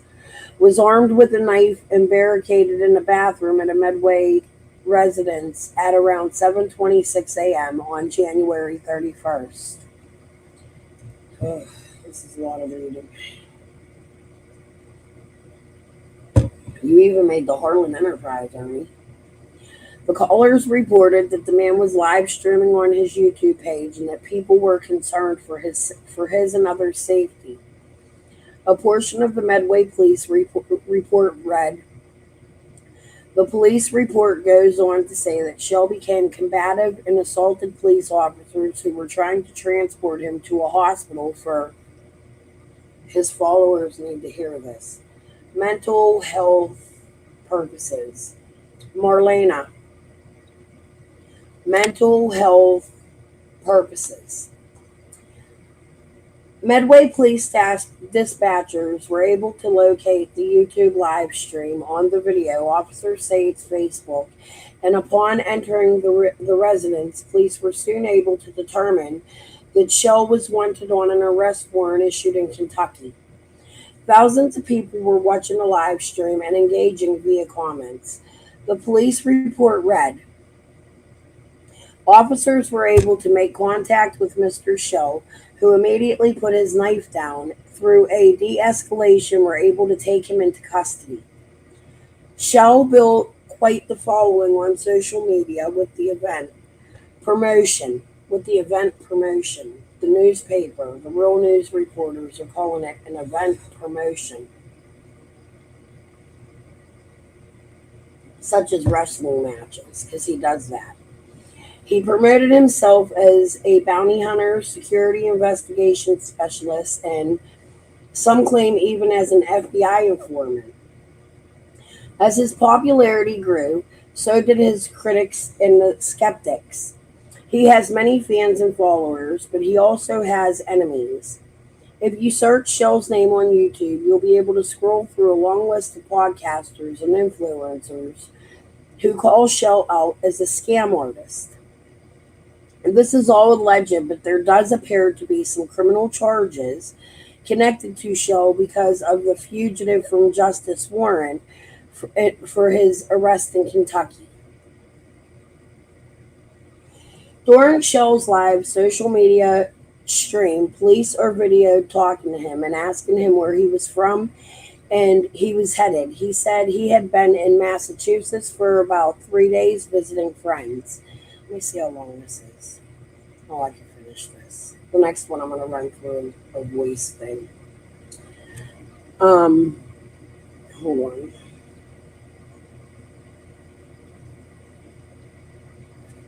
I went too far.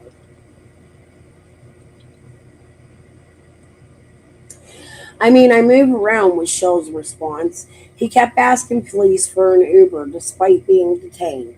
One officer, however, did bring him a glass of pink lemonade out of the refrigerator when Shell said he needed something to drink.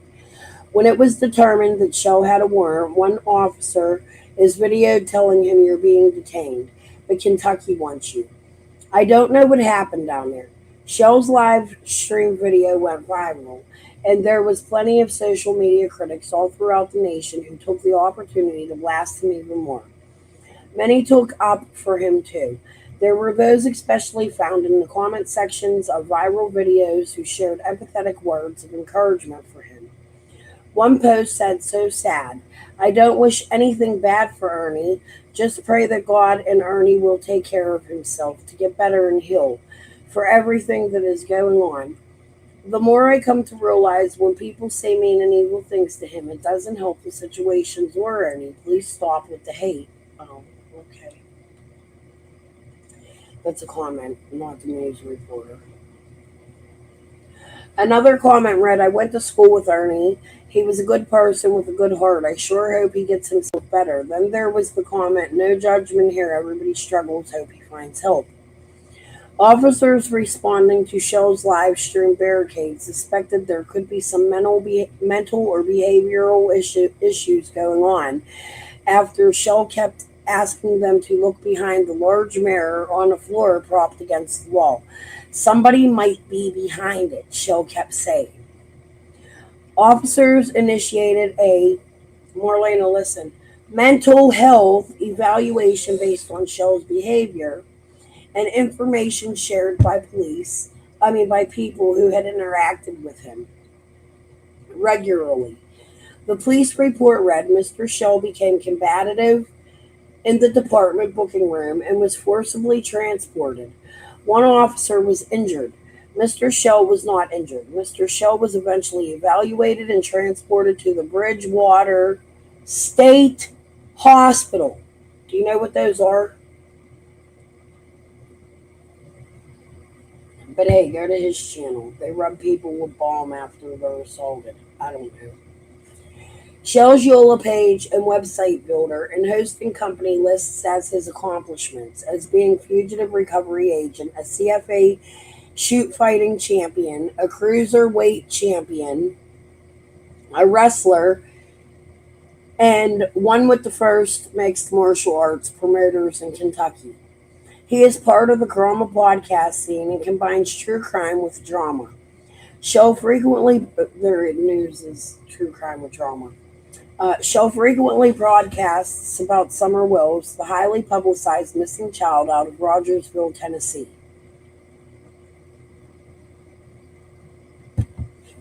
He was featured on a news segment on WYMT TV Mountain News in 2017 in a piece titled Mask Maker Brings Hollywood Horror to Eastern Kentucky. In the news segment, Shell talks about how he brought passion for horror films to the mountains by creating masks resembling those from classic horror films such as Halloween, Friday the 13th, back to his connection to Everett's. Shell is the brother of Shelby Shell, who was convicted for the 2013 murder of former Everett's mayor, Ronnie King. Ernie Shell had been called to the witness stand in that trial and played out in Harlan Circuit Court in 2020. Medway Chief of Police William Kingsbury provided an update on Shell's court arraignment during a phone interview. Kingsbury said there were several factors going on in Shell's case, including being a fugitive from justice in Kentucky, that the assault and battery charges on his officers were enough to arrest Shell. But a court-ordered mental health evaluation has Shell currently locked up in a mental facility in Massachusetts for 15 days. The fact that he is a fugitive from justice from Kentucky meant that they had to hold him for 10 days to give Kentucky the opportunity to come get him. Kingsbury said, but during his arraignment on Monday, the court ordered him to have a mental health evaluation, which means he'll be locked up at Bridgewater State Hospital for 2 weeks. That's the primary issue going on with Mr. Shell now that supersedes, as of right now, the felony warrant. Kingsbury said Kentucky warrant stemmed from probation violation and the fact his fugitive from justice status was entered into NCIC, National Crime Information Center data system validated his crime had been a felony. Kingsbury said Shell is scheduled back to Rentham District Court, Massachusetts for a status hearing on February 20th. These are the people Marlena Crawford is aligning with.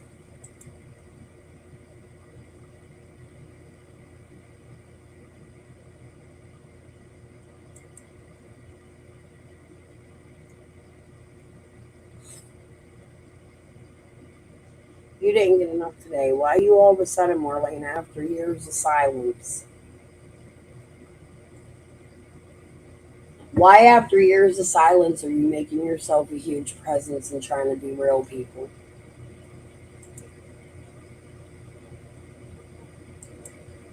Why can't you see Ernie's crimes? Why is this okay for you? Why is Ernie's crimes okay for you when your friend's missing child is gone and your daughter's best friend?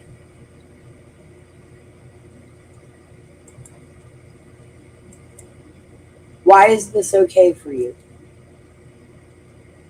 Hold on a minute. We're not done.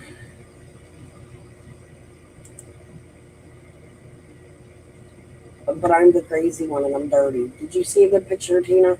I showed her how to use soap. Since you live in cemeteries and riverbanks, maybe you should take that lesson too. Hold on a minute.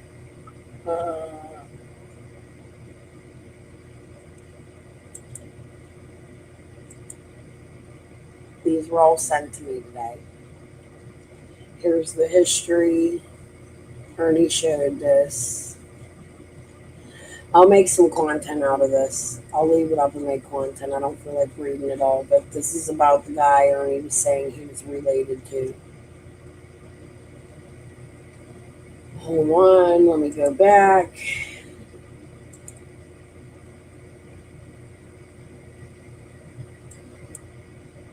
Oh, scam artists. Scam.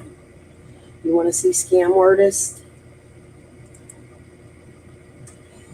Independent wrestler April Hunter appeared on The Right after wrestling with hosts Arda Ogle and Jimmy Cordeas on Monday.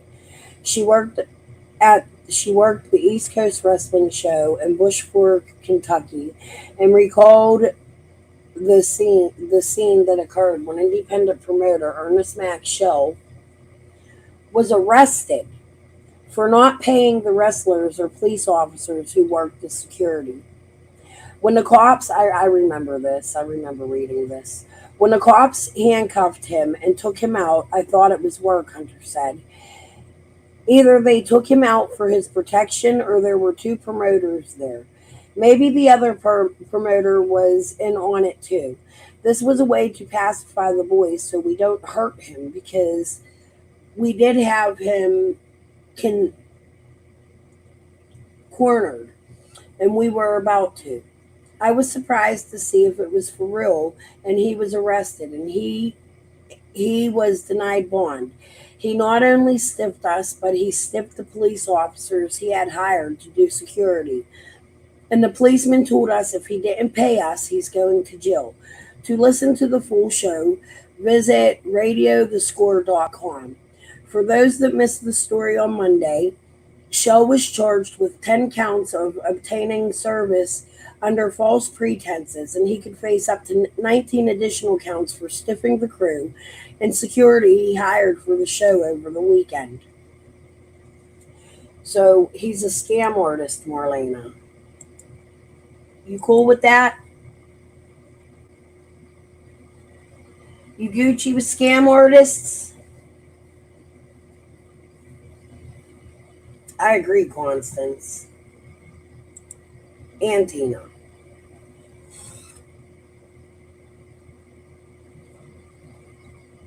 For real, Cinnamon.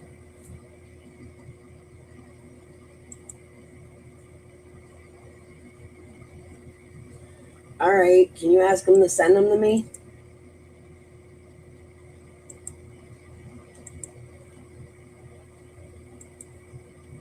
Marlena's defending a man who does all this, making money off her. And do I have my Cash App up? Have you been to Ernie's channel? Wait a minute.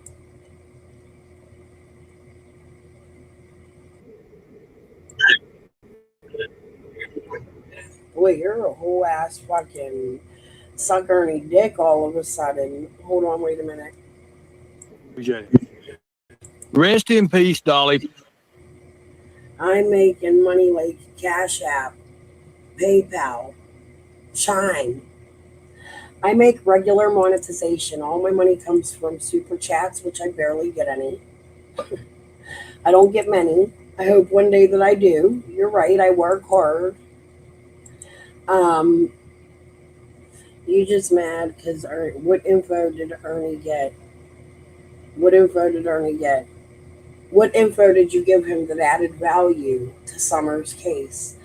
I'm going to tell you what, you gave me a lot of info, and I plan on going over all of it. Just being on Ernie's channel. Like, no fucking shitting.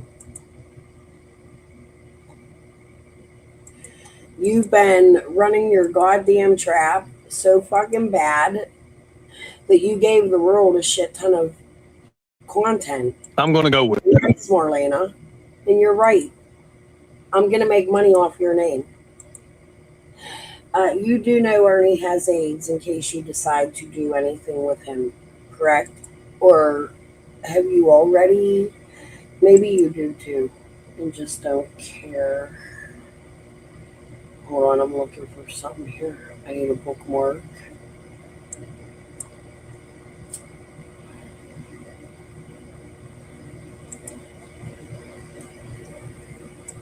The way YouTube does things. Hold on.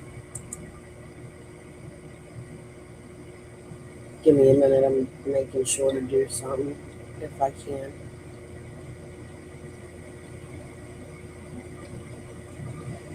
Damn it. It ain't ready yet. Okay. But you see there's Chime. The only thing he's missing is Venmo.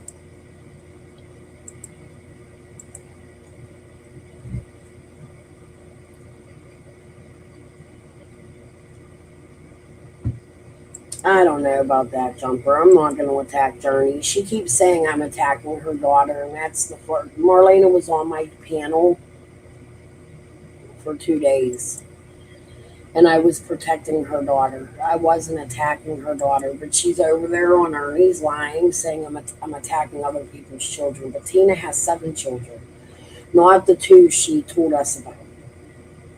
She has 7 children. But I wasn't even worried about her children. Maybe I misspoke, and I apologize if I did, Tina, but you definitely have a blood relative who lived with Brad Vachon while y'all were making up predator stings and letting the predator walk away on a day Summer goes missing. And then Ernie goes missing for 4 hours, probably with that same predator to go get Summer. In my opinion, I'm speculating. That could have happened. Now the question is did Marlena help you? Because I don't understand the need for wanting to save a con artist after she hated him just the day before. It don't make no sense. It's so fucking strange to me. But anyways, let me go see if I got any more emails. Oh. I got 2 more here, and then I got some from somebody yesterday, the FOIA and the trial list of Shelby Shell. We'll be going over that soon. Do you like people like that who have been in cars where unaliving weapons have been hidden and they admit to it on stand?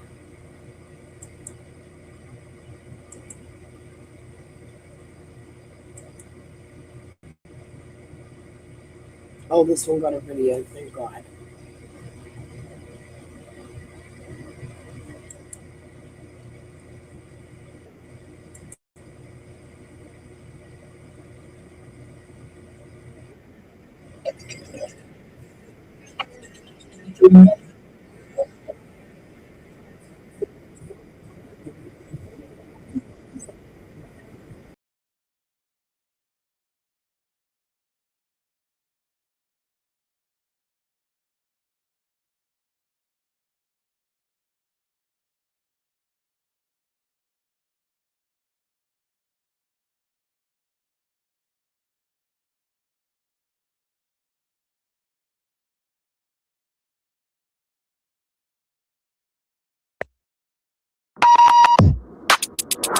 Find your inner anthem, write another stand. In Perry County, a man was arrested on a slew of charges after he came to the Hazard police station to pick up a gun.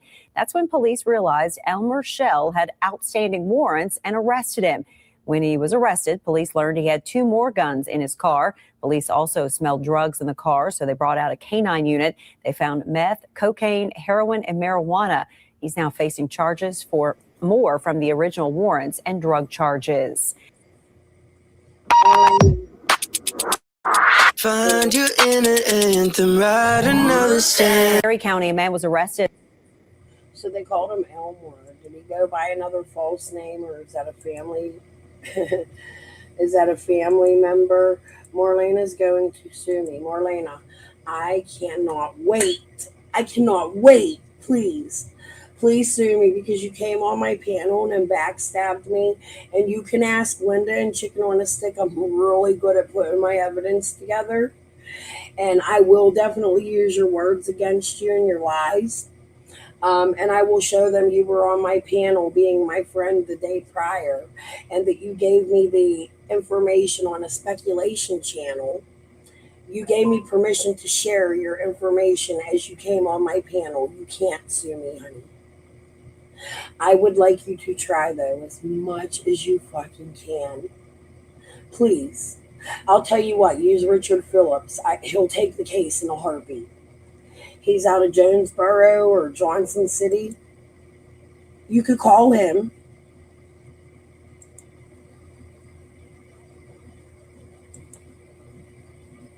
But a drug bust. Somebody with the shell. They said Elmer. But I don't know why that was sent to me. But it's in the same area, so it must be a relation or Ernie using yet another fake name. Right? Let's see. Do I have anything else? Oh.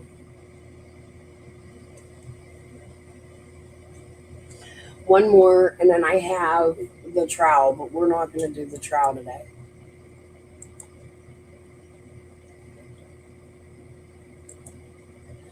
Mask maker brings Hollywood horror to Eastern Kentucky. He's a showman.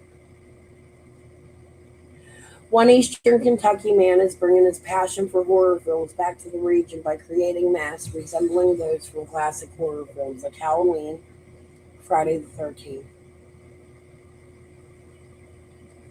Ernie Shell started his unusual hobby after he ordered a mask off eBay. He told WYMT when the mask arrived at his house, he called the sender furious with the quality of the product. He was like, "If you think you can do better, then do it yourself," said Ernie. From there, he began researching and creating masks, which would eventually end up being some of the highest quality masks on the market.